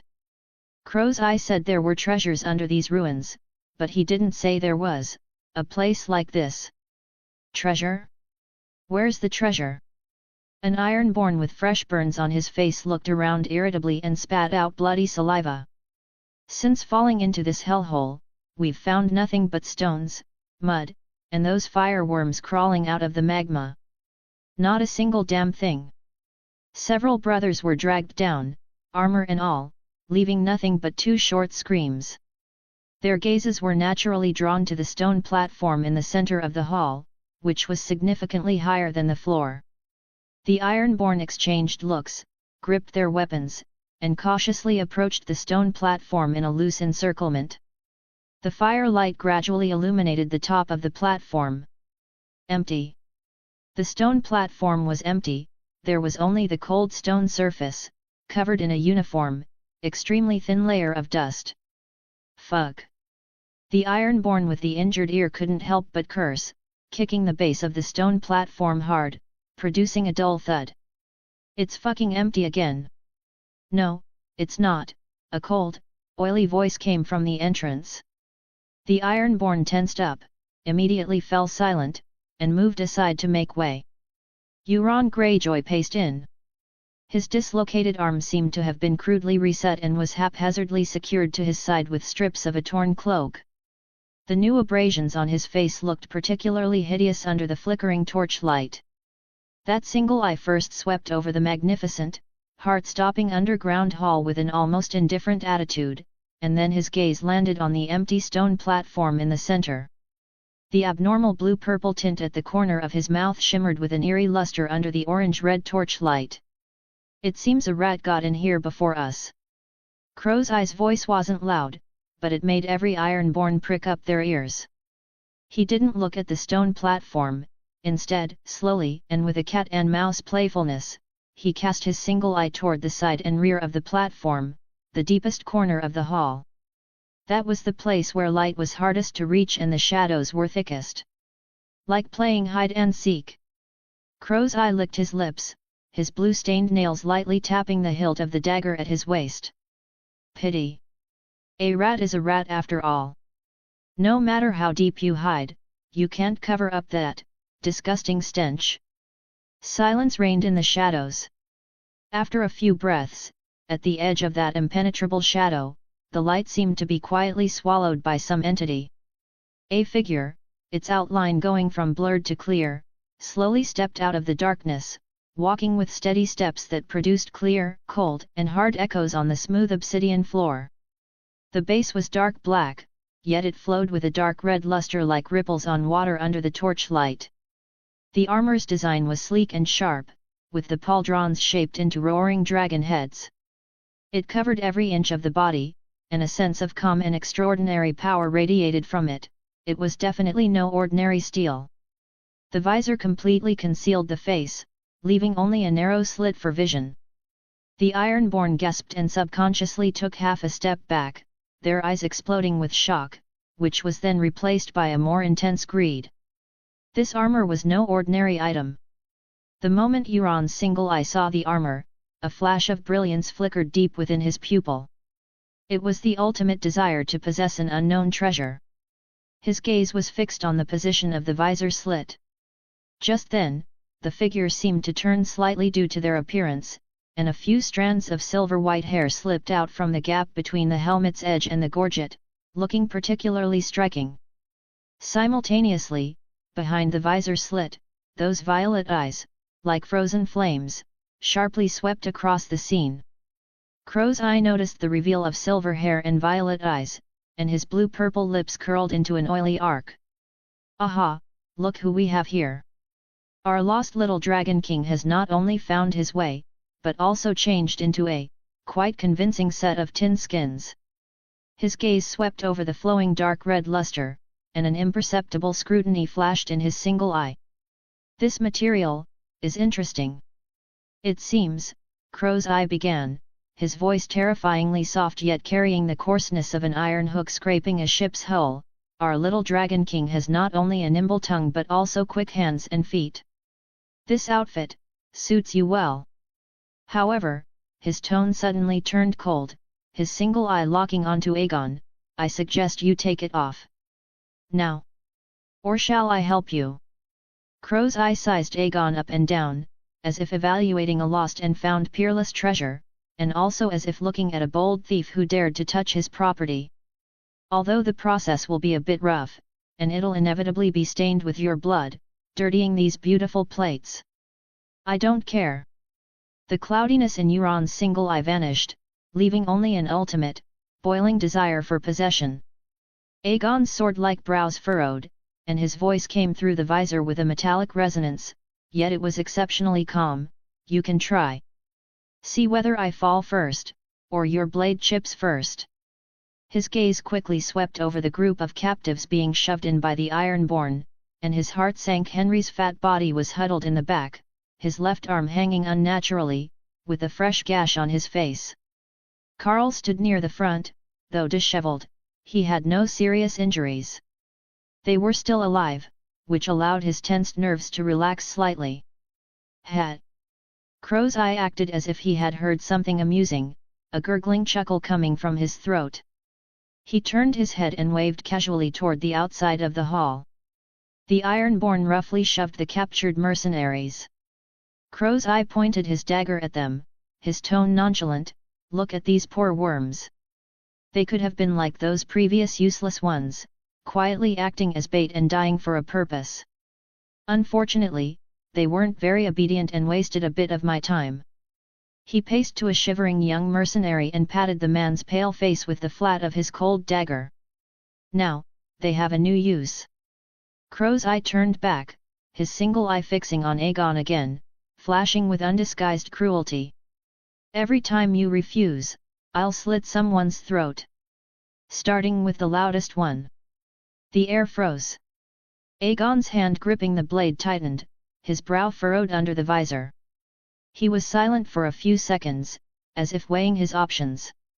Finally, he spoke again, his voice still steady, "I cannot give you the armor.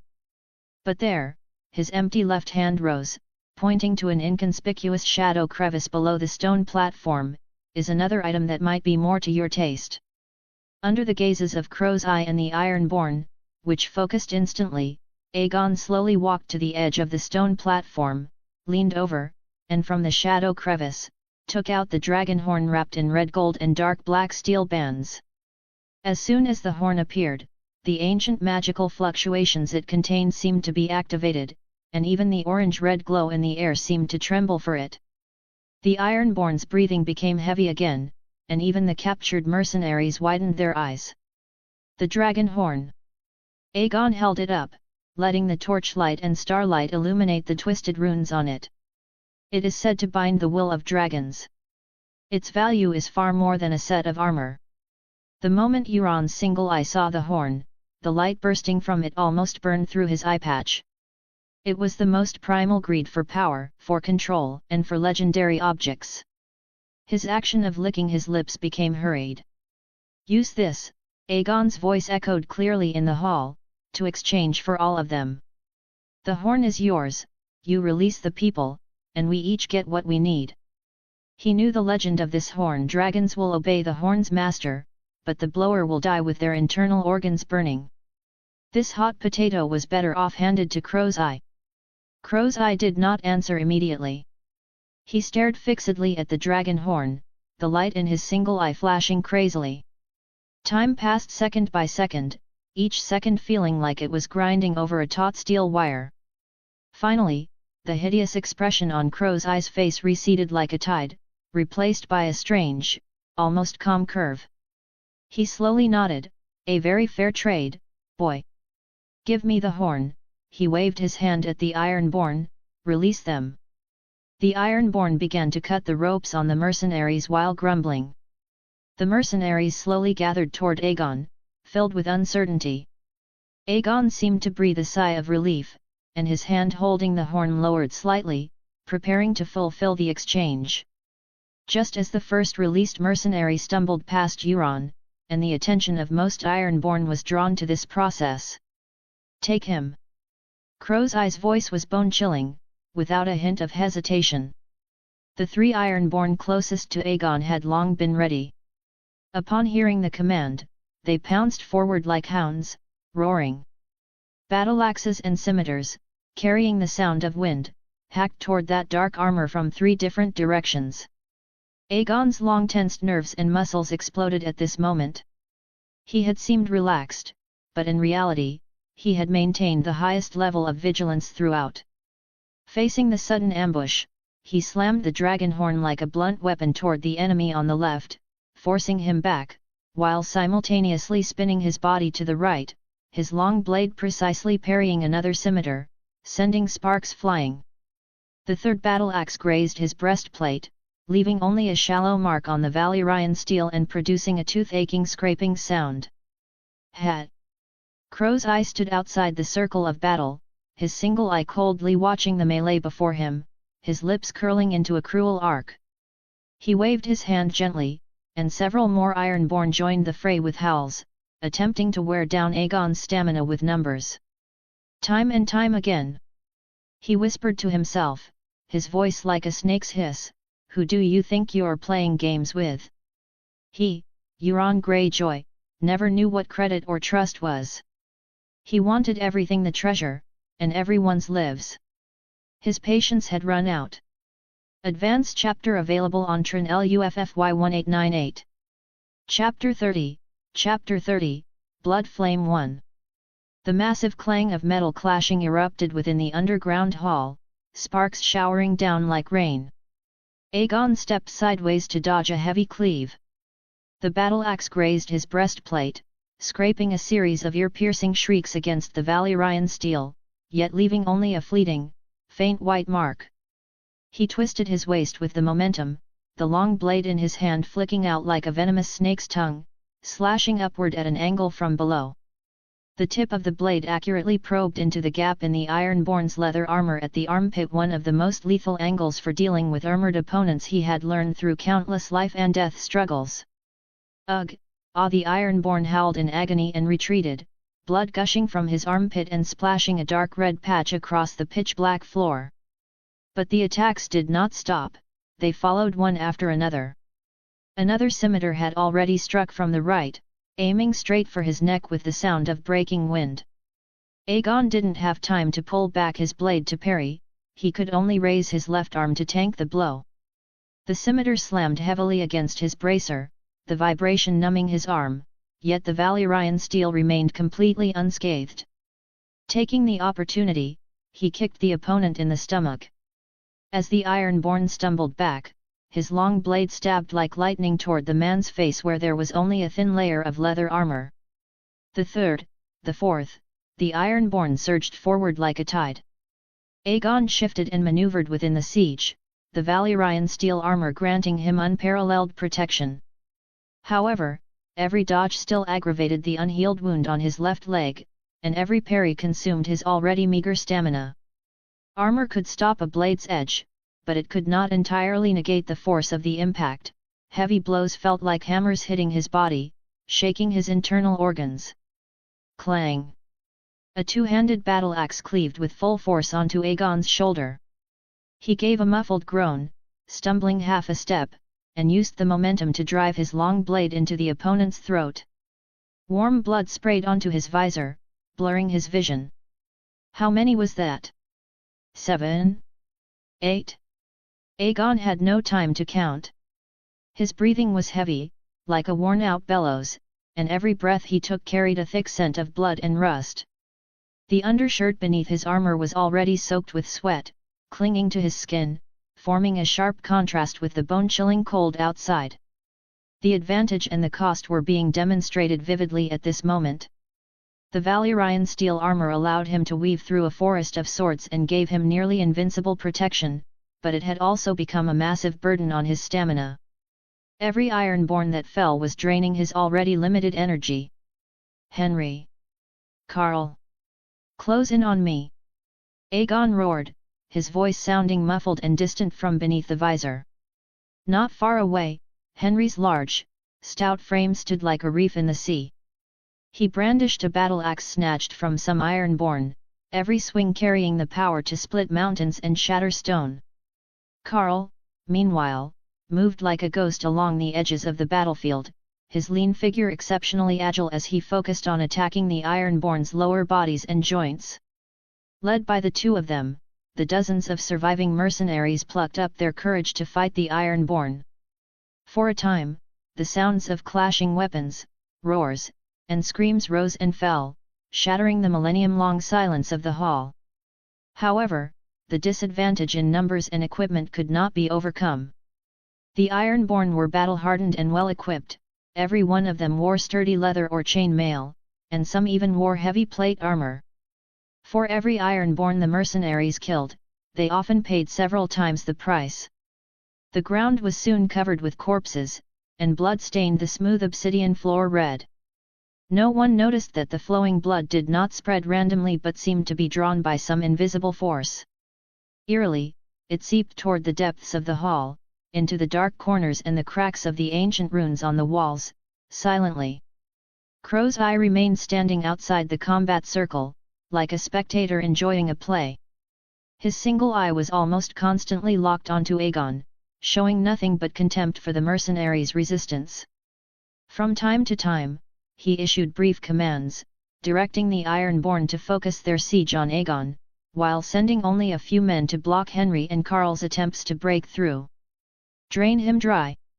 Crow's Eye's voice was cold, devoid of any emotion. Aegon fought while retreating, trying to rendezvous with Henry and Carl. But the Ironborn followed him like shadows, their offensive coming in wave after wave, each higher than the last. An Ironborn captain in full plate armor charged forward, fearless of death. Aegon's long blade struck the man's spalder, only producing a shower of sparks. The Ironborn captain took the chance to slam into him. Aegon was knocked back repeatedly, nearly falling over. Hein! Henry roared, wanting to rush over, but he was pinned down by two Ironborn. A cold light flashed in Aegon's eyes. He gave up on hacking at the plate armor, ducked his body, and thrust his long blade like a venomous snake toward the joint of the armor at the back of the opponent's knee. This was a weak point of plate armor. The blade's tip pierced through the chain mail, and the Ironborn captain screamed as he collapsed to his knees. Aegon showed no mercy, delivering a finishing blow through the gap between the helmet and the gorget. The 10th.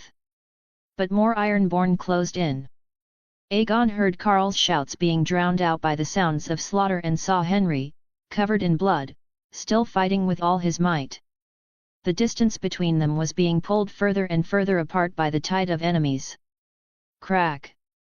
With a crisp sound, the long blade in Aegon's hand finally reached its limit and snapped in the middle during a parry.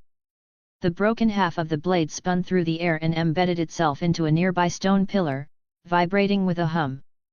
Aegon did not hesitate to discard the hilt, leaning down to scoop up a long sword dropped by a dead Ironborn soldier. The blade was covered in viscous blood, and the grip was incredibly slippery. 3 more Ironborn pounced from 3 different directions.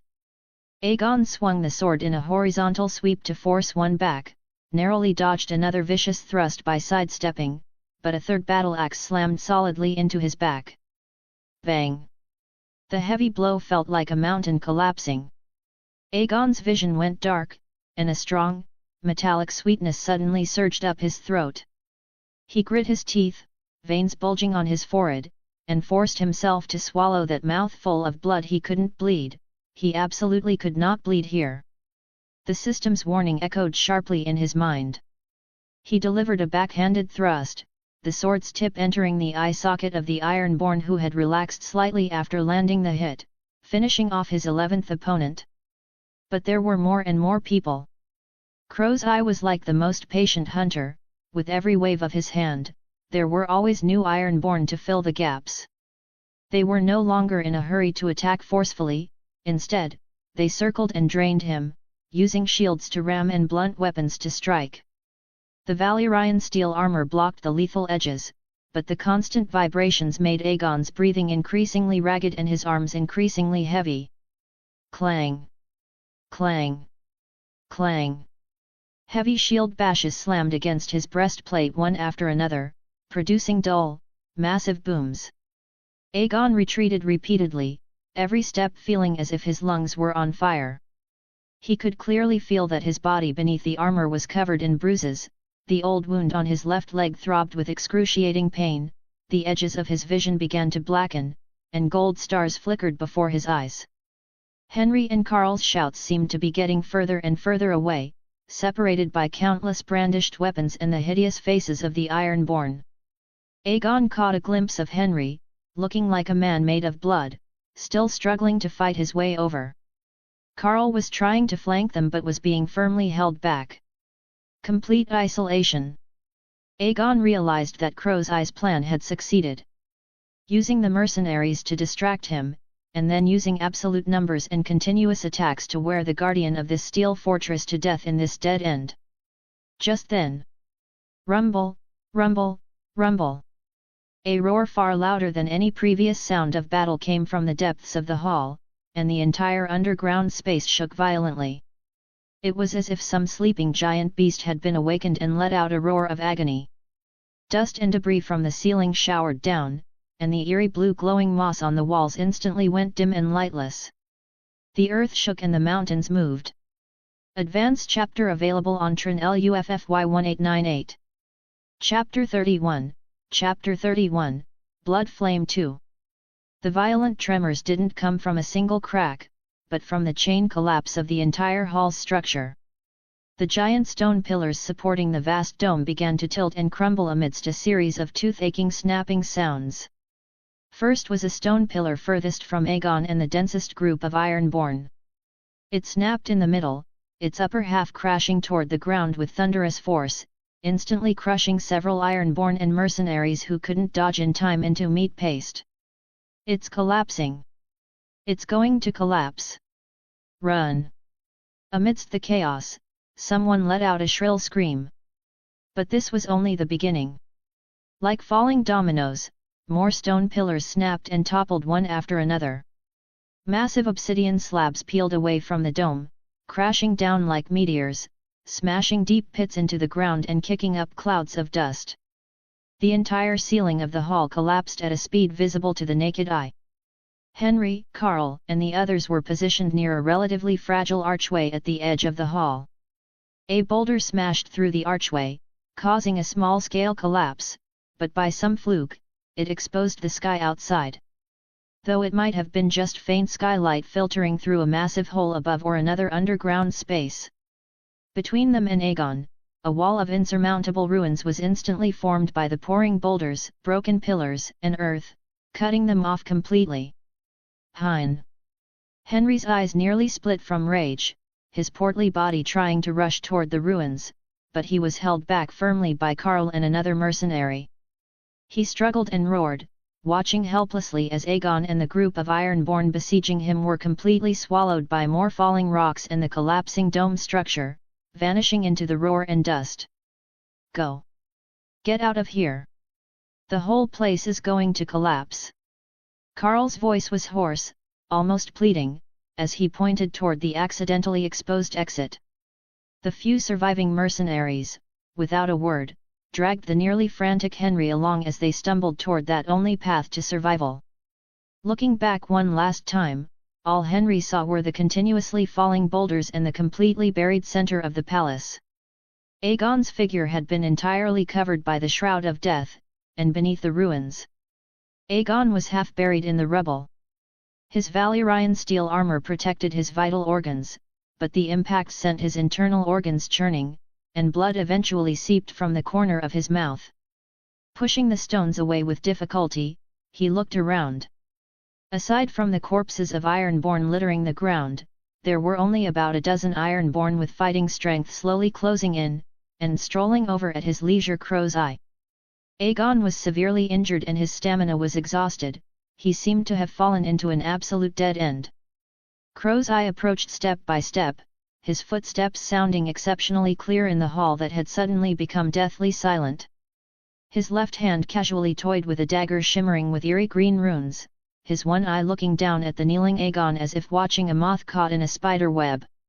A pity about this fine armor. Crow's eye's voice carried a hint of hypocritical regret, but mostly the playfulness of a cat catching a mouse. Wearing it on you is truly a waste of a good thing. He stopped a few paces in front of Aegon, his gaze sweeping over Aegon's blood-stained visor and trembling arms. Struggling for so long, killing so many of my men, in the end, it still comes to this. He shook his head, a cruel smile curling his blue-purple lips. Tell me, why bother?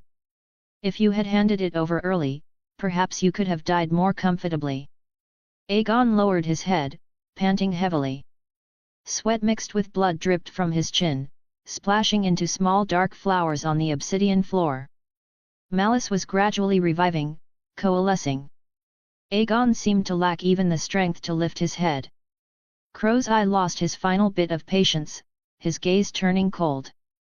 Enough, let me finish you off personally and see if the blood of you silver-haired boys is truly redder than anyone else's. He raised his dagger, making a move to stab. At that very moment, Aegon suddenly snapped his head up. Behind the visor's eye slits, in those violet eyes, there was no despair, no fear, not even exhaustion, only a kind of nearly burning cold flame and a resolute madness. He no longer restrained himself, and the blood he could no longer suppress sprayed inside the visor, seeping out through the gaps. But he smiled, the corner of his mouth curling into a nearly frantic, blood-stained cold smirk. Targaryen paranoia and madness completely overrode rationality. "Want to kill me?" Aegon's voice was hoarse, yet clear as cracking ice. "Then let's go to hell together." Before his words had even faded, under the astonished gazes of Crow's-Eye and the surrounding Ironborn, Aegon made a move they couldn't understand. Before anyone could react, he gripped the hilt of his long sword with his left hand and pressed it with unerring precision against the tiny, almost invisible gap between his right wrist's Valyrian steel gauntlet and the vambrace, a gap that existed for flexibility. Without the slightest hesitation, he slashed down hard. Slash! The muffled sound of flesh being sliced open was tooth-aching. Hot, crimson blood did not flow slowly, but like a long-suppressed fountain, it instantly burst forth from the gaps in the armor. Blood splattered onto the pitch-black Valyrian steel, onto the obsidian floor that was polished like a mirror, onto Aegon's own breastplate and visor, and even splashed onto Crow's-Eye's leather boots and trouser legs a few paces away. Advanced chapter available on Trin LUFFY 1898. Chapter 32, Chapter 32, Blood Flame 3. Aegon released his left hand, allowing the blood to flow freely down his vambrace. It was not a simple drip, but an uncontrolled surge. The warm spring of life quickly spread across the cold obsidian ground, pooling into an ever-expanding, viscous dark red lake. The weakness and cold brought by blood loss, like the rising tide, instantly washed over his limbs, causing his already trembling body to nearly collapse. But at the same time, another, more terrifying sensation was frantically breeding and converging from all directions, from beneath his feet, from the air, and even from the blood flowing out of him. It was malice. Viscous, cold, pure, directed at all living beings, an overwhelming malice that had settled for hundreds of years. This malice seemed to possess weight, suffocating him, and also seemed to materialize into a chilling coldness that pierced through the Valyrian steel armor, straight to the bone marrow. Aegon raised his head, looking through the visor slit stained red by his own blood, toward Crow's-Eye, who had paused a few steps away in surprise and suspicion. He cracked a smile, a sneer mixed with pain and weakness, yet full of immense satisfaction and madness. "Do you think I'm mad?" Cough. He coughed up another mouthful of blood foam, his voice hoarse, yet carrying a strange, declarative penetration. "Crow's-Eye, do you know where those thousands of captives on the murals ended up?" Euron Greyjoy's single eye was fixed on him. His dagger remained raised, but his body had instinctively tensed slightly, wary of this scene that defied common sense. Aegon didn't need an answer. To himself, he spoke slowly in a tone almost like reciting a death poem, "They were all digested here. Right beneath our feet, every inch of this land is soaked with their blood, their souls, and their undying hatred." He gasped, using his bleeding right arm to point tremblingly yet firmly at his surroundings. "Can you feel it? This coldness, this sickening resentment? These are the tens of thousands, perhaps even more, of sacrificed and slaughtered dead souls. Their resentment."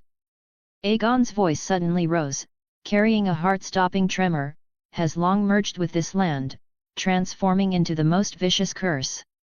They haven't dispersed, they are merely sleeping, waiting." "Waiting for what?" Crow's-Eye's voice lost its absolute sense of control for the first time, tinged with a subtle dryness. He felt it, a deeper tremor coming from the ground beneath his feet, not caused by an earthquake. Aegon smiled, his grin looking particularly hideous amidst the bloodstains and shadows. "Waiting for, a key dot." He raised his blood-soaked wrist. "Waiting for a familiar and noble scent to awaken them from their eternal nightmare. You thought the Dragon Lord bloodline meant honor here? No." He gasped, his purple eyes burning with a martyr-like glow. "Here, it is proof of guilt. It is the horn that awakens the vengeful dead. It is the sacrifice they prioritize devouring." He paused, as if to give Crow's-Eye, and the unsettled Ironborn who were beginning to back away nervously, one last clear realization. "Allow me to reintroduce myself." Aegon's voice suddenly became extraordinarily calm, yet held a resolve more terrifying than a roar. "My name is Aegon Targaryen. And I am also a descendant of the ancient Valyria's Dragon Lord bloodline." The moment his voice fell, whoosh! It was not the sound of wind, but the sound of some invisible presence being completely ignited. The pool of blood beneath Aegon's feet, formed by his own essence, suddenly erupted in flames without warning. But that flame was unlike any light found in the mortal world. It was a color woven of black and red, like congealed blood smoldering in the darkness. It brought no warmth whatsoever, instead, it emitted a biting coldness more severe than 10,000-year black ice. The flames flickered, silently expanding, instantly spreading along the winding blood trails on the ground. It ignited more blood-soaked flagstones, ignited the piled-up corpses, and ignited the malice in the air that was too dense to dissipate. The entire surviving underground space, half buried by ruins, was instantly enveloped by this eerie, bone-chilling black and red blood flame. The flames no longer illuminated objects, but countless churning shadows filled with extreme resentment and hatred. "Ghosts! Ghosts!" An Ironborn screamed hysterically, trying to swat away a wisp of blood flame that had touched his trousers. The flame had no temperature, yet it made him feel as if his soul was freezing and tearing apart. In the flickering, cold light of the blood flame, light and shadow began to twist, stretch, and coalesce. The blurry figure of a woman huddled and clutching something flashed past in the flames to Crow's eyes left, her eyes filled only with hollow despair. The silhouette of a small child reaching out as if to grasp something appeared on the wall behind Aegon, only to be instantly swallowed by the flames. Following that, came more and more, soldiers holding rusty weapons, their eyes crazed. Ragged, emaciated old people, murmuring curses. Terrified commoners clinging to each other. Face after face, figure after figure, flickering in and out of the cold blood flame, layer upon layer, filling every gap in their vision. They were not physical entities, yet they were more terrifying than anything solid. Hundreds of thousands, millions of gazes filled with pure malice pierced through the flames, focusing relentlessly on every living being present. The air solidified, even breathing felt like inhaling ice shards. The dead souls had not yet lunged, but the concentrated hatred, enough to freeze the soul, had already formed a tangible oppression. Ugh! Aegon let out a painful groan. The dual assault of blood loss and coldness made his vision blacken. But he gritted his teeth, using his last ounce of strength to press his left hand into a pool of his own warm blood on the ground that had not yet fully ignited. Sizzle! Like cold water thrown into boiling oil, the pool of blood violently boiled, then burst into an even more intense black and red blood flame, rolling backward up his left arm. Aegon used the strange, life-burning support provided by the cold flame, trembling, to plunge the blood-stained longsword into the ground as a crutch, and, inch by agonizing inch, stood back up. The Valyrian steel armor reflected a hideous light under the illumination of the blood flame. He was covered in blood, his left hand wreathed in cold blood flame, and the wound on his right wrist was still gushing, but he stood tall. He raised his left hand, wreathed in black and red blood flame, and grasped the air. The spreading cold flame seemed to be drawn, separating a wisp to wrap around the long sword he was using as a support. Ordinary steel could not withstand this power, issuing a groan of unbearable strain. Countless fine cracks appeared on the sword's body, but from these cracks erupted a denser, colder black and red blood flame, as if the sword itself had become an extension of hatred. Aegon gripped the rapidly shattering longsword, which was burning with cold fire. The tip trembled, yet it was aimed unflinchingly at Euron Greyjoy, whose pupils were constricted and whose face finally showed horror for the first time.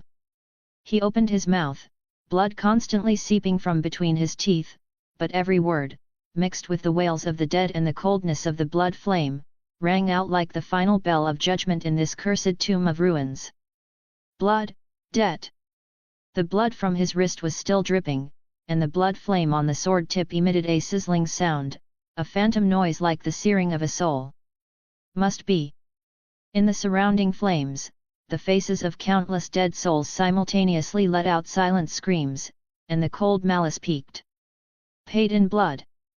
The last two words seemed to merge with the venomous roar accumulated by thousands of dead souls over hundreds of years, transforming into a sound that tore through all silence and reason.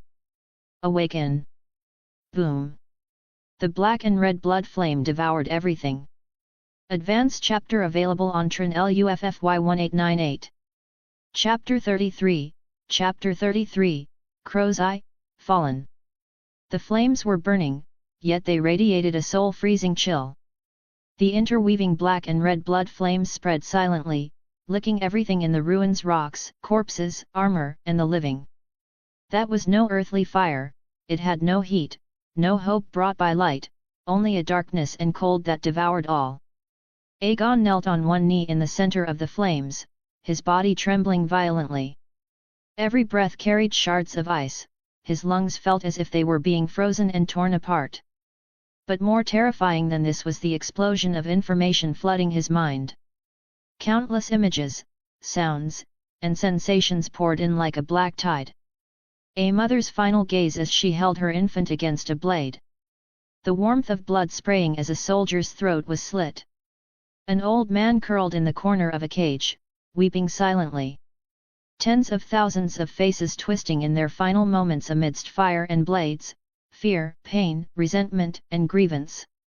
The dying emotions of hundreds of thousands of souls, mixed with the dust of centuries, turned into the most vicious mental toxin, madly washing over and tearing at Aegon's soul. His head felt like it would explode, his consciousness like it had been thrown into a millstone to be ground repeatedly. This was the sensation of the soul being devoured in the death playback of the Targaryen survivors. No, it was worse, he was the source that had actively detonated all of this, standing at the mouth of the volcano enduring the most direct eruption. Ugh, ah! Aegon let out a non-human whimper, his hands clutching his helmet tightly, his nails scraping harshly against the Valyrian steel. The world before him spun and shattered amidst countless death illusions and black-red flames. Why wasn't he dead yet? According to the memories, the moment that Targaryen descendant used blood to awaken the dead, their soul was torn to shreds. But now, though every second felt like 1,000 cuts and his consciousness was like a small boat in a storm ready to capsize at any moment, he still existed, could still feel pain, and could still think. Was it the abnormality of a transmigrator's soul? Or the system? No, now was not the time for thought. Aegon suddenly bit the tip of his tongue, the sharp pain and the taste of rust forced a sliver of a crack in his chaotic consciousness. He raised his head and looked forward through a vision blurred by blood and illusions of the dead. A hellish scene met his eyes.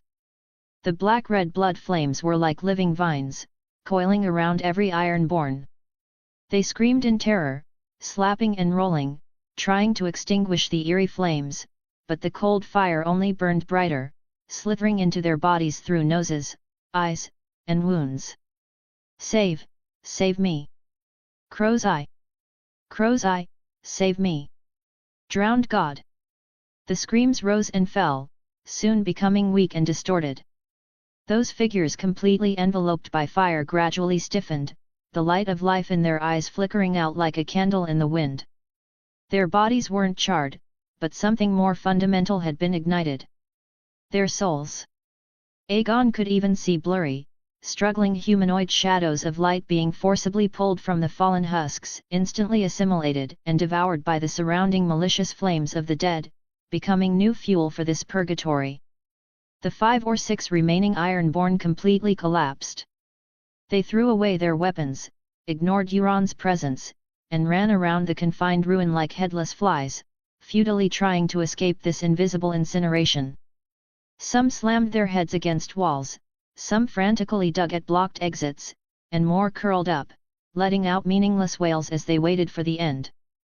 And Euron Greyjoy, he stood there, but his composed air of having everything under control had utterly vanished. The black-red blood flames were also coiled around him, in fact, because of Aegon's deliberate guidance and Euron's own powerful vitality, the flames burned exceptionally vigorously on him. Eerie black-red frost condensed on his expensive leather armor, and cyan-black patterns resembling frostbite appeared on his exposed skin.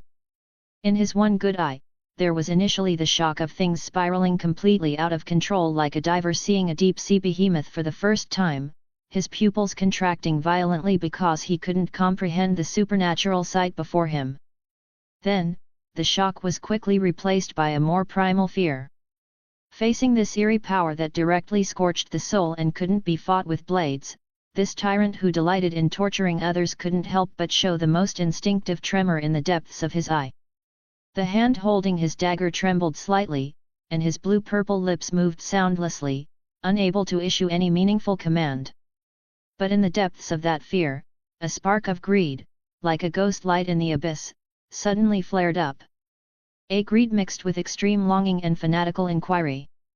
He stared fixedly at the flames burning on his body, then suddenly looked up at the struggling Aegon nearby, his gaze seemingly trying to pierce through that Valyrian steel armor to reach the core of the power. This power, if it could be controlled. A mad, sacrilegious thought sprouted in his heart. Interesting, so fucking interesting.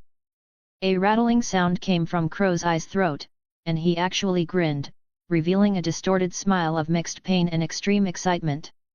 He coughed up a mouthful of black blood containing ice shards, but his single eye grew even brighter. He stared fixedly at the patch of flesh on his left forearm that was ignited most vigorously by the blood flames, already showing an eerie crystallization. What came from there wasn't a burning pain, but a more terrifying, cold emptiness, as if something deep in his soul was being slowly pulled away and frozen. Cut it off! He rasped, madness and morbid logic interweaving in his single eye. Cut off the flesh tainted by this damn thing. Before the words had even faded, driven by that sliver of greed and shock at the unknown power, he made an extremely bloody and mad move. Gripping the dagger in his right hand, he aimed the tip at the flesh on his left arm where the blood flames burned most intensely, then, with all his strength, stabbed down and gouged. Squelch! The sharp dagger instantly sliced through skin and severed tendons, making a sickening, dull sound. Dark red blood sprayed out, splashing onto his own face and chest. A palm-sized piece of flesh, burning with black-red blood flames, was brutally gouged out by him. It landed on the obsidian floor with a wet thud, the blood flames on it still burning coldly. The intense pain caused Euron's face to contort instantly, veins bulging on his forehead, cold sweat and blood mixing together. He gasped for breath, his single eye bloodshot, staring fixedly at the wound on his left arm where blood poured out, revealing pale bone and dark red muscle. Ha, ha ha. He let out a strange laugh, a mix of pain and the anticipation of relief, panting, "Useless little thing, burn, go burn that piece of rotten meat." However, the distorted smile on his face froze in the next second, like a frozen ice sculpture. It was useless. The bloody wound on his arm didn't heal, and the intense pain remained. But that wasn't the most terrifying part.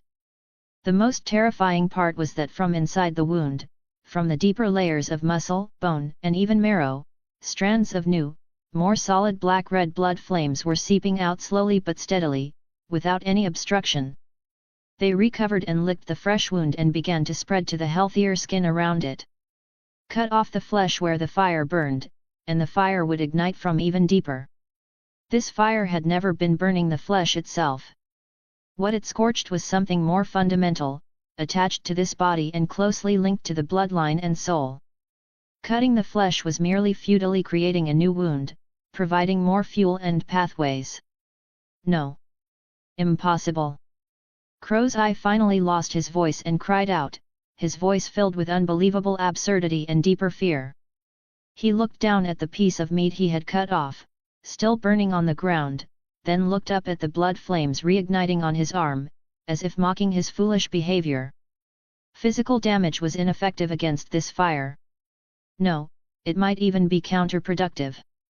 The despair brought by this realization, along with the pain of his soul being slowly incinerated, finally ignited his suppressed fear and shock, transforming into a desperate, ultimate madness. Not enough. This isn't enough. Power, I need power. He growled hoarsely, his single eye bloodshot, his gaze suddenly sweeping across the floor and landing on the dragon horn he had picked up at some point and was clutching tightly in his left hand. The power to control dragons. Under the light of the blood flames of the dead, those distorted runes on the horn seemed to come alive. Just then, Aegon moved. Ah, he roared, not out of bravery, but to suppress the screams of hundreds of millions of dead souls in his mind and the intense pain of his soul being incinerated. He gripped the cracked long sword burning with black-red blood flames with both hands, pulled it from the ground, and then, step by step, dragging his almost senseless left leg, he walked toward Crow's Eye. Every step was as heavy as 1,000 catties. The illusions of the dead madly assaulted his consciousness, the cold flames scorched his soul, and the blood loss and injuries devoured his strength. But his violet eyes, staring through his visor, were fixed on Crow's Eye, with only one thing remaining in them. You must die. Seeing Aegon approaching like a vengeful wraith crawling out of hell, the last of Crow's Eye's reason completely snapped. It was an ultimate madness born from the fear of approaching death, the anger of being unable to control power, and a greed that devoured everything. Come on!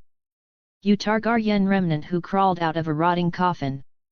Crow's Eye roared, no longer trying to understand or fight the flames on his body, but pouring all his madness into the dragon horn in his hand.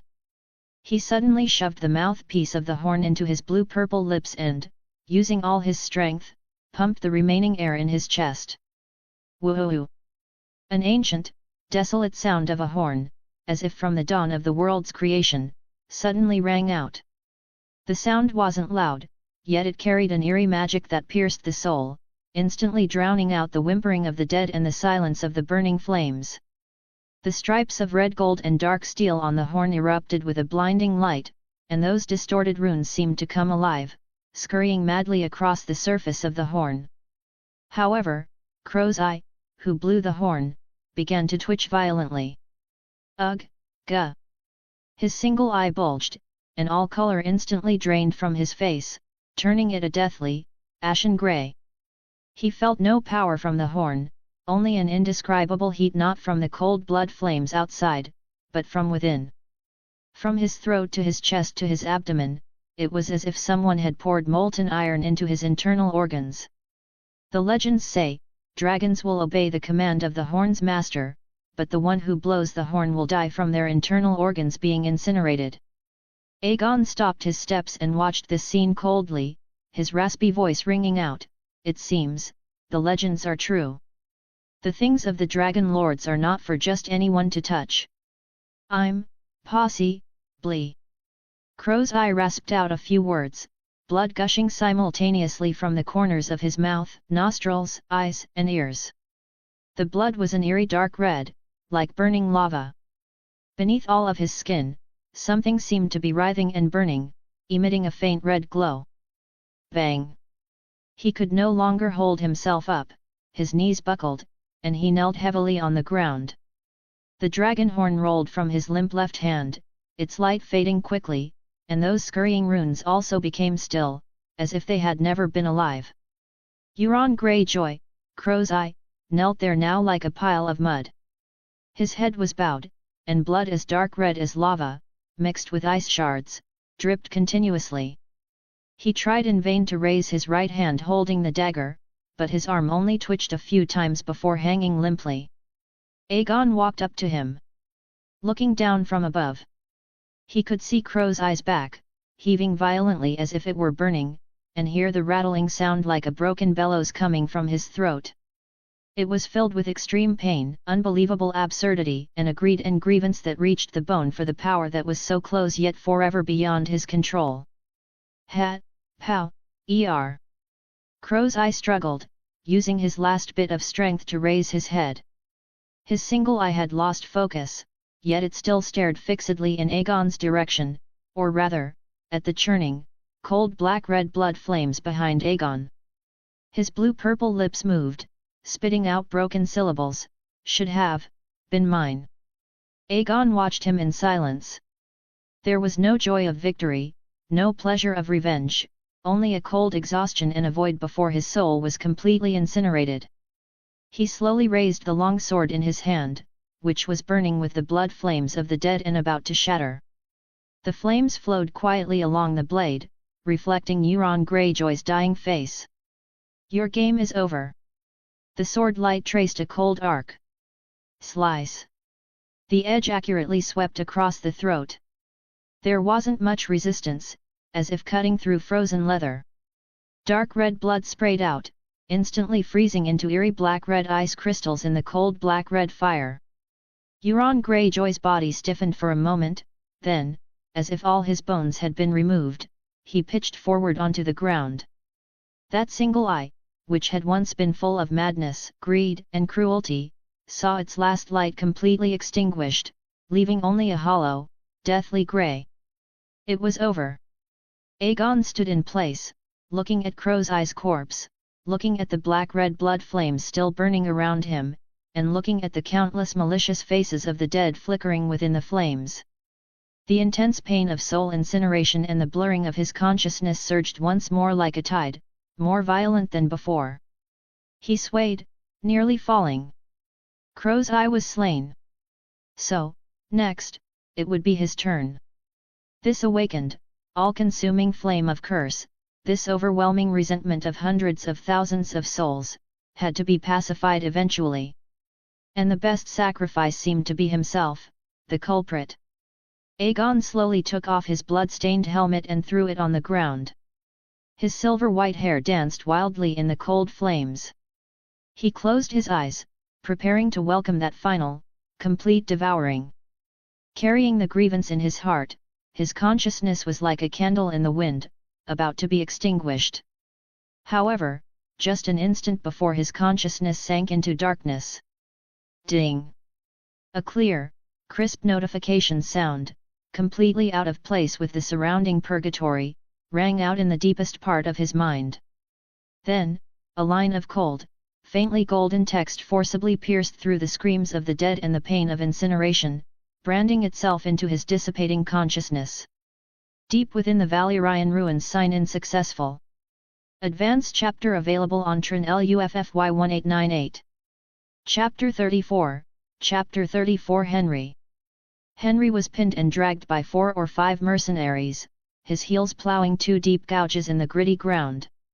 Gravel flew, dust choked the air, he was hauled staggering from the ruins that still groaned there last. "Let me go! Hein is still in there," he roared, his huge frame erupted with terrifying strength, almost breaking free. More panic-stricken mercenaries rushed up, dragging him away from the collapsing danger by sheer numbers. Only when they had retreated dozens of steps did the heart-stopping rumble finally cease, leaving drifting dust that buried the mighty underground hall in a vast, silent tomb. The mercenaries collapsed as if drained, gasping, faces caked with mud, blood, and lingering terror. The hands holding Henry loosened. Henry spun round, bloodshot eyes fixing on the survivors slumped on the ground, gazes averted. His chest heaved, voice cracked from dust and fury, "You, just ran. Left him alone in there." He swung a gore-streaked fist at the dead ruins, voice quavering, "That was Hein. The man who saved you again and again. When the monsters charged, who stood in front? How many did he pull through this journey?" His glare swept Carl, swept every surviving face. Shame, dread, and numbness mingled on those faces. Carl opened his mouth, finally just rubbed a weary hand across his face. "Carl! Even you?" Henry blazed. "Enough, Henry!" Carl lifted a grey face, eyes holding a deeper exhaustion and clarity. "That rift, the whole roof was coming down. We couldn't reach him. Hein was cut off on the other side, staying would only have meant we all died." He pointed at the rubble-choked ruins, voice hoarse. "Maybe his spot didn't collapse, there's a chance. But if we'd stayed, we'd be dead for sure. So what if we died?" Henry roared. "Better than scurrying out like rats. He could have escaped alone. He stayed for us. Burton's words failed, he spun like a maddened bull and charged back at the ruins. Henry! What are you doing? Carl cried. Dig! Henry didn't look back, clawing at the blocked entrance with torn hands, nails ripping, blood flowing unnoticed. He's alive. Hein's too tough to die. I'll dig him out. Stone shredded his palms, massive blocks unmoved. He dug mechanically, muttering, dig him out, have to dig him out. Two mercenaries struggled up, trying to shift a smaller stone. The rubble shifted, a rock rolled, nearly crushing one of them. Don't make it worse. Carl barked, yanking Henry back. You'll bring the whole thing down and bury yourself. Let go. Henry flung him off, slammed a fist into the wall, splitting flesh. What else am I supposed to do? Sit here like you lot? Wait for some bloody miracle. The roar echoed hollowly over the ruins. Then, crack, clatter. A trickle of stone slid from a fissure on the far side of the ruins. Henry's head snapped up, a spark flared in his bloodshot eyes, swallowed at once by fiercer rage. Several figures clambered, half dead, through a fragile crack at the edge. They were ragged, blood-soaked, faces blank with the days of escape. Iron-born henchmen of the Crow's Eye. One arm hung useless, crudely bound, another bore a gash to the bone across his face. They panted, still dazed. You bastards! Henry bellowed, an enraged bull charging, axe dragging, Crow's Eye dogs. How many have you killed? One thought pounded in him, kill them, avenge Hein, avenge the dead mercenaries. The Ironborn recoiled from the berserker fury, scrabbling for weapons too slowly. The blood-slick axe was about to split the first one's skull. Clang! Clang! Clang! A rapid, measured clash of metal rang out. Scores of iron-bound oak shields burst from the shadows of broken walls, slammed to earth, locking into a curving wall that sprang between Henry and the Ironborn. Instantly spears shot through the gaps, points gleaming, forming a steel hedgehog aimed not only at Henry but at every survivor behind him. Form line. Close circle. The cold command came from the flank. More guards in matching leather, grim-faced as hunting hounds, poured from hidden pockets in the ruins. They moved with practiced speed, extending the shield wall's wings. A tighter, larger ring formed, penning Henry, Carl, the surviving mercenaries, and the newly emerged Ironborn. Corleone's household guard. They had lain in wait, patient as spiders. Drop your weapons. A lean, hawk-eyed captain stepped forward, voice icy. By Lord Corleone's order, all survivors surrender arms and submit to custody. Resist and be killed without quarter. The mercenaries turned ashen, fledgling relief died. They stared at the ring of steel and bared blades. Clang! Someone threw down a broken sword. Like falling dominoes, the dozen survivors, Carl among them, let their weapons fall.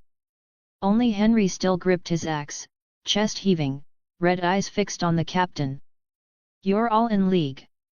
Final warning. Drop the weapon. The captain's hand settled on his sword hilt. Carl lunged, seizing Henry's arm. Henry! Don't be a fool. Only the living can plan. Henry's arm muscles knotted, trembling. He looked into Carl's bloodshot eyes, at the mute pleas of the others, then at the silent ruins that had swallowed Aegon. At last the berserker fire drained away, leaving only cold emptiness. Clatter! The heavy axe hit the dust.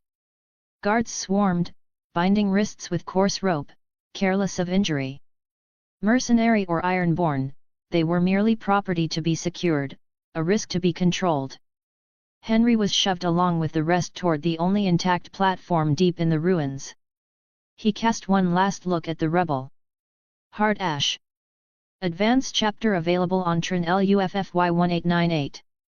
Chapter 35, Chapter 35, Blood Lake. The hemp rope bit deep into his wrists, every shove sent coarse fibers grinding across skin already flayed and bleeding, a burning sting. Henry kept his head down, the guard behind jabbing the butt of a spear between his shoulder blades, stumbling forward numb and hollow. The ground underfoot was no longer smooth obsidian but jagged chunks of volcanic rock that stabbed the soles of his feet. The air reeked, thick with sulfur, ancient dust, and something sweeter, fouler, clotted deep in the throat.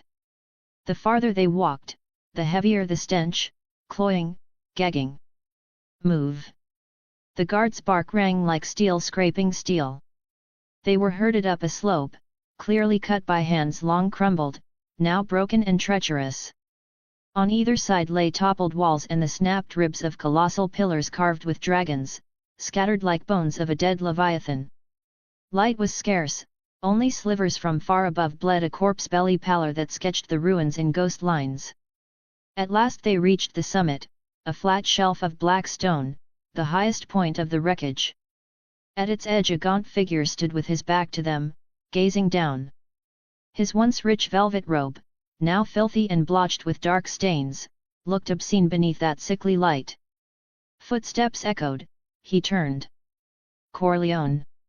The wary tension he had worn before the crow's eye was gone, replaced by a fevered, serene radiance that prickled the skin. His sunken eyes blazed, twin cold flames dancing in their depths.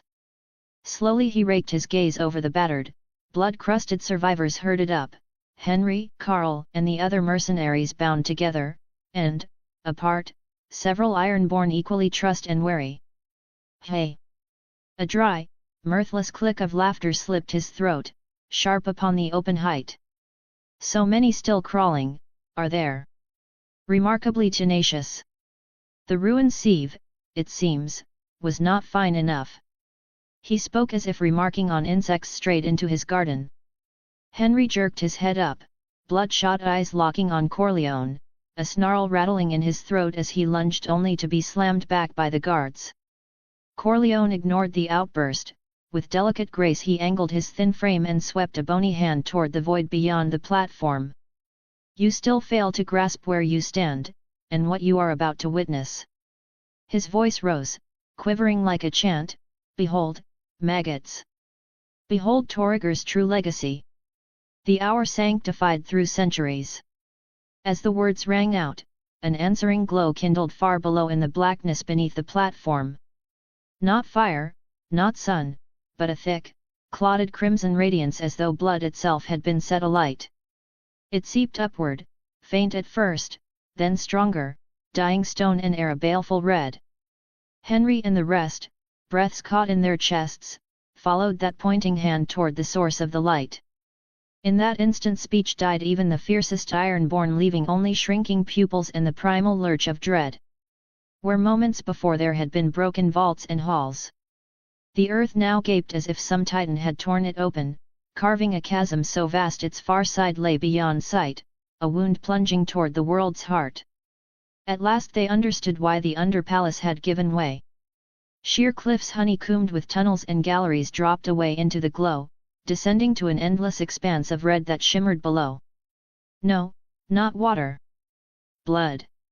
A sea of it, dark, viscous, gently heaving, reeking of sweet iron, a lake of blood. A single glance at that infinite crimson immensity could unstring the bravest warrior, chill the most hardened killer. What countless lives, what oceans of blood had it taken to fill it? Yet worse horrors lined the towering walls that ringed the lake. Countless stone dragon maws, vast and gaping, set one above another like obscene gargoyles. From every carved throat a steady gush of thick red gout, cataracts and rivulets of blood cascading down to feed the boundless lake. Blood struck the surface of the lake, a ceaseless, low, sticky splashing that merged into a scalp-crawling chorus of death. The strange, fleeing blood from the earlier battle, the blood that had seeped into the cracks of the cage floor and vanished, it had all ended up here. How is this possible? A surviving mercenary stammered, voice so faint it was almost lost. The altar.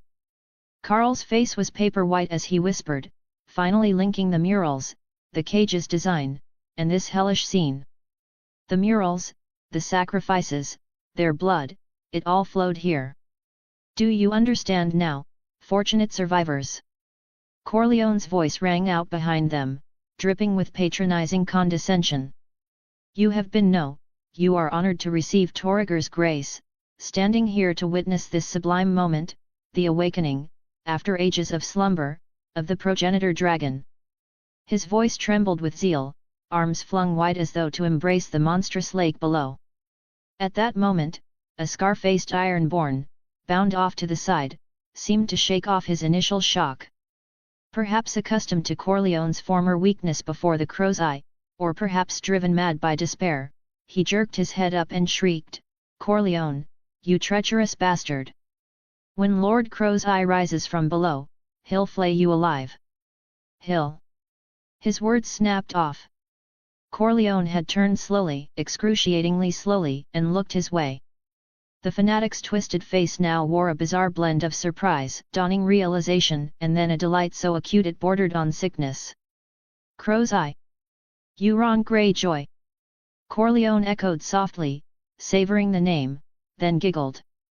The laughter swelled, wilder and wilder, echoing gratingly across the blood-lit chamber. Ah! I'd nearly forgotten you loyal sons of the drowned god. He wiped phantom tears, wheezing. Your precious Crow's Eye, your captain, perhaps he has already nobly merged with this sacred lake, becoming the finest of nutrients to rouse our progenitor. He savored the Ironborn's sudden, ashen disbelief, his smile turning crueler. Since you so long for your lord, so ache to follow in his footsteps. Corleone's voice snapped cold, sovereign, and pitiless. Then, as his intimate partner, I should grant you that touching loyalty. He lifted a hand and flicked his wrist as though brushing away dust. Centuries of accumulation, plus today's replenishment, have made the lake sufficient. Yet I don't mind adding a few fresh offerings to this glorious awakening. Guards, his voice rose to a shriek. Escort our esteemed guests of the Iron Islands to the stone pillars around the altar. Let us send them, in the oldest, most sacred way, to reunite with their Crow's Eye. Yes, my lord, the captain barked. Guards lunged like wolves, dragging the struggling, cursing Ironborn toward the platform's edge. There, near the blood abyss, stood ancient obsidian columns carved with writhing runes, their surfaces stained a permanent brown-black. Exactly as the murals had shown. The Ironborn were lashed tight like livestock awaiting slaughter. Blades flashed. No. The drowned god curse you, Corleone. Die screaming. Corleone ignored them, turning to the vast blood abyss, arms wide, eyes closed. He inhaled the overpowering reek of blood, then began a chant in a twisted, inhuman tongue.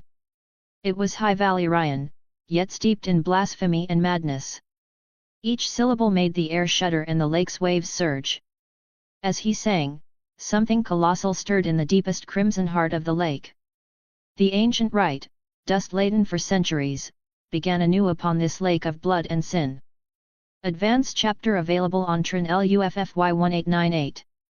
Chapter 36, Chapter 36 Dead Dragon. The air congealed into viscous amber, locking everyone in place. Only Corleone's hoarse chant slithered across the vast, suffocating platform of the blood abyss like a slick serpent, its syllables warped and blasphemous. Arms spread wide, his gaunt frame was thrown into a trembling, distorted silhouette by the pale skylight and the dark red glow welling up from below. He no longer looked at the bound, soon-to-be slaughtered sacrifices, nor at the expressionless guards at his side. His entire world had shrunk to the boundless, gently rippling crimson lake beneath his feet. By blood as covenant, by soul as guide. He intoned, eyes sunken yet burning with near-mad fire. Ancestors of Torriger, heed the final cry of your bloodline, return, return. Henry struggled, coarse hemp bit deep into the wounds about his wrists, but that pain was nothing beside the icy despair in his heart. He stared fixedly at Corleone's back, then at the blood lake that reeked of thick, sweet fishiness. Carl, beside him, was white as paper, lips moving soundlessly in prayer to some long-silent god. Then, the sky changed. An indescribable weight fell, as though the heavens had dropped a few spans and pressed down upon every living soul. The wan, fish-belly light leaking through high cracks was swiftly drained of all color, the world dimmed. Next, an ominous, murky blood-red spread across the firmament with visible speed. Not dawn glow. More as if the sky itself had been slashed open and was oozing thick gore. Look, the sky, an iron-born bound to a stone pillar shrieked, voice cracking with terror. Henry jerked his head up. A vast crimson comet, tail blazing, was ripping through the gloom, creeping across the vault with slow, inexorable purpose. Its glow was not hot but cold and viscous, daubing everything below ruins, pillars, every twisted, terror-struck face with a clotted blood red. All creation seemed plunged into a boundless crimson ocean. Not a beacon of hope, it was the heavens weeping blood, a proclamation of doom. Ha, ha ha ha. Corleone's chant cut off, replaced by wild laughter. Head thrown back, arms flung wide, he greeted the omen of ruin as if for an embrace. It comes. He has heard. Ancient stars guide his path. The very sky weeps joyous blood for this sacred hour. His laughter echoed across the empty blood abyss, weaving with the uncanny sky to paint a scene of raving horror. Thump! A muffled, indescribable boom like the heart of the world, still for centuries, had suddenly lurched once. The ground convulsed. Across the lake's surface the shock sent a huge, sluggish ripple. Thump! Thump! The sound came again, clearer, stronger. The intervals shortened, turning steady as a death drum beaten by unseen colossal mallets in the deepest dark. Each beat slammed livers and lungs awry and set souls shuddering. The lake began to boil. Not the usual bubbling, but great dark red blisters rising from its very depths. They climbed, swelled, burst with a wet pop, releasing an even fouler, cloying reek. More and more, faster and denser, until the vast blood lake looked like a cauldron of blood porridge seethed by infernal flames. It is beneath, it is coming. Corleone shrieked, voice cracking with ecstasy as he knelt at the platform's edge. Bony fingers clawed into rock crevices, eyes nailed to the seething crimson below, face a mask of terror and rapture. Awake, my great progenitor! Henry and every survivor held breath, hearts gripped by the quickening death drum, near bursting. Despair, cold as the lake, closed over them. Yet just as all felt ruin certain, everything stopped. Thump! One last dull beat echoed off stone and faded. The lake flattened with impossible speed. Bubbles vanished, the viscous surface became a mirror reflecting the slow-crawling comet. Silence. Deeper and more terrible than ever. Wind died, the lake stilled, even Corleone's mad laughter caught in his throat. The world seemed paused, only the comet's chill light raining down. The triumph on Corleone's face froze into bewilderment.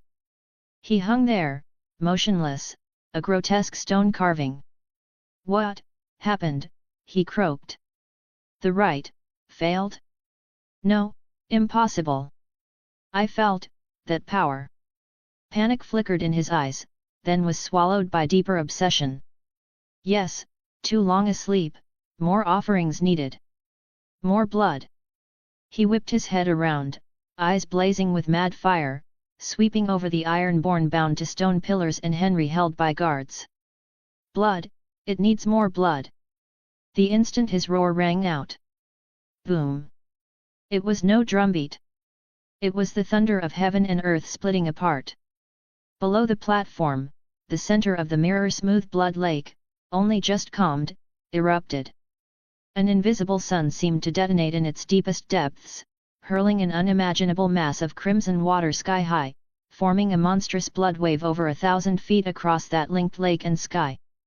The blood column shot upward, swallowing the red comet's light in an instant, carrying an aura of utter ruin. The entire blood lake convulsed and began to collapse. Rocks at the platform's edge cracked and tumbled. The pillars binding the Ironborn groaned, two nearest the rim snapped, plunging their helpless captives still without time to scream into the churning crimson sea, gone in a blink. Corleone was flung skyward by the blast, crashed in the platform's center, blood leaking from nose and mouth, yet he clawed upright, a sick joy lighting his face. It's here. He's here. Henry and the rest were thrown off balance, guards staggered, barely holding their line. Every eye stared, wide with terror and awe, at the apex of the rising blood pillar. Blood rained like a crimson storm. And through the fading curtain, a shadow vast beyond imagination slowly appeared. It was no creature. It was the ultimate blasphemy against life, order, and existence itself. Its body seemed forged from thousands of twisted, shrieking souls, mottled in rotting scarlet and ashen decay. No intact flesh existed, only writhing, splitting, putrid tissue and mountain-sized black bones. Those bones were caked with clotted, dark scabs and a reeking black slime. Its wings, if they could be called that, were tattered membranes of hatred and death, shedding black ash with every flutter. A single idle beat birthed hurricanes reeking of carrion and brimstone. Most horrifying was its head. No eyes, only two colossal sockets burning with cold, ghost-green flame. Its maw opened to reveal rows of crooked, broken fangs, where a tongue should be. A dark vortex of tormented faces churned. Dead dragon. The primordial dragon of Torregar, described in the frescoes, the seafarer. Dragged from eternal death by a blasphemous rite and a sea of blood. Light dimmed around it, sound was swallowed, even time seemed to thicken and warp. It had not returned, it was an invasion of the world of the living, a walking cataclysm. It worked. I did it. Corleone staggered upright, cheeks flushed with terror and rapture. He flung his arms wide, shrieking skyward, voice cracking in a sobbing tremor, "Look at me! Look at me! I am Corleone! Last blood of Torregar! I woke you! Me! By the ancient pact! I shall ride you!" What he hurled was no command but a madman's wish, a desperate thirst for power. As if answering the insect's cry, the abomination slowly turned its sockets of pale green flame toward the platform. No pupils, no focus. Yet all felt a freezing, deathly, hate-filled gaze sweep over them. Then the beast opened that abyssal maw woven from countless anguished faces. No sound came. But a silent, soul-rending roar surged like a tsunami through the space. Roar! Guards and Ironborn near the edge had no time to scream. Invisible hammers smashed them, eyes burst, blood gushed from every orifice, bodies collapsing like rag dolls, life snuffed in an instant. Their souls seemed torn out and ground to dust. Henry, Carl, and other survivors, farther away, felt skulls pierced by 1,000 needles, ears ringing, knees buckling. And this was only the beginning. Dead Dragon appeared, enraged by the puny, arrogant call. The dark vortex in its gullet spun faster, a speck of ghost green light condensed, then burst into a breath of annihilation like a broken dam of the Styx, boiling lava mixed with wailing souls pouring straight at Corleone and the platform. Where the breath passed, air ignited with a charnel reek, space rippling ominously. Dragon flame, a profane torrent of death and resentment, the flood that devours life. The rapture on Corleone's face froze, replaced by incomprehensible horror and the shattering of his dream. "No! I am your..." His scream was swallowed by the roar of the breath and the shrieks of the dead. Ruin descended. Advanced chapter available on Tron LUFFY 1898. Chapter 37, Chapter 37, Advent. A torrent of destruction poured down. It was no longer fire, but the essence of death, a rushing flow of resentment. Wherever the dragon breath passed, the air wailed and twisted, emitting a pungent stench of sulfur and scorched souls. The horror of shattered dreams had yet to fade from Corleone's face when the world-ending breath lunged before him. Time and space seemed to be eroded and stretched by the dragon flame. He could clearly see the rolling faces of agony within the blaze, and feel his skin, hair, and even his soul spontaneously curling up before the aura of destruction. At the critical moment, a dark shadow slammed into him, knocking him aside. It was the silent guard captain. Corleone tumbled several feet sideways, the rough ground scraping his palms and cheeks, his velvet robes tearing. Almost simultaneously. Boom! The desecrating dragon flame submerged the spot where he had just been standing. There was no sound of an explosion, only the hiss of space being erased. The altar base, harder than steel, vanished instantly like ice and snow under sunlight, leaving only a smooth, mirror-like depression with glazed edges. A few splashing droplets of dragon flame edged through the ground, leaving bottomless small holes. Corleone looked back, the color completely drained from his face. It wasn't fear of what had passed, but the blankness of having his entire perception of the world overturned. The logic he relied on to understand the world seemed utterly laughable before this pure, overbearing destruction. "My lord! Move!" The guard captain roared as he pulled him up, his arm slashed by rubble into a long, bloody wound, yet he still swiftly dragged Corleone toward a pile of rocks deep within the platform. "No! That's mine! It must obey the call of the bloodline." Corleone struggled, his eyes fixed on the desecrating existence in the sky, flickering with unwillingness and humble supplication. However, the dead dragon, having just been forcibly dragged back to the living world, had lost interest in this ant who had luckily escaped. Its chaotic consciousness, filled with resentment, only viewed this world full of life as the greatest provocation to death. Roar! Another soul-tearing roar rang out, more frenzied than before. The dead dragon's massive body writhed violently in the air, its rotting wing membranes flapping against the air, kicking up a death storm laden with a stench of blood. It no longer targeted a specific goal, but vented its boundless rage at being dragged out of eternal silence toward the ruins, the blood lake, and the sky beneath its feet. Boom!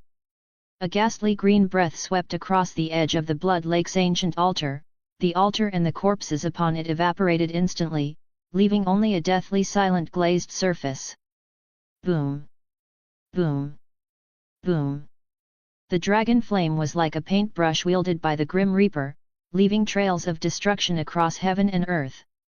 On the high slope, Henry, Carl, and nearly 100 survivors captured from other parts of the ruins were facing a dead end. They were bound and tied together in a line. The dragon flame swept in like a tide, and the rocks were silently annihilated. A young mercenary let out a shrill scream, desperately trying to break free from the ropes and retreat.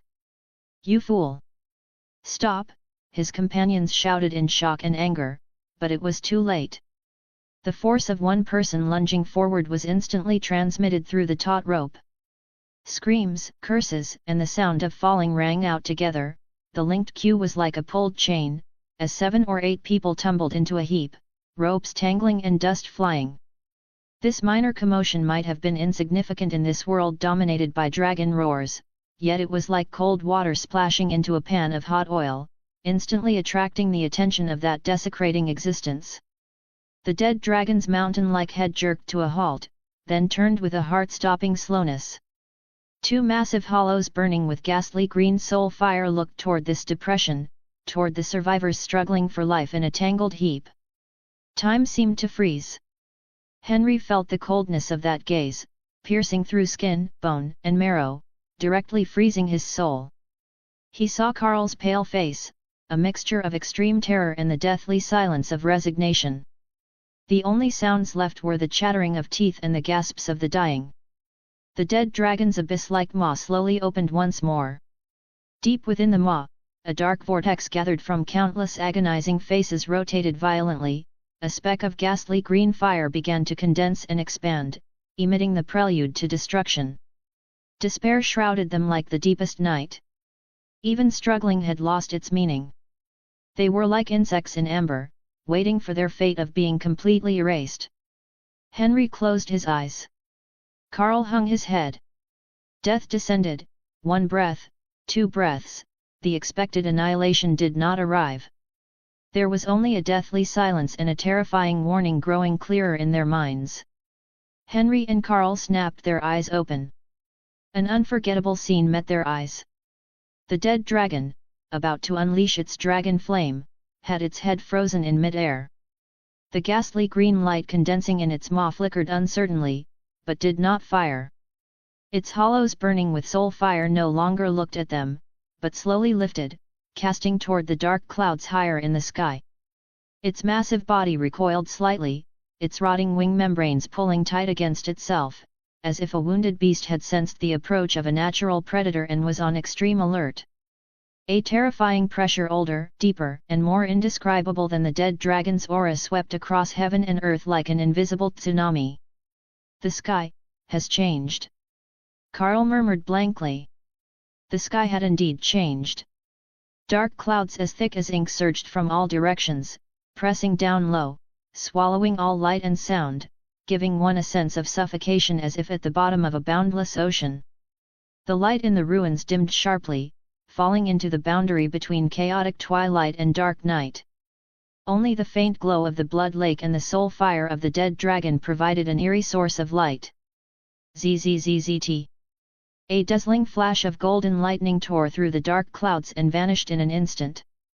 That light was so brilliant, holy, and majestic that it momentarily illuminated the ruins below, the dead dragon's body as if facing a great enemy, and the shock on the survivors' faces. A second flash, a third, more and more golden lightning flickered and surged within the dark clouds, like countless thunder dragons roaring deep within the cloud layers, emitting a rumbling thunder like the drums of heaven and earth. Against this chaotic background of alternating light and shadow, behind the low-hanging ink-dark clouds, it was hard to tell if it was an illusion. A blurry, indescribably massive outline as if it could support or crush the sky was faintly visible. That outline seemed to possess the silhouette of more than one head, twisting and changing under the cover of the lightning. But the ultimate deterrence it emitted reigning over all living things caused every being in the ruins, whether it was the dead dragon, Corleone, or Henry and Carl, to feel their souls tremble and their blood nearly freeze at this moment. Something had descended. Advanced chapter available on TRN-LUFFY1898. Chapter 38, Chapter 38 The Three-Headed Dragon Shadow 1. Heaven and earth sank into an eerie, absolute silence. The dead dragon's roar that seemed able to tear the soul, the earth-shaking rumble of collapsing ground, the bubbling of blood lake as it boiled.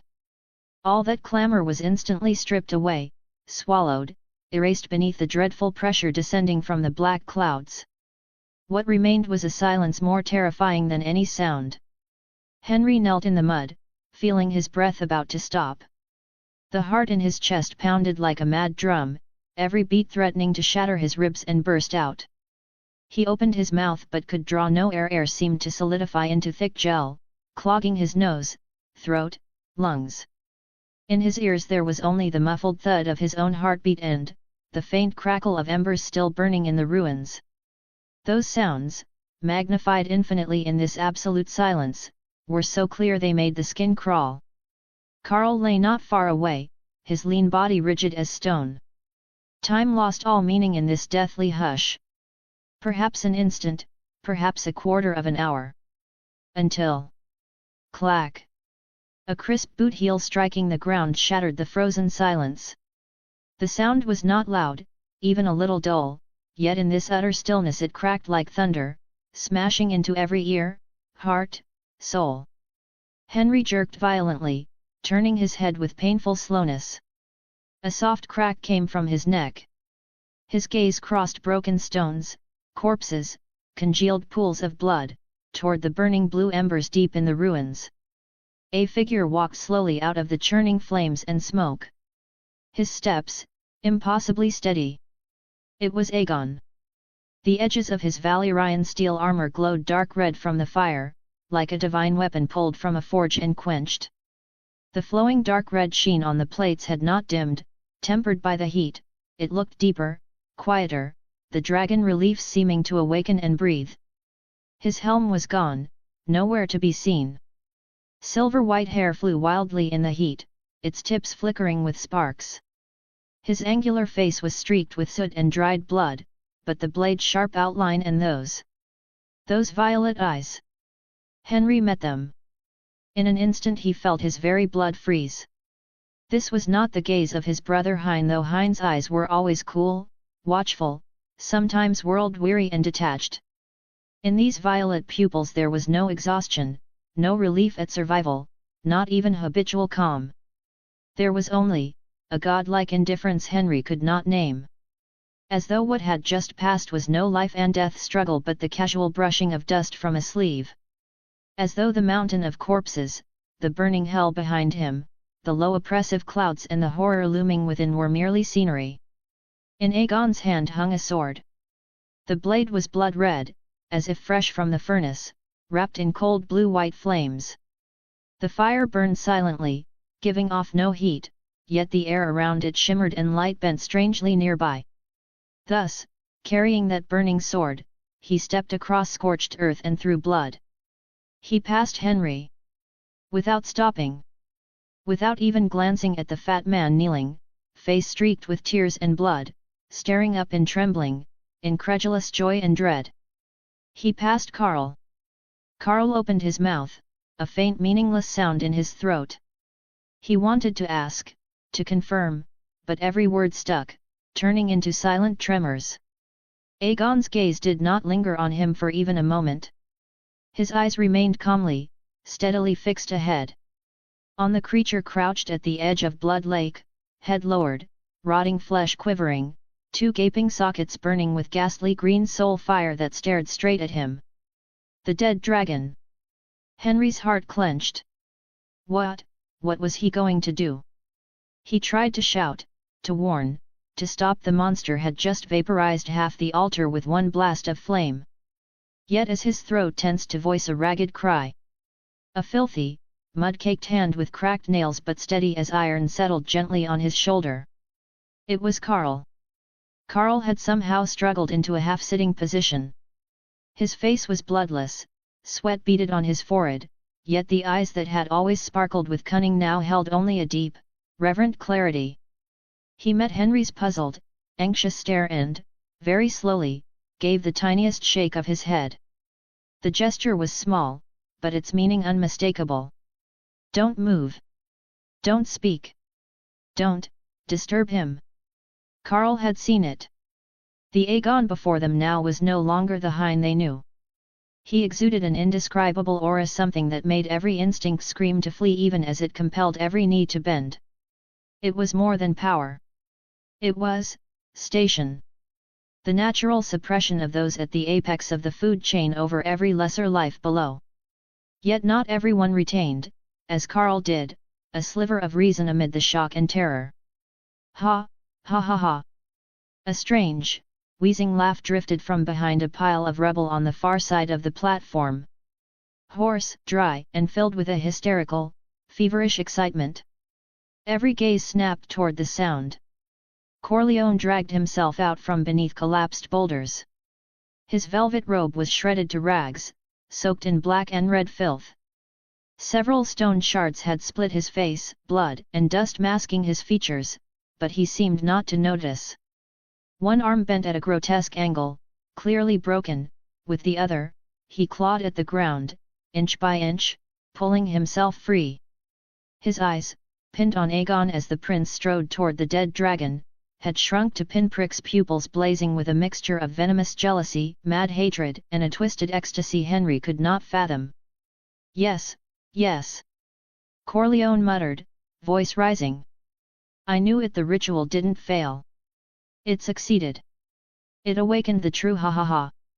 He cackled, tried to stand, but pain and exhaustion sent him lurching sideways.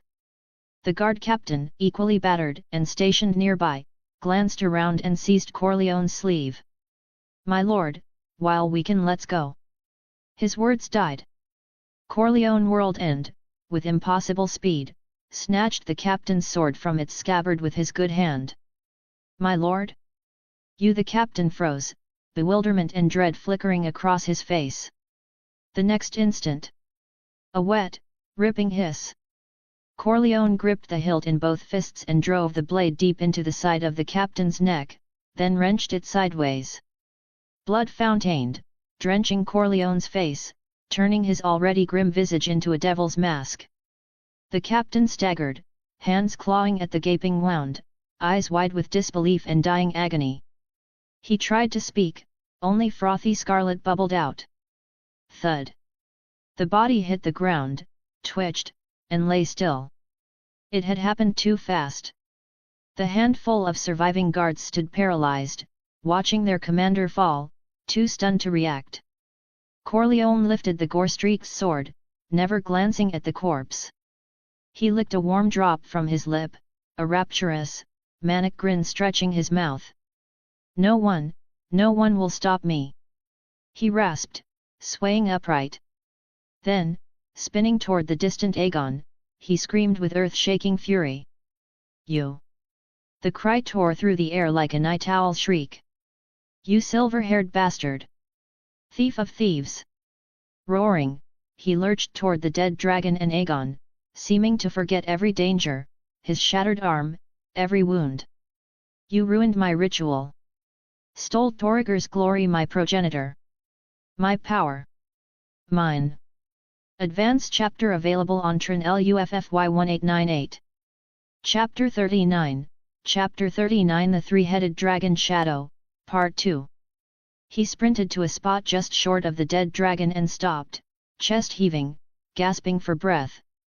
He looked at Aegon, then at the dragon crouched low, exhaling boundless death and resentment, and seemed to suddenly understand. A twisted expression of dawning realization, mockery, and madness spread across his face. "Ah! I get it! I get it!" He stabbed a finger at Aegon, voice shrill with manic excitement. "You think you've won? You think that stolen tin suit and a flaming toy sword make you a dragon lord? Ridiculous! Pathetic! Pitiful!" He tore the already tattered sleeve from his arm, bearing pale, gaunt flesh latticed with old scars and fresh grazes. Then, gripping his long sword, he slashed his left arm without hesitation. Shriek! Flesh peeled back, bone visible. Crimson blood gushed, dripping along his trembling arm to spatter in tiny blossoms on the scorched ground. Yet Corleone felt no pain, only a fanatic, sacrificial rapture lit his face. He raised the bleeding arm high, palm toward the dead dragon, and screamed with all his strength in ancient, warped, blasphemous High Valyrian, "Behold! Behold this noble, pure blood of House Torygor! I, Corleone, last true blood scion of Torygor, bind here by blood and soul. Awake! Kneel! Obey my will! I am your true master, your eternal rider! Crush that vile thief!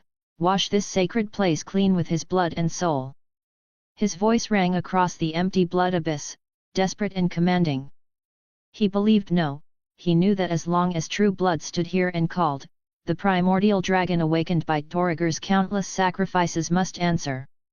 It would surely turn its breath of ruin upon that cursed silver-haired bastard.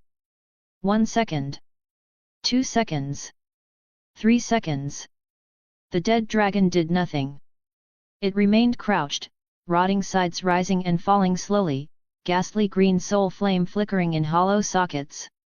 Corleone's upstretched, bleeding hand, his frenzied commands, his cry of true master, all were ignored. No, worse than ignored. The exultation on Corleone's face began to stiffen and crack. He saw the dragon's burning hollows, though turned toward them, were fixed by some faint blood resonance entirely upon Aegon.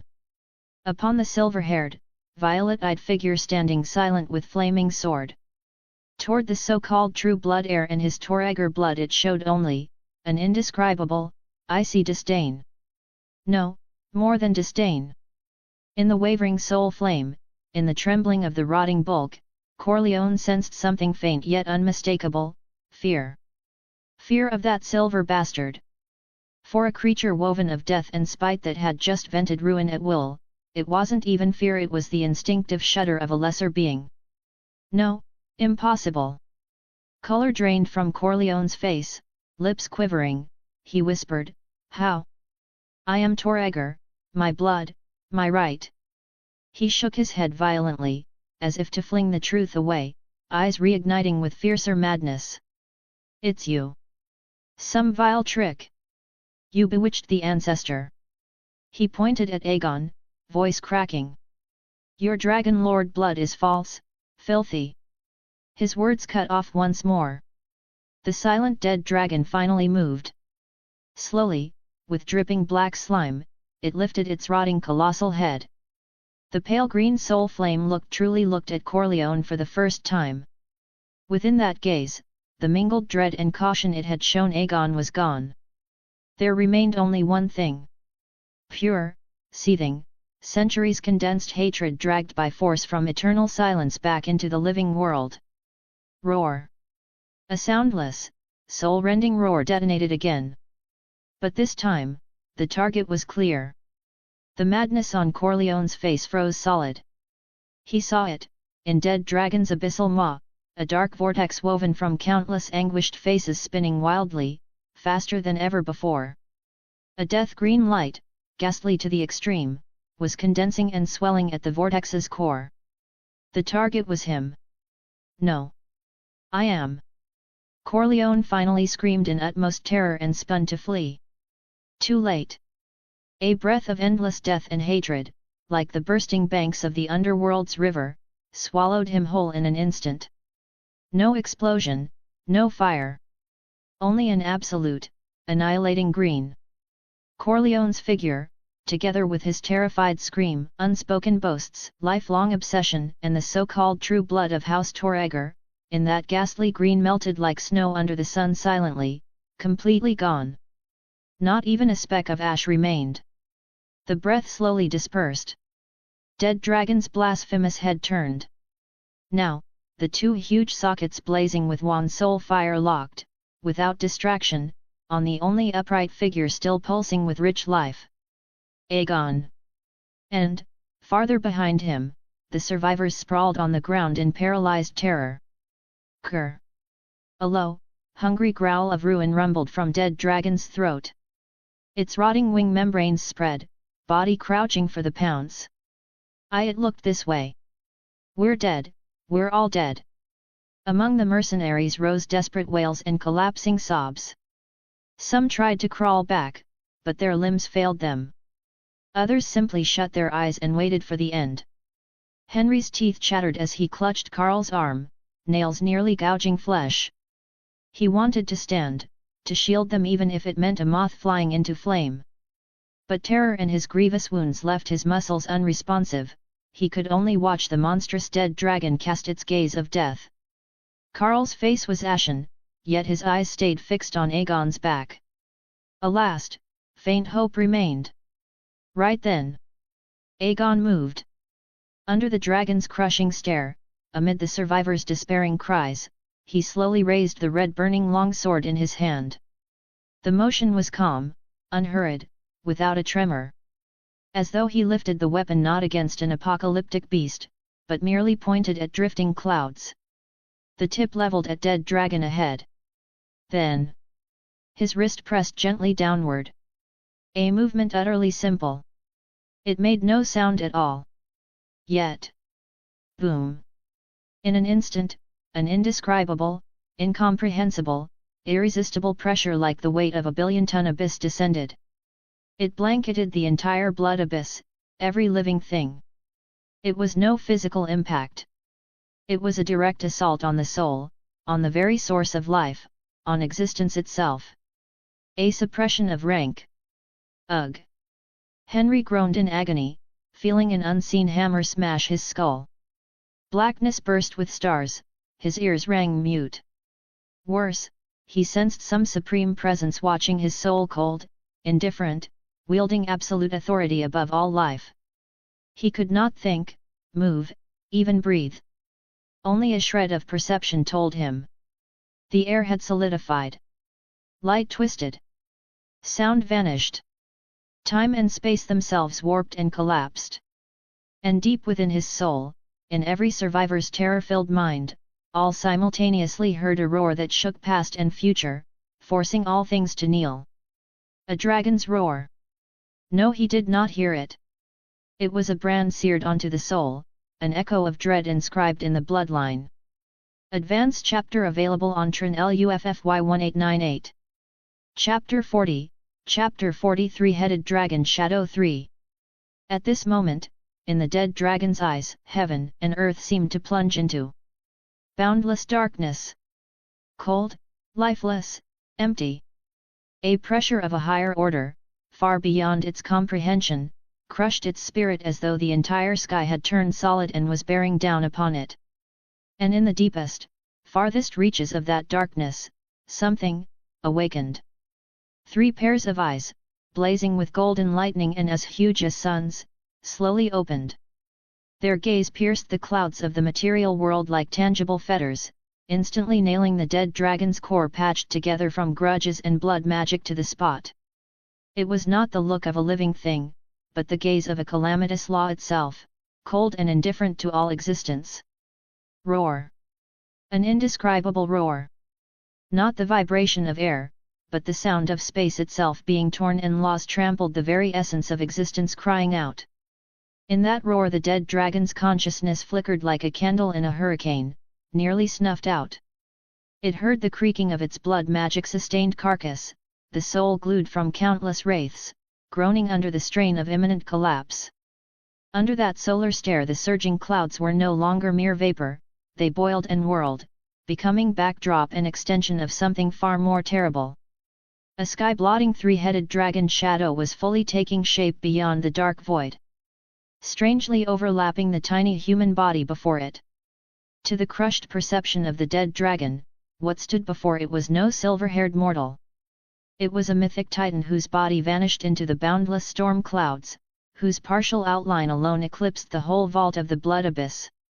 It could not see the necks and heads of that three-headed shadow piercing the clouds like pillars that propped up the sky.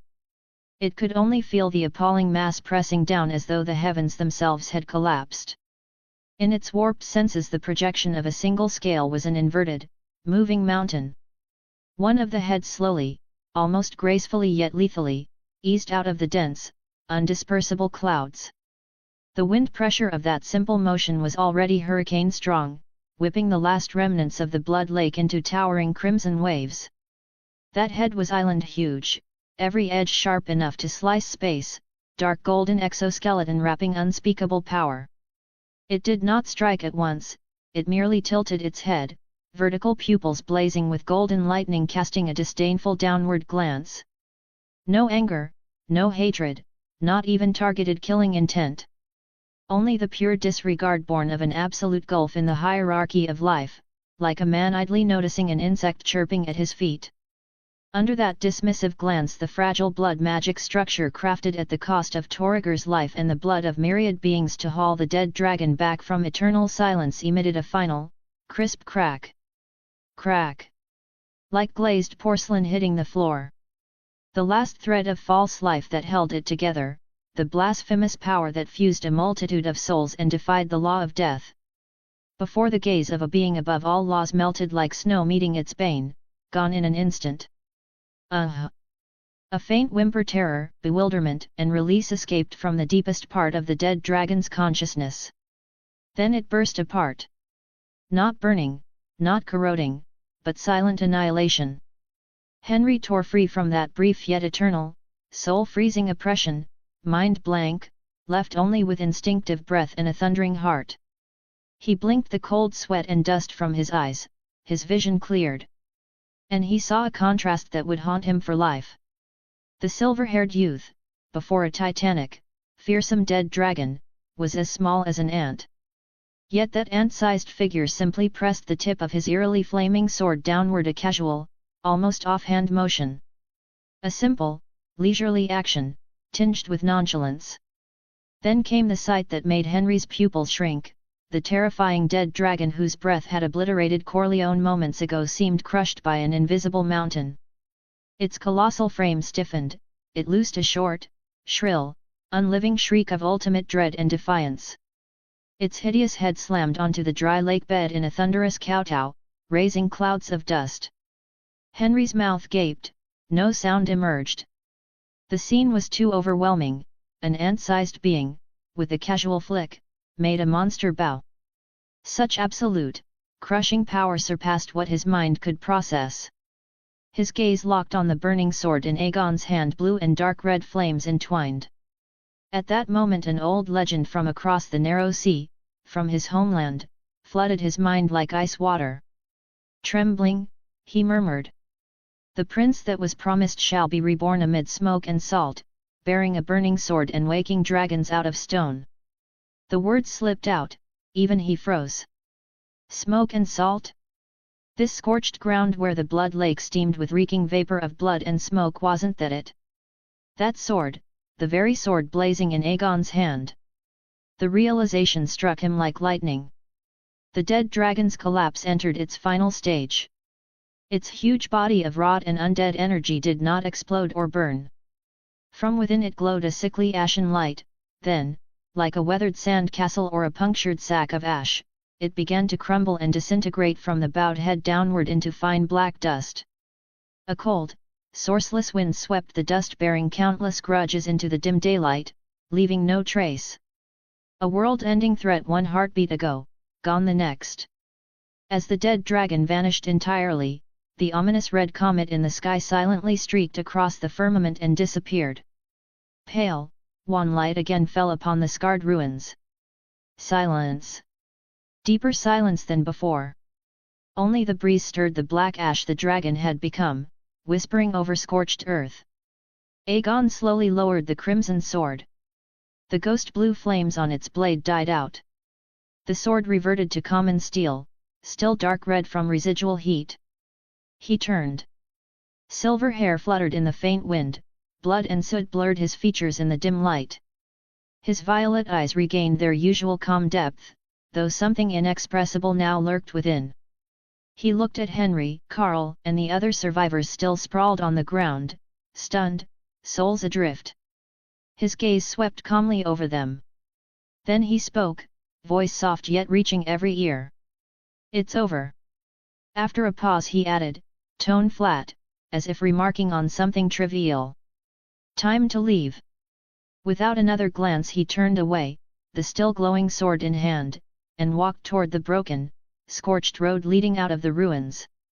Step by step. Steadily. Onward. Behind him, Henry stared at that back cloaked in mystery and terrifying power. Recalling the miracle he had witnessed and the legend echoing in his mind, he at last whispered in trembling awe. "Hein, brother, what are you?" Aegon's step faltered, almost imperceptibly. But only for an instant. He did not look back. Advanced chapter available on Trin LUFFY 1898. Chapter 41, Chapter 41 Memories. The black-red blood flames had vanished at some point. Aegon's consciousness returned from a chaotic void, like a drowning man finally breaking the surface. Countless fragmented images crashed together and reformed in his mind. Finally, the darkness that swallowed him whole, and within it an ill-timed, crisp clink. Deep within the Valyrian Ruins, check-in successful. His thoughts froze on that line. Aegon's eyes snapped open, violet pupils first lost focus, then sharpened. Before him lay the familiar rubble, scorched and strewn with stones. The corpses of Crow's Eye and the Ironborn lay tumbled everywhere, long grown cold. Aegon rose. Instead of the expected agony of a body falling apart, he felt a near uncanny surge of energy, full, vibrant. He checked himself at once, the cracked left leg moved freely, the dull ache in his chest was gone, and even the bone-deep gash across his wrist had faded to a pale pink seam. The corpses around him, each twisted in its own way, reminded him the brutal fight had been no illusion. The system? It could only be that. Check-in successful? Aegon frowned. Curiosity burning, he focused and called the system panel again. At his summons, information surfaced in his mind, naturally understood. Initial quest completed, meets criteria for deep binding, full system load complete. Aegon blinked, the corner of his mouth twitching. So all those years I was running around with a trial version. He couldn't help the grumble. He'd risked his life on a demo? This becoming a permanent employee exam is straight from hell, one wrong move and it's permanent deletion. He settled his thoughts and began studying the official system. The panel was clearer, its assessments more detailed, even carrying human-like comments. The map guidance function remained. Most eye-catching was the lottery option below. It had changed from 0 to 1. Check-in reward from the Valyrian Ruins? Aegon murmured. Reading the shifting commentary, he muttered, feels like some AI's watching me. He tried asking in his mind. No reply. Yet he sensed his message had been read and ignored. Damn. Aegon curled his lip, wishing for a 1-star rating option. His gaze returned to the single lottery chance. No telling what would come out. With a thought he confirmed the draw. No flashy effects, the panel simply showed, drawing, draw successful, congratulations, obtained Monsterverse King Ghidorah. Reading the panel, his breath caught. Ghidorah? The one he knew? Compensation, maybe? Suppressing his excitement, Aegon looked around for the titanic triple-headed silhouette. Nothing. The ruins stood empty but for corpses and stones. He glanced down and finally spotted something by his feet. About the size of a stool? Covered in pale gold scales, its 3 heads nuzzling one another, 6 molten gold eyes blinking up at him in bewilderment. Aegon. Looking at the footstool-sized Ghidorah, the corner of his mouth twitched. At that moment a stream of knowledge surfaced, not cold text, but instinctive understanding. Warning: fundamental differences in world law and energy strata. Target: Ghidorah is originally shaped by its native world's physics, energy density, and conceptual rank. Current world, codename, A Song of Ice and Fire, cannot support its full form. Individual now in concept seed state, compressed and restructured per local rules. Growth will sync with host interaction, adaptation, and energy intake. Decompression initializing, adaptive fusion, current form stable. Aegon understood. The system had zipped Ghidorah and sent it over, he'd have to extract it himself. While he pondered extraction and adaptation, the bench-sized Ghidorah's 3 minds were chaos and confusion. One instant it had been in a raging sea, locked in earth-shaking combat with that thick-skinned lizard, gravity rays and atomic breath-raising 1,000-meter tsunamis. The next, a force beyond comprehension seemingly from the world's core ripped its essence from that battlefield. Dizziness, disembodiment, then, landing. The view changed. Everything was now colossal.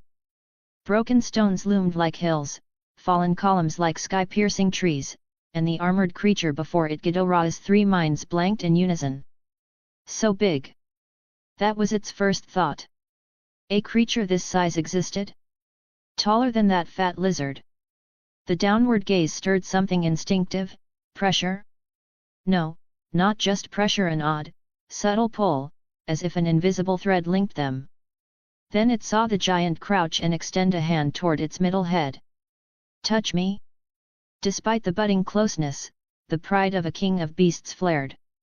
Touch me? You dare! The center head jerked back, the side heads bared needle-sized fangs. A thin, hissy growl rumbled from 3 throats, 6 golden eyes wide, broadcasting "Keep away." Aegon almost laughed at the bristling bundle. Ignoring the empty threat, he firmly, curiously, laid a finger on the middle head and rubbed. Cool, smooth scales, tougher than they looked. Hiss! Ghidorah froze, all 3 heads rigid. Advanced chapter available on Tron LUFFY 1898. Chapter 42, Chapter 42 Ghidorah. A strange, soothing sensation spread from the spot being stroked, traveling along some newborn bond and warming him all over. Body, that feels nice, a bit to the left, no, not there. Mind, impudent. Remove your hand, insignificant creature. I am the king of monsters. He sensed the little thing's thoughts echoing in his mind, automatically rendered in words he could understand. Telepathy? Interesting. The tiny creature was quite the tsundere, stirring his long dormant mischievous streak. Aegon watched with amusement as the little fellow's body relaxed under his palm, even nuzzling him involuntarily. Yet all three faces struggled to stay fierce. Unfortunately, at this pocket size they only looked comical. "Fine," Aegon chuckled, giving the other two snapping heads a casual rub. "You're useless for now, but as a pet you'll keep me entertained." He withdrew his hand. Ghidorah exhaled in relief, then gave a slightly forlorn shake of its heads before lifting them high again in an aloof "this king is magnanimous" pose. "Ha, still so proud?" Aegon clapped his hands. "You need a name." "Ghidorah. Ghidorah." Chin in hand, he surveyed the trio of tiny heads striving for dignity, and the devil in him awoke. "From now on, you'll be called Xiao Laki," he announced solemnly. "Gah! Gah!" All three heads froze. 6 golden eyes bulged to their limits, brimming with disbelief, bewilderment, and a nuclear-grade shattering of worldview. "Xiao Laki? Xiao La Ki." The name that had terrorized titans across its universe, the symbol of ruin and conquest, the proud title King Ghidorah in this bizarre creature's mouth had become. "Xiao Laki! Ao!" The middle head loosed a shrill, grief-stricken shriek, like a kitten with its tail stepped on. It flailed its stubby claws while the other two heads whipped about in frantic protest. Aegon merely smiled. Objection overruled, the name sticks. All three heads drooped, the pale golden scales seemed to dim. It glanced at its bench-sized body, then at the towering giant before it. A tide of frustration, resignation, and a hint of despair drowned its newborn, out-of-place consciousness. Before its sovereign majesty could even unfold, it had been saddled with a nickname. Its monster career, from the moment it was bound to this world, felt as though it had stepped onto some indescribable wrong path. The storm clouds on the horizon faded, the dreadful sky and pressure that had heralded Ghidorah's arrival vanished, leaving only the eerie silence of the ruins. Aegon returned from the memory of meeting Xiao Laki, a playful glint in his violet eyes. He looked down at the bench-sized Ghidorah gazing up with 6 pleading golden eyes. The triple-headed dragon shadow that had just forced Dead Dragon to bow stemmed from this trans-dimensional seed of concept. The world rules compressed its power and reshaped its form, preventing it from wielding planet-shattering might. Its inherent rank and natural suppression of lesser beings did not vanish with its size. Like a star sealed in layers, even lightless, its core mass and gravitational field remain. The instant he awoke the system and bound Ghidorah, Aegon had sensed that link. Facing Dead Dragon moments ago, it wasn't so much that he released Ghidorah's aura. Driven by mortal crisis and fierce will, he had tried for the first time to borrow, to resonate with a sliver of Ghidorah's sealed, higher-order presence. He had shared a thread of Ghidorah's rank. The sensation was bizarre, not gaining raw power, but briefly acting as the very concept of Ghidorah, projecting the perspective and pressure that stood above this world's creatures. Like an ant suddenly grasping the grandeur of a mountain and borrowing its presence to cow another beetle. Rank sharing, hey! Aegon savored the strange, fleeting feeling. For an instant he had embodied an ancient titan overlooking all life, with power to spare over life and death. That dominion was cold, vast, alien to human emotion and fatally addictive. "Never imagined you, little thing." He studied Xiao Laki, eyes conflicted. If it truly unzipped itself, adapted and merged with this world's rules and grew to fullness, what then? Dragons that could sweep Westeros would be no more than gnats before it. At that moment he clearly felt a thought from Xiao Laki. Curiosity, inquiry, and a carefully maintained kingly pride. Essentially, you felt that power, didn't you? "I let the Xiao Laki thing slide, so what should you call me now?" Aegon's lips curved. The proud little thing had sensed the borrowed power and wanted its due respect, yet still pretended magnanimity. He squatted and unceremoniously stroked the cool, smooth golden scales again. This time the three heads only shrank slightly, their minds wavering between again, and well, a little longer is fine. "Call you." Aegon grinned, deliberately sending the thought Xiaolaki back. All three heads stiffened, scales bristling. I think Xiaolaki sounds great, unique and friendly. Don't you agree? A mournful whimper echoed through the mind link. The middle head tried to nip his finger with tiny budding fangs, managing no more than a tickle. Advanced chapter available on Trin LUFFY 1898. Chapter 43, Chapter 43, Subjugation. Seeing the mercenaries successively untie their ropes and gather together, supporting one another, their faces still showing the confusion and hesitation of surviving a disaster, Aegon stopped his mental communication with Xiaolaki. The trace of ease quickly faded from his face, replaced by his usual composure, like a deep pool of water that instinctively drew the panicked hearts seeking reliance. Henry dragged his injured arm, his gaze shifting back and forth between Aegon and the pale gold little beast squatting quietly nearby, its three small heads curiously looking around. He seemed hesitant to speak. Carl stepped forward, his face still showing shock, his eyes complicated. "Boss, you..." Aegon raised a hand to stop him. His gaze calmly swept over the crowd. A rough count showed that over 100 people were still alive. They were ragged, mostly wounded, their eyes mixing fatigue, fear, and deep reverence for the miracle they had just witnessed. Monster attacks, infighting, falling from high altitudes, the death threat from Crow's Eye, and finally, that world-destroying terror that suddenly vanished. Those who survived until now might possess varying levels of ability, but their courage had certainly been tempered. They had seen the world. Aegon's thoughts raced. His identity. Should he reveal it now? Should he use the lingering prestige of the pressure he exerted just now to completely subdue this group, making them his true first batch of retainers? The benefits were obvious. He needed manpower to transport the spoils of war, and even more, he needed a force. These people had just crawled back from the brink of death, their psychological defenses were at their weakest, and they were most likely to follow an entity that demonstrated extraordinary power in desperation. But what about the risks? The Targaryen identity was a double-edged sword. Exposure meant endless trouble. Pros and cons flashed through his mind. Finally, he made his decision. Hiding and concealing meant remaining in exile forever. To reclaim what belonged to him, he had to step forward and raise his banner. This current group of rabble might just be the most rudimentary cornerstone. He took 2 steps forward and stepped onto a slightly higher pile of rubble. The Valyrian steel armor shimmered with a dark luster under the dim light, his silver hair flowed loose, and his purple eyes were calm. Just the act of standing still, an invisible pressure spread out, causing the whispers to quickly subside. All eyes involuntarily focused on him. "Look at me." Aegon spoke, his voice not loud, yet clearly reaching everyone's ears. "I know what you are thinking.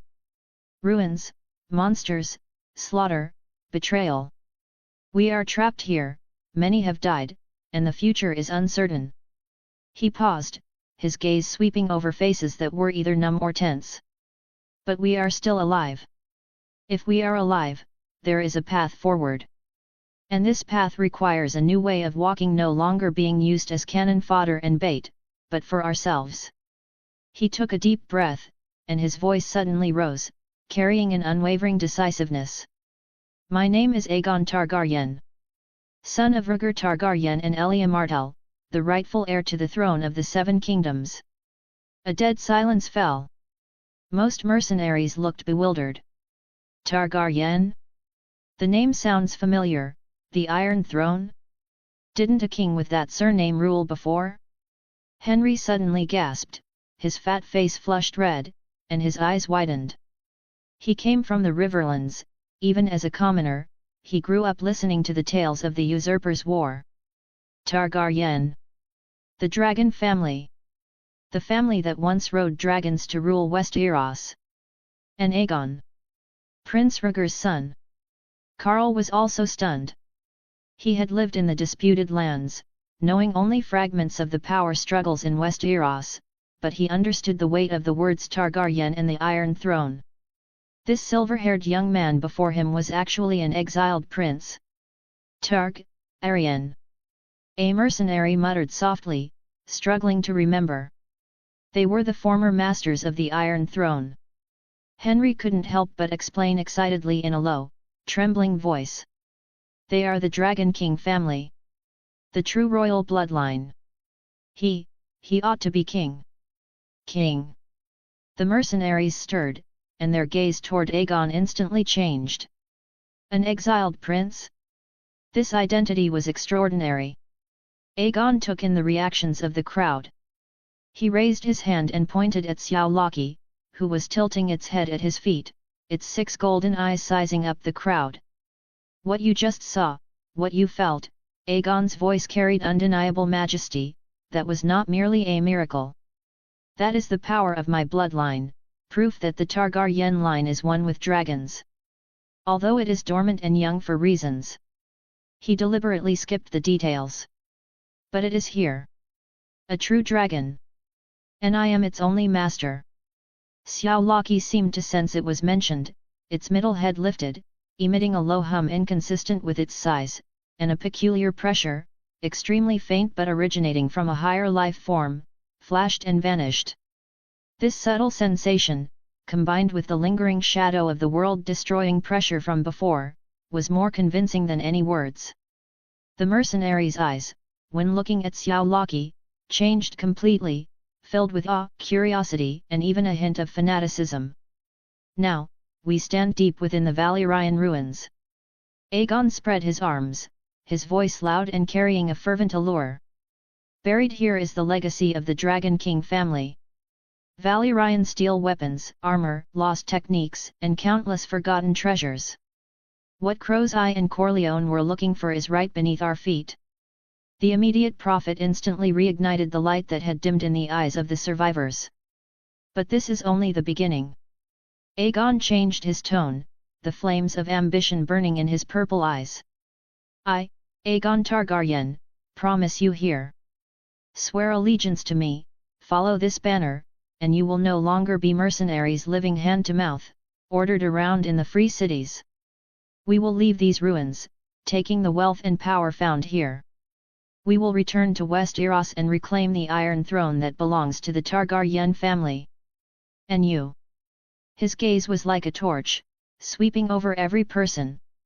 You will become my first batch of knights, sirs, and lords. Use your swords and loyalty to earn yourselves land, castles, titles, and supreme glory. Let your names be etched into the epic of the reclaimed kingdom. Let your descendants never again have to live hand-to-mouth, licking blood from blades in the mud of a foreign land, as you have. Land. Castles. Titles. No longer mercenaries. This blatant and tempting promise slammed hard into the hearts of a group of desperate men who had just crawled back from hell and were despairing of the future. The treasures before them, future splendor, an exiled prince possessing a true dragon, what could be more worth staking their lives on? I, Henry, swear by the name of a warrior and by the Mander River. Henry was the first to push away the person supporting him. Ignoring his arm injury, he dropped heavily to one knee, his voice trembling with emotion. I offer my life and loyalty to you, Prince Aegon Targaryen. I will follow you this life, until death. Carl took a deep breath, the last trace of hesitation in his eyes replaced by shrewdness and determination. He immediately knelt after Henry, his voice clear and firm. Carl, an old soldier good for nothing except decent eyesight, is willing to dedicate the rest of his sword and eyes to you and your dragon banner. I only ask, Your Highness, for a path forward with a visible end, and a little hope worth fighting for. With the first ones taking the lead, the mercenaries who already felt gratitude or awe toward Aegon hesitated no longer. 1, 2, 10, more and more people dragged their injured bodies, kneeling on one knee among the ruins and corpses, facing the silver-armored, silver-haired figure standing on the rubble pile, accompanied by the strange golden beast. We pledge to follow your highness. Fight for the Targaryen. The shouts were initially chaotic, but gradually converged into a low tide of sound filled with the desperate desire for survival. The allegiance of over 100 people, on this blood-stained ruin that had just witnessed a battle of gods and demons, carried a sense of tragedy and rebirth. Aegon stood quietly, accepting this allegiance, which was ragged but carried sufficient weight. There was little excitement in his heart, only icy clarity and a heavy sense of responsibility. The retainers, he had managed to gather a preliminary group. Though crude, though weak. "Rise," he said deeply. "I accept your allegiance. From this moment forward, you are no longer rootless mercenaries, you are the first warriors of Aegon Targaryen." His gaze turned toward the collapsed palace and the wider ruins. "Now, take stock of everything we have. Search this area for anything valuable: weapons, armor, books, intact artifacts, especially Valyrian steel items. Be careful and look out for one another. Henry, take a team and be responsible for the east side. Carl, take your men and check the west side, especially the areas of previous fighting and collapse. Focus on gathering supplies and intact equipment." "Yes, Your Highness."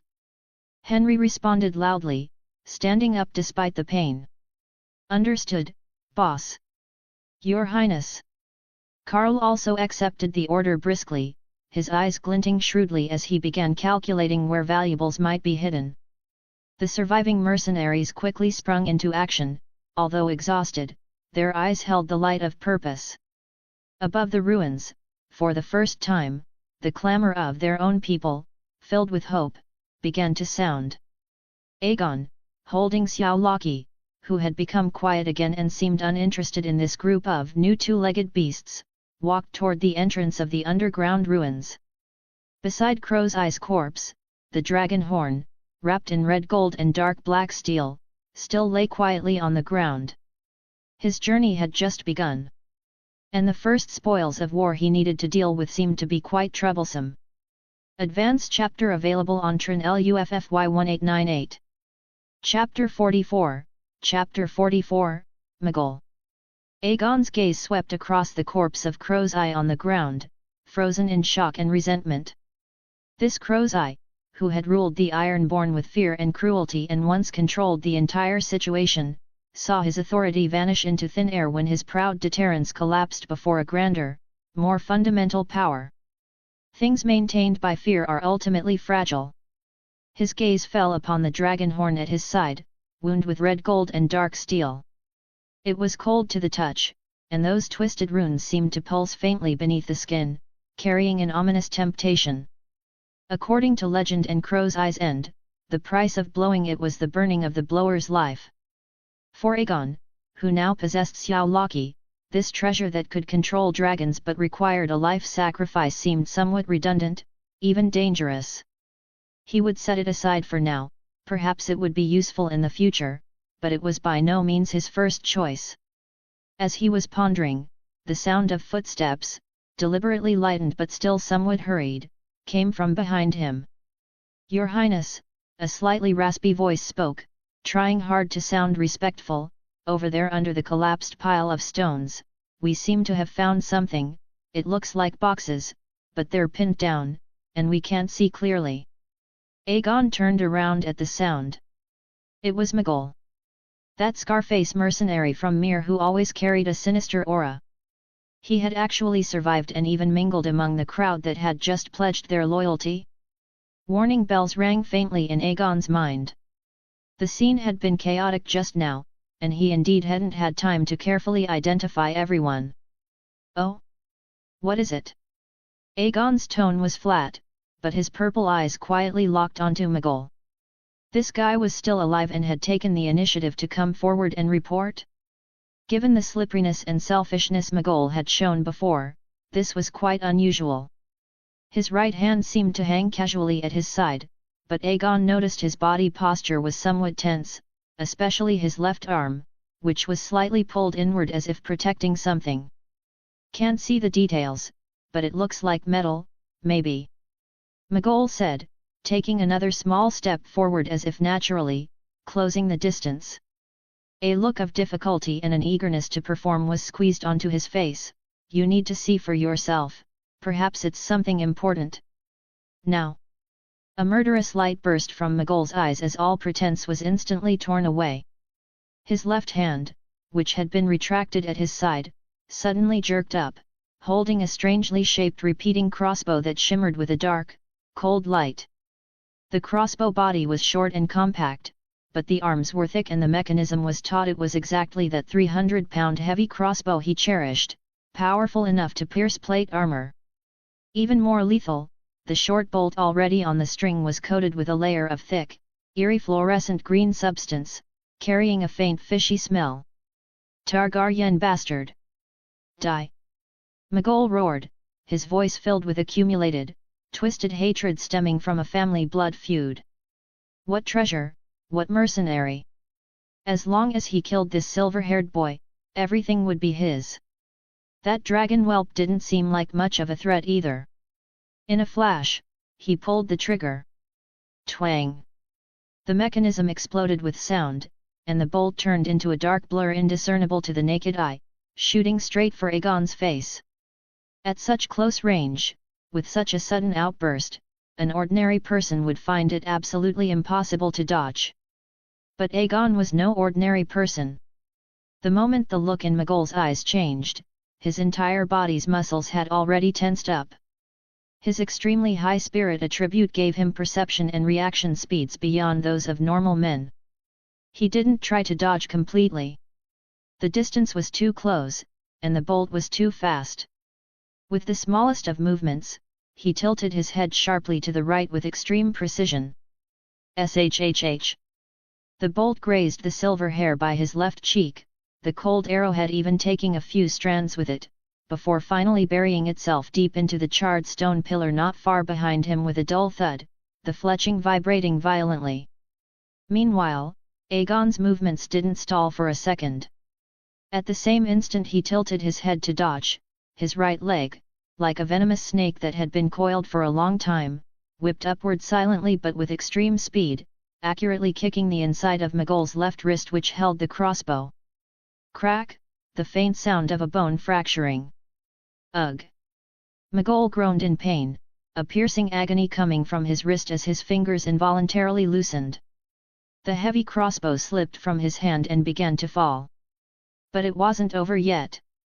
Aegon's extended right leg pressed down with the momentum, the top of his foot hooking and pulling downward like an iron whip, skillfully altering the trajectory of the falling crossbow.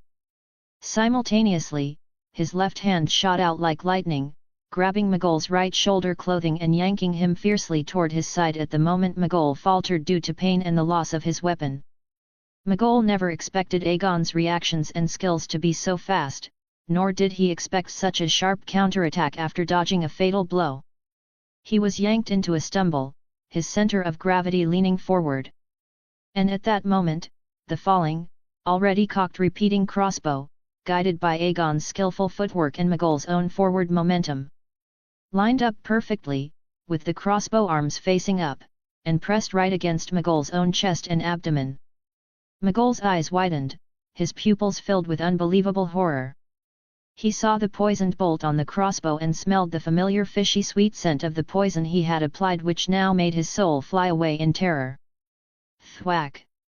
The mechanism seemed to be triggered by the force of the fall and the impact, making a soft sound.